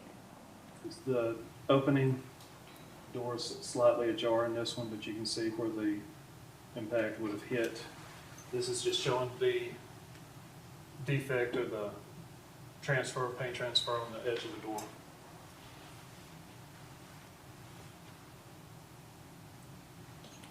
And again, a different angle, but showing the trajectory where it came through the door, through the corner of the wall. Okay, and that's State's 69. Now, State's Exhibit 70. It's a close-up shot showing the transfer from the paint and the defect. You can see where the door's not completely intact anymore. How it's damaged, it's not completely together, but this is the transfer from where it was pushed over and struck the edge of the door frame. Okay. Now, in addition to the defects you saw from the gun that was fired at the door and into the room, did you see any defects going in any other direction? Yes, on the Okay, so I'm showing you State's Exhibit 71. What are we looking at here? This one shows, this is the defect of that short little wall again, but you can look out here, you can see this marker where it's got one of the defects in the glass. This marker where it shows the defect on the edge of the wood. Another impact, and impact on the picket, the metal picket, and on the wood banister. So State's Exhibit 72. Is a lighter photograph, it's easier to see, but again, you've got the damage here showing the door frame. The damage to the glass you can't see because this one is a lighter photograph, but this is an impact where it looked like a projectile was tumbling and struck the edge of the wall. And right here is the defect on the handrail, and right here is the metal picket, just got a defect on it from an impact. And just to be clear, the defect on the wall on the inside of the room, is that associated with these other defects that you've been talking about? This one is the one that came into Okay. the room. These are ones that are outside, and this is on the hallway. That's the picket, metal picket, and this is the banister that goes downstairs to the landing we looked at earlier, and this is that exterior wall. Okay, and then State's Exhibit 73. Close up showing the damage to the picket. You can see where it was struck right here. And State's Exhibit 74. That's the back side of the picket. This is where the metal peeled and came in this direction. If you're looking at it, that one is actually where the metal peels out and comes in. It faces down the hallway on the upstairs. And then State's Exhibit 75. That's the impact point to the handrail of the And State's Exhibit 76. And you're looking at the impact here. That spot on the wall is where it impacted a projectile that was tumbling, impacted there. This is the impact that was through and through, that went through the interior pane and the exterior pane. This is the broken glass on the interior pane of glass where it didn't penetrate and go through the outside pane. Okay. Do you know any idea where that one went? The one that went completely through? No, the one on that didn't penetrate. No. The one that impacted the wall and the one that went and busted the interior pane, there were fragments found, but not really any large sections of the lead cores that were found. Now, do you have any opinion about whether these, the defects to the metal railing, the wood railing, and then these impacts on the door and the glass, how many projectiles they came from?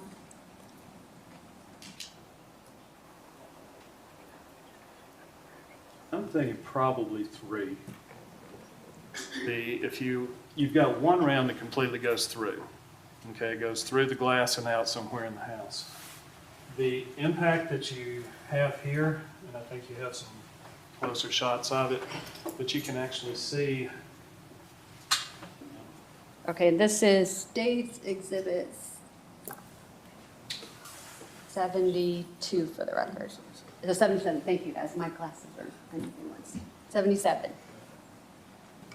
This is the one that's through and through, the interior glass and the exterior glass. The one that hit here could be a fragment of one of the projectiles. This one hits with a good bit of force. It hits the wood right there and leaves a nice indention. And the indention is to the point where you can actually see the crimping on the projectile. So to me, that one would have to have a little bit of weight with it. Is there a way to zoom in on that one? This one right here, with the crimping, line of crimping is right there where it holds the hollow point together. You see, this has got the line right here with the crimping in it. So this is a pretty heavy impact, but you can tell the projectile's tumbling. It's not coming in straight, it's going in at an angle. The metal picket, the way the picket was peeled back into the side, you've got a lot of fragments that go down the hallway, but they're very small fragments. The impact right there is pretty heavy, so I'm thinking that may be from a projectile that comes through, strikes the handrail, and then starts to tumble and hits here. So the glass that broke on the interior pane was struck by a smaller object that had enough force to break the interior glass but not penetrate and go outside. But like I said, probably, I'm not sure if 2 would have done that or 1 round would have done this and the damage to the window. You've got 1 round that goes completely through, 1 round that hits here, and the other round looks like it was fragmented down the hallway because the way the metal tears, it goes down, basically projecting the fragments down the hall and into the ceiling. So State's Exhibit 79. That's the through and through on the glass where it goes through both panes. And just outside the house? Yes. And then State's Exhibit 80. This is the one that hit and broke the interior, but it didn't go through the outside. State's Exhibit 81. Is damage to the globes, and that could have been done from any of the fragments coming through where it was fragmented. And State's Exhibit 82. In daylight shot, this one shows the through and through. Again, this one shows the projectile that was tumbling and struck. And State's Exhibit 83. That's where the original break was here. The rest of the break I did trying to get down and look inside the pane, between the panes, to see if we could find any more of the projectile. But that's the one that didn't exit completely. And then State's Exhibit 84. A small defect that was near the impact on the wall, just at the edge of the frame, the glass frame. How might that impact have occurred?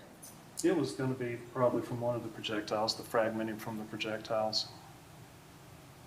And State's Exhibit 85. That's the one where it struck the side. Again, you can see the crimping a little bit better in this one. But it shows that the projectile struck the wall at an angle or sideways versus straight in. So that one was tumbling at the time that it impacted. And State's Exhibit, That's the small defect at the edge of the pane, just the chip in the wood and the fracture in the glass. and then State's Exhibit 87. This is looking down from the, if you want to call it the landing at the top or the hallway into the great room downstairs. These are markers where it's showing fragments, projectile fragments here, and then you've got the fragment that's over here on top of the chair. Is that what we're looking at here in State's Exhibit 88? Yes. And this one, I mean, you can see the crimping again, and you can see this is the jacket from the hollow point. But that was more of the, just the copper, the metal jacket. It didn't really contain any of the lead core that would have the weight. This is more of just the copper where it would have traveled further. So when you're talking about crimping from the hollow point, are you referring to the Hornady bolts? Yes, And those came out of which gun? the Beretta. Again, photographs showing smaller fragments. Okay, so that's State's Exhibit 89, and then in State's Exhibit 90, what are we looking at? This is a section of the copper jacket.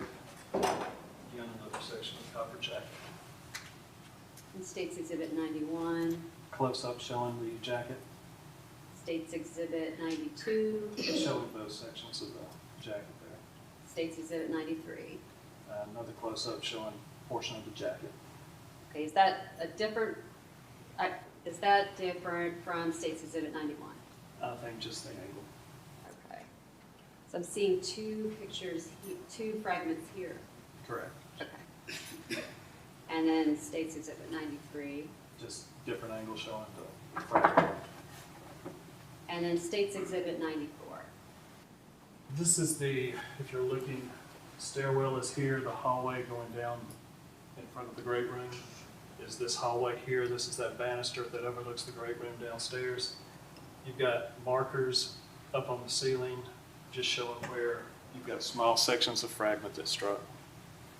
In State's Exhibit 95.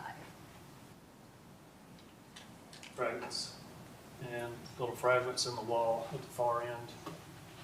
So now we're looking down the hallway. What's at the end of the hall? Is that the bedroom where the shooting happened, or is that a different? No, this is the opposite side of the house. This is the other bedroom. This is the stairwell that goes down to the landing that we've been looking at in front of the great, the large windows. And then State's Exhibit 96. And this one, this is that same stairway where it goes downstairs. This is the phone that was located, and you've got small sections of the fragments that are there in the floor as well. And State's Exhibit 97. The cell phone that was on scene. It's a better photograph later on of the same phone.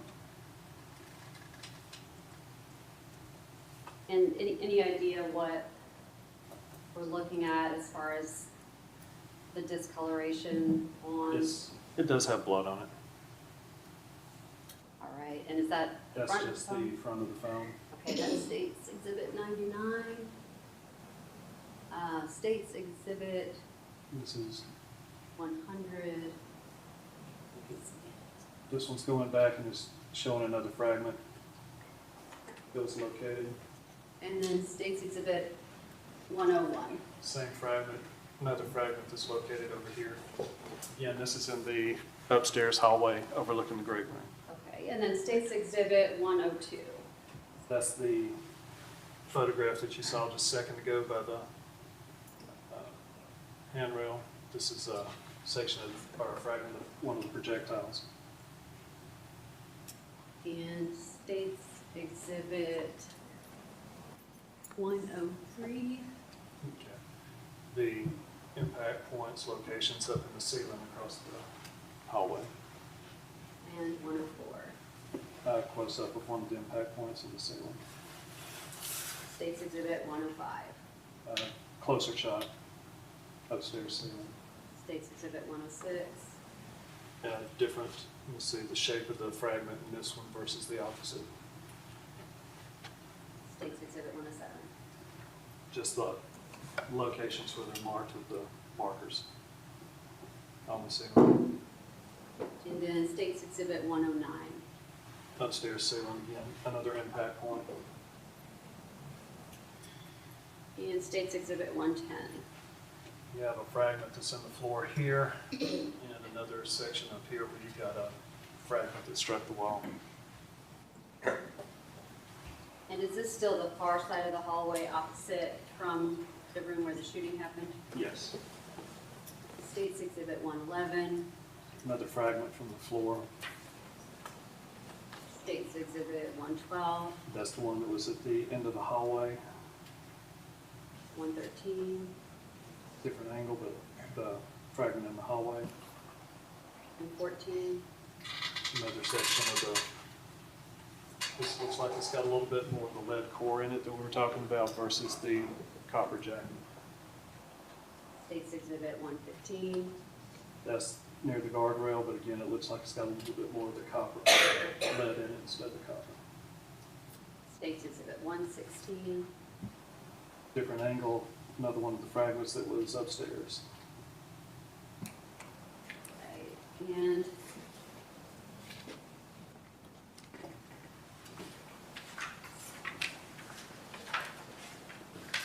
I'm going to skip these two for a second, and I'm going to ask you about State's Exhibit 119. That's the Beretta that was in the floor, as showing the photograph of the gun with the magazine removed, and you can see the live rounds up in this one. You can see these are the hollow point rounds.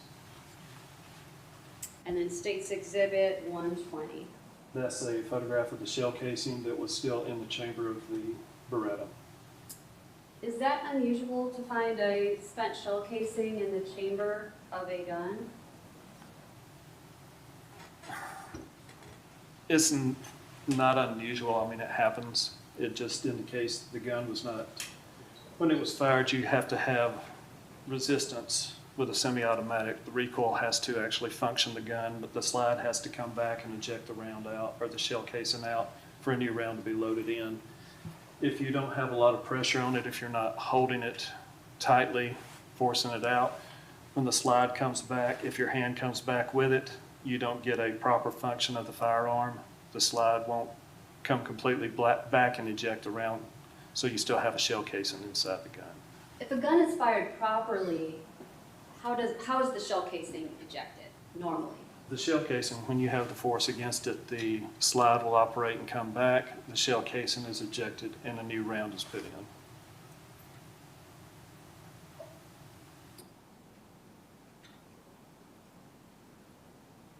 So looking at State's Exhibit 121, what are we looking at here? You're looking at the photograph of the Glock that was outside the doorway to the bedroom. And what's the little object fragment or thing that's next to the gun there on the floor? Yeah. That's part of the door. And State's Exhibit 122. And this is the Glock again, about to be unloaded. State's Exhibit 123. Got the magazine pulled out of the firearm at this point. And State's Exhibit 124. That was the round that was inside the chamber. And you can see the difference in this one, where the other one had the hollow points. You see how this one's got the full metal jacket around it. It's just a rounded top instead of having the hollow point. And now I'm gonna skip forward to 133, and we're gonna come back and cover those in a minute. Looking at states 133, what are we looking at here? This is the Beretta, the loaded magazine and the shell casing that was inside the chamber. Now, did you try to get any fingerprints off of the Beretta? No. And why in a situation like this would you decide to not try to get prints? Well, there was no real question about who was handling firearms, whether it was what time of the day, earlier in the day or then. Plus, you've got a lot of blood on the guns. The blood's going to get rid of any fingerprints that are there. I mean, it's going to cover over anything. To get a decent fingerprint, the texture on here, the textured up here, those areas you're not going to be able to get a fingerprint because they're going to break up the rich detail in the fingerprint. So the smoother surfaces on the gun right in here, you might have been able to get fingerprints off of, but the majority of it had blood on it. And so we didn't process it. And then States Exhibit 134.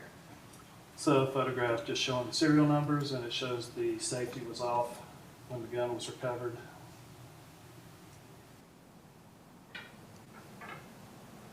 And States Exhibit 135. The serial numbers on the firearm, along with the, see the end of the barrel, and this is the portion of the slide. And States Exhibit 136. It just shows that there's blood around the magazine well, or the magazine of the Beretta.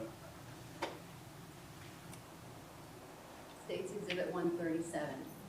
This is a photograph of the Glock. Once it was boxed, you've got the live rounds that were taken out of the magazine and the one live round that came from the chamber. And States Exhibit 138. It shows the capacity on the magazine is a 10-round magazine. And then States Exhibit 139. Those are the live rounds that were found in the floor in the upstairs bedroom. Again, you can see a better picture of it. You can see how these are the hollow points. And the crimping I was talking about earlier, you can see where it's crimped, has a little pattern in it to keep the jacket on the core. And Judge, this might be a good time to take a break to get some of the physical evidence from downstairs. No, come on up.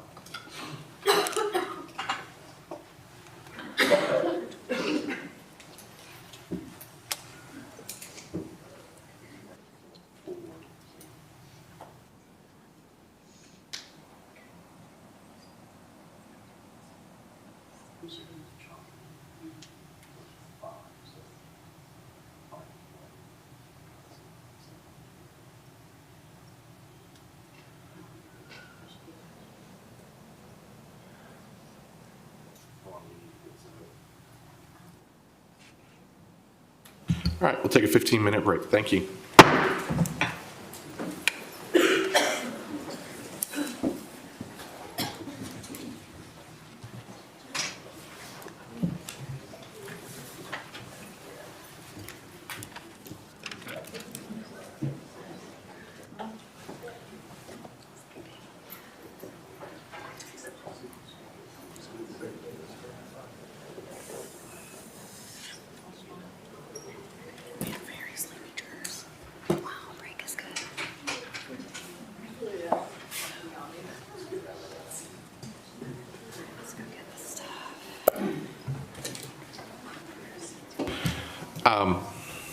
Thank you. Defense, it's not that big a deal. I assume that those firearms on the ground are some sort of demonstrative evidence. Correct. They've already checked. I understand. Can we put them somewhere other than just sitting there? Thank you. All right, see you in 15 minutes.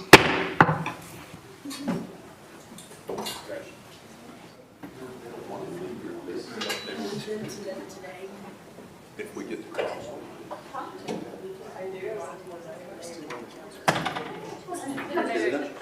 If you want to put them in that box, in the box, fine with that. just in. Like, not just sitting on the floor. They had asked me to keep it out because they didn't want me to. I'll leave it between y'all. Okay. No, you're good. Don't worry. I just don't like stuff that's sitting on the floor. I got you. Thank you.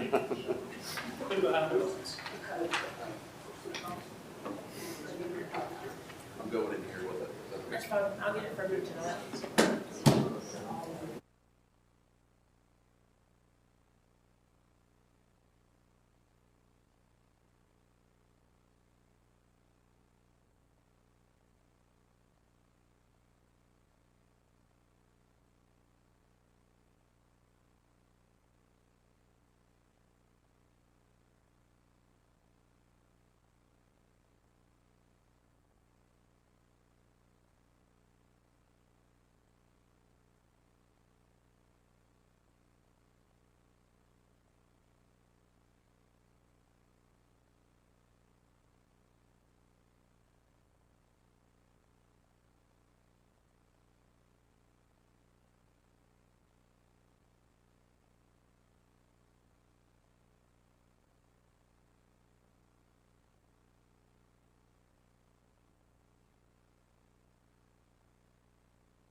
All right, welcome back. Let's go ahead and bring the jury back. Thank you.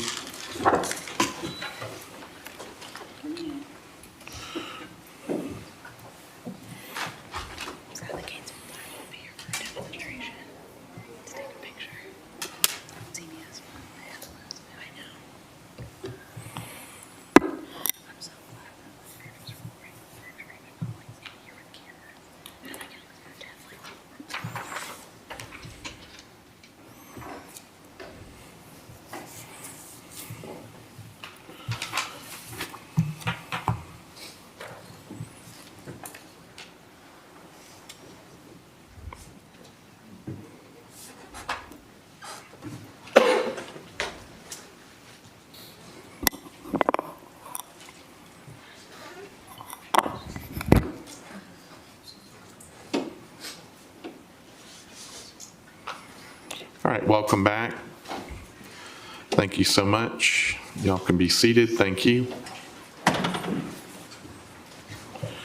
right, we'll be continuing with direct examination. Thank you, Judge. So if we could look back at the screen, we had State's Exhibit 139 up, which is the 2 live rounds from the upstairs bedroom. Is that correct? Yes. And now I'm handing you what I've got marked as State's Exhibit 183. Do you recognize this? Yes, ma'am. And what is that? This is going to be the 2 live rounds from the upstairs bedroom. And was this collected by you? Yes. Judge, the State Tenders Exhibit 183 into evidence? No further objection to 183. Admitted. And can you open the box and show the jury?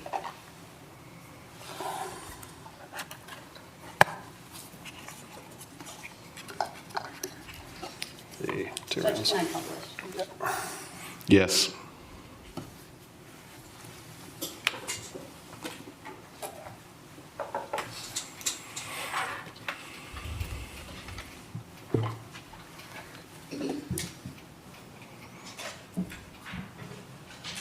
So now moving forward to State's Exhibit 140, what are we looking at here?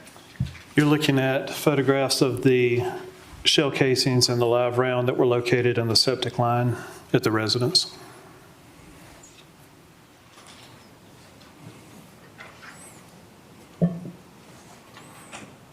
And State's Exhibit 141.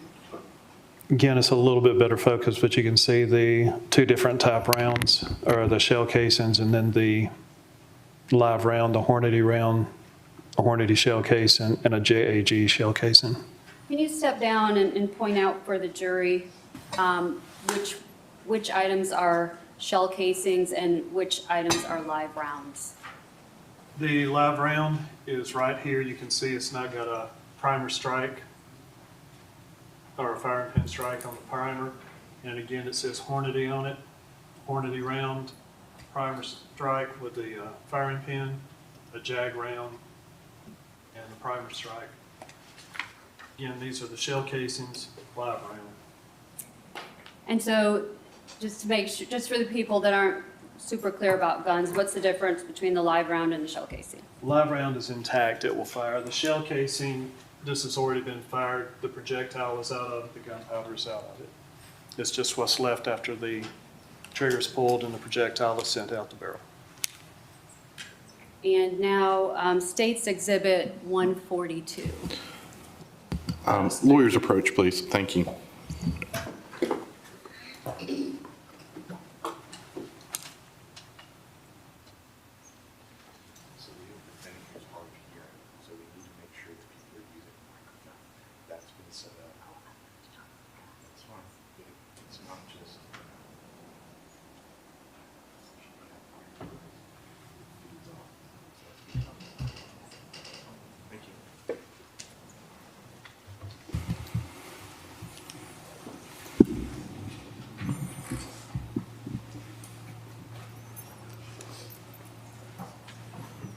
All right, thank you so much.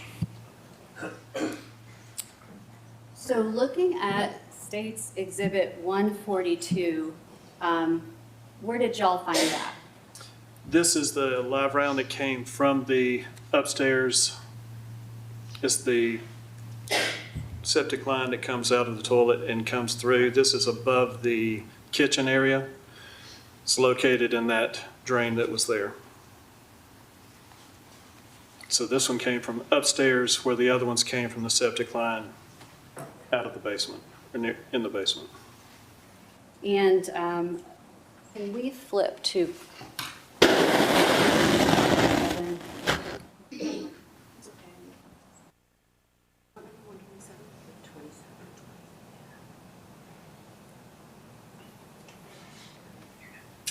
Thank you.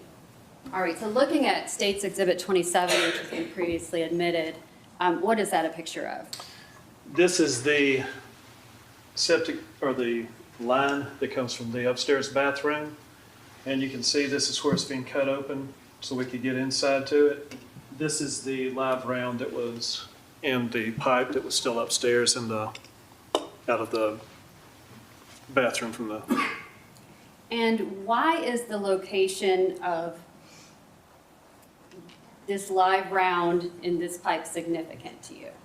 The pipe, or the live round in this pipe, is right outside the, where the bedroom was, where the incident occurred. You've got the bathroom that we were looking at where the bloody footprints and everything were.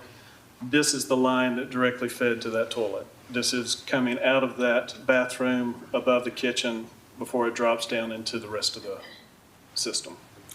So could that item have been flushed in the toilet downstairs and arrived in that pipe? No, that's upstairs. It would have to be upstairs. Now I'm gonna flip back to 143.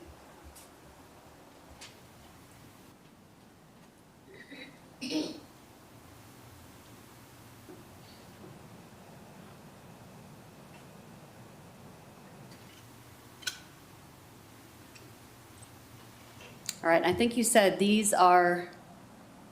These are the photographs from the septic line from going out of the residence. This was the live round that was down there.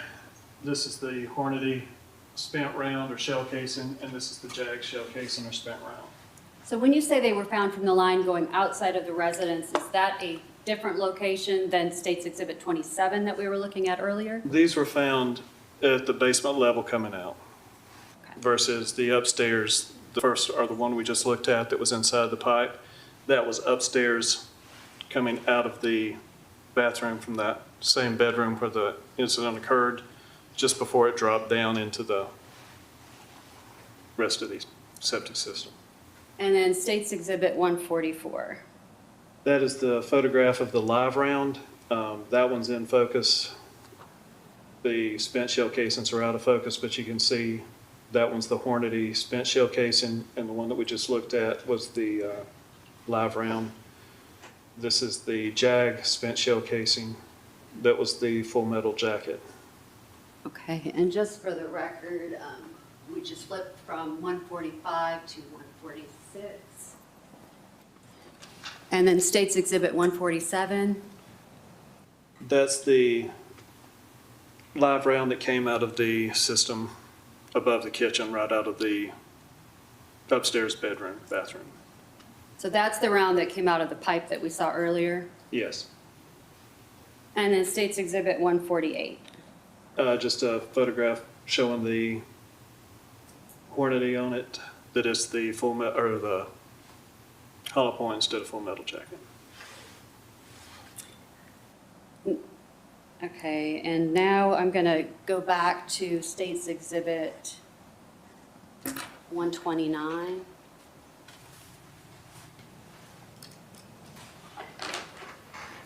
Okay,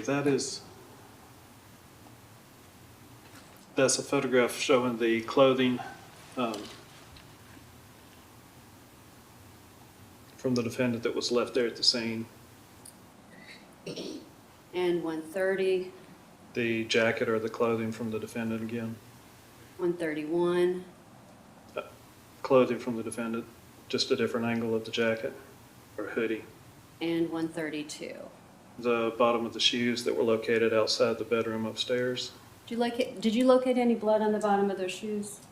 I didn't observe any on the bottom. There was a couple of drops on the top of them, but nothing on the bottom. And I'm going to tender State's Exhibit, before I ask you about it. If you want to, we show you State's Exhibit 184. And I'm going to ask you to put your gloves on for this one.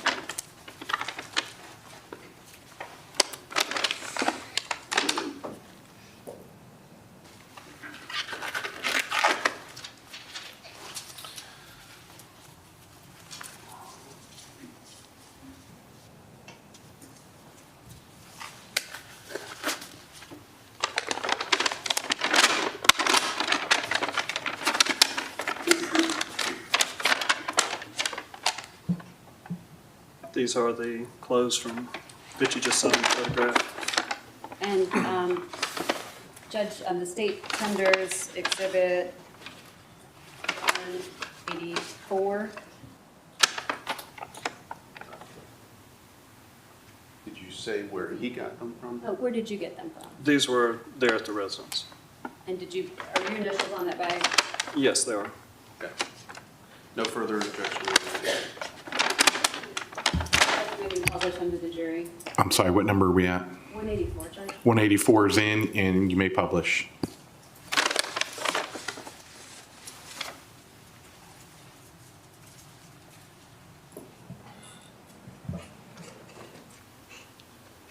Can everyone see those all right? Okay, thank you.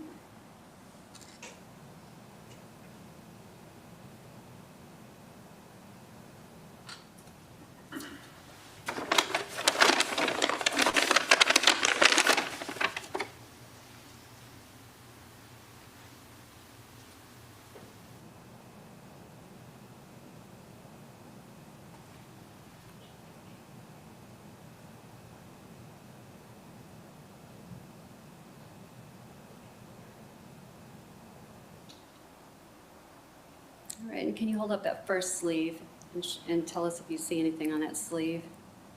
The stain on the sleeve consistent with the blood. Is everyone here all right, or do I need to? I'm sorry. Did you hear it? All right. You want to go ahead and put that back in the bag? Thank you.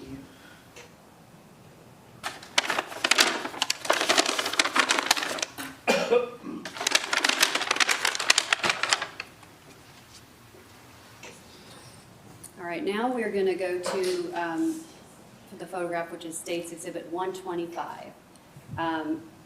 What is this a picture of?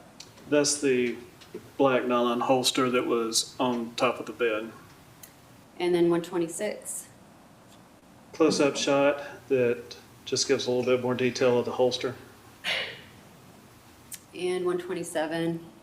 Backside of the holster. And 128. Strap of the holster. And I'm showing you what's marked State's Exhibit 185. Can you tell me if you recognize this item? Yes, ma'am. And It's the Uncle Mike's nylon holster that was on the bed. the same one that we're looking at in the picture. Yes. And where did you recover that? It was on top of the bed in the bedroom where the incident occurred. And when you recovered it, what did you do with it? It was packaged and eventually processed. Blood samples were taken from it, or collected from it. It was processed with a blood agent. As far as chain of custody, did you take that, did you seal that up, or are your initials on that? Yes, they are. Judge, the state tenders Exhibit 185. No objection to 185. Admitted.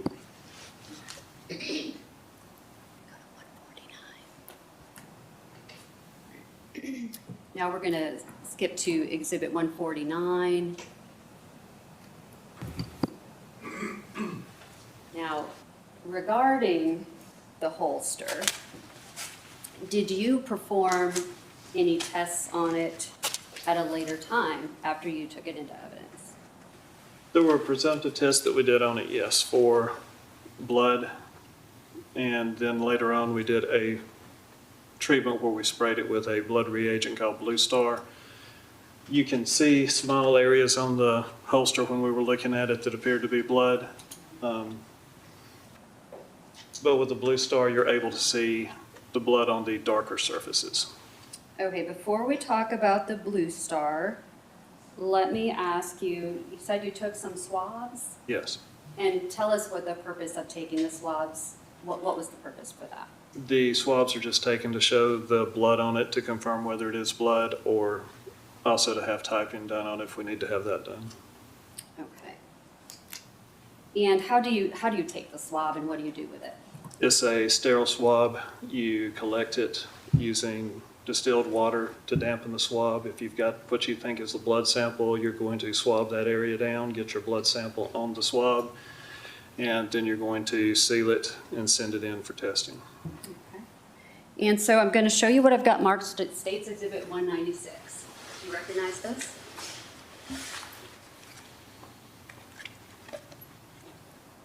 Yes. And are your initials on that? Yes, they are. And is this the swab that you took? Yes. And Judge's State Tenders Exhibit 196. We have just a second, Judge. That's 196. No further objection, 196. 196 admitted. And can you open the box and just show the jury what the swab looks like?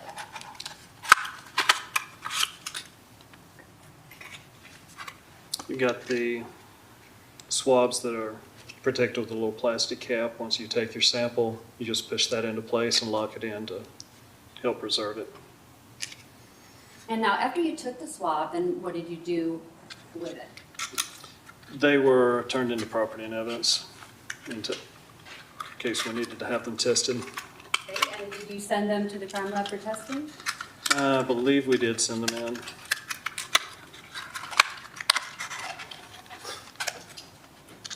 Close that.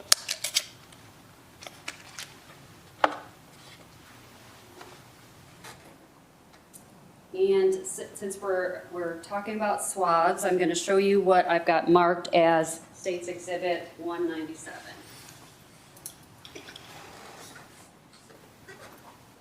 Do you recognize that? Yes, ma'am. And what is that? This is a swab that was taken from the inside the Beretta magazine. Well, where the magazine fits up into it, it was a swab that was taken from there. Okay, so from inside it? Yes. Inside the gun? Okay, and so what did you do with that item? It was also turned over for testing. Okay. When you took the swab, what did you do with the swab? The same thing. It was preserved, turned over to property and evidence, and then later sent to GBI. So when you say preserved, do you mean that you put it in the box and that you sealed it? Sealed it and put it in the box, and yes. Okay. Judge, the State Tenders Exhibit 197. No further objection to 197. Admitted.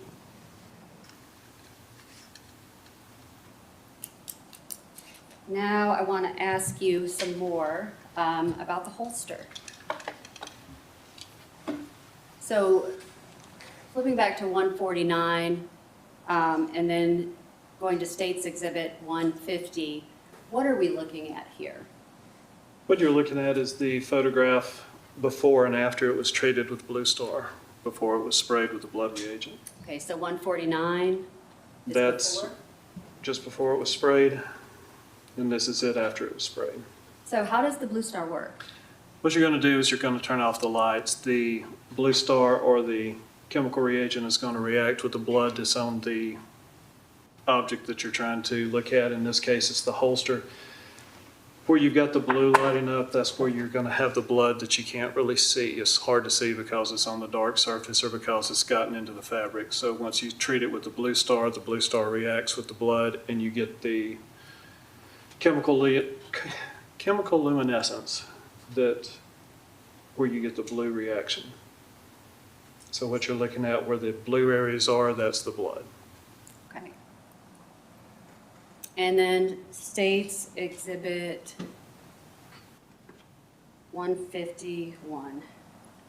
That's going to be the backside of the holster before it was sprayed and then after it was sprayed. Okay, so 152 is after.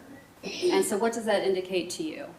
Where the blue is reacting or where you see the blue on the holster, you're going to have the blood. And so what is that we're seeing that's kind of not on the holster, like to the sides of the holster? That's a little bit of the runoff from the chemistry. When you're spraying it down, you're spraying it in the dark, so you're putting the chemical on there.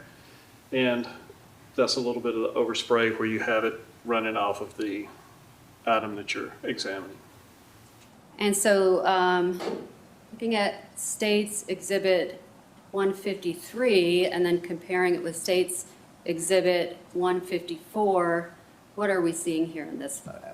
You're looking where it's moved a little bit, where it wouldn't be inside or wouldn't have the runoff next to it.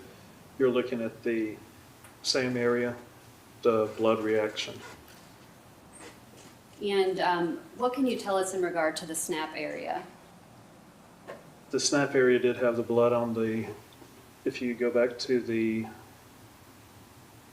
one before this, maybe two.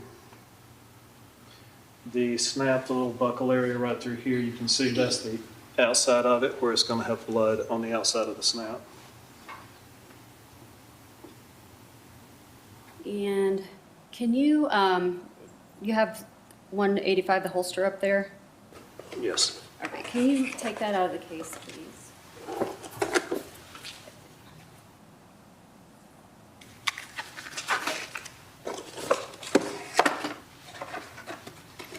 And show the jury, if you could come a little closer to the jury and show them how it, show them how it snaps.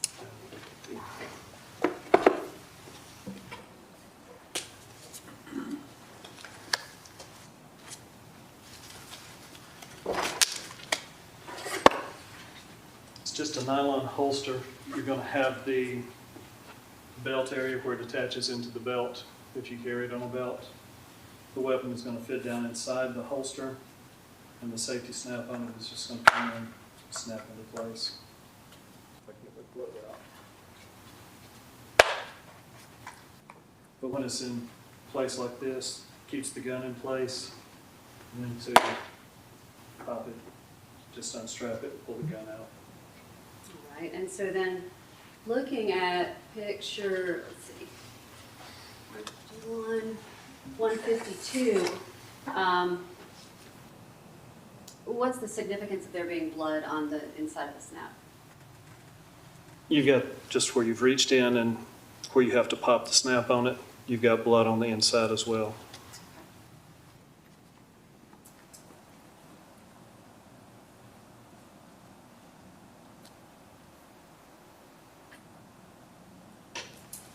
And so now we're going to, I'm going to go to 157. So we're going to change gears here for a second.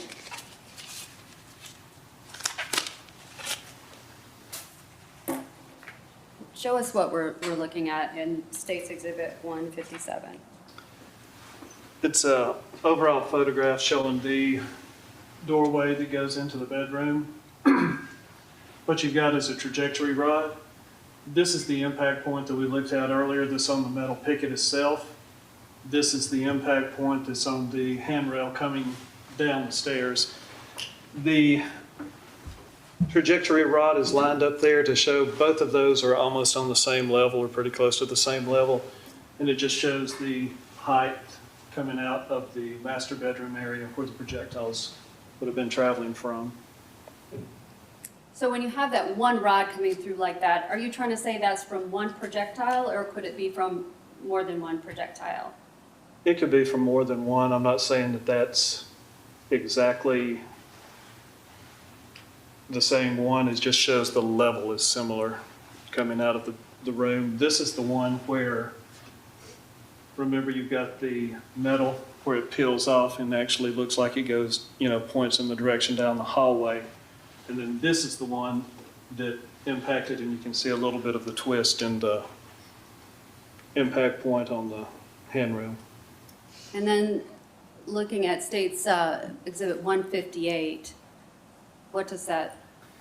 This is when we're looking at the door. Okay, let me see. Let me go back then to. Okay. Looking at State's Exhibit 156 in connection with 157, what are we looking at here in 156?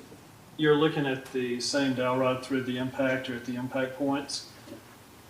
Again, it shows they are in a general line, but you've got the levels are similar when it comes through the door. One is down on the handrail just a little bit below, but the other one impacts up here. So it just shows the impact points are on the same general level or path. Based on your observations at the scene, do you have an opinion about where the Beretta was positioned when it was fired? It would have had to have been low to the floor, something along that height in order to get the impacts there.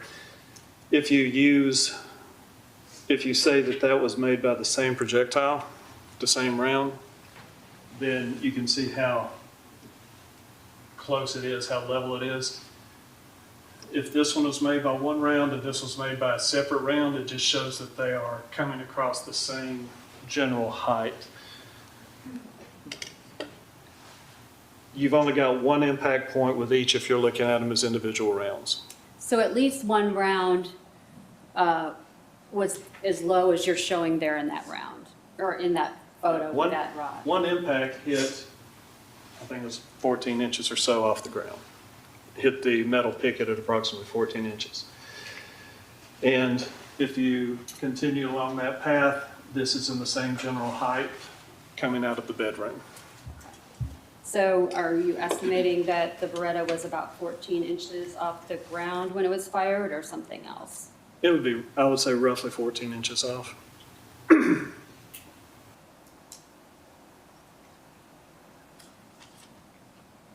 Did you prepare a diagram about the path of the projectiles going from the upstairs bedroom outward? Yes. Okay. So I'm going to go to State's Exhibit 180.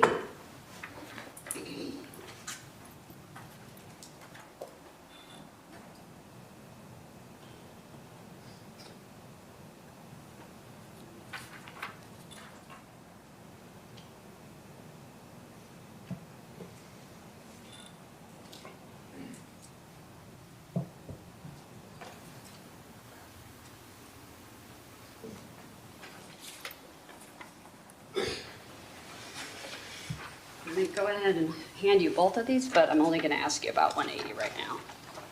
Do you recognize what you're looking at in State's Exhibit 180? Yes, I do. What is that? It's the diagram that I made for the report. And Judge of State tenders Exhibit 180? No further objection to 180. Judge, Admitted. can we publish it, Judge? Yes.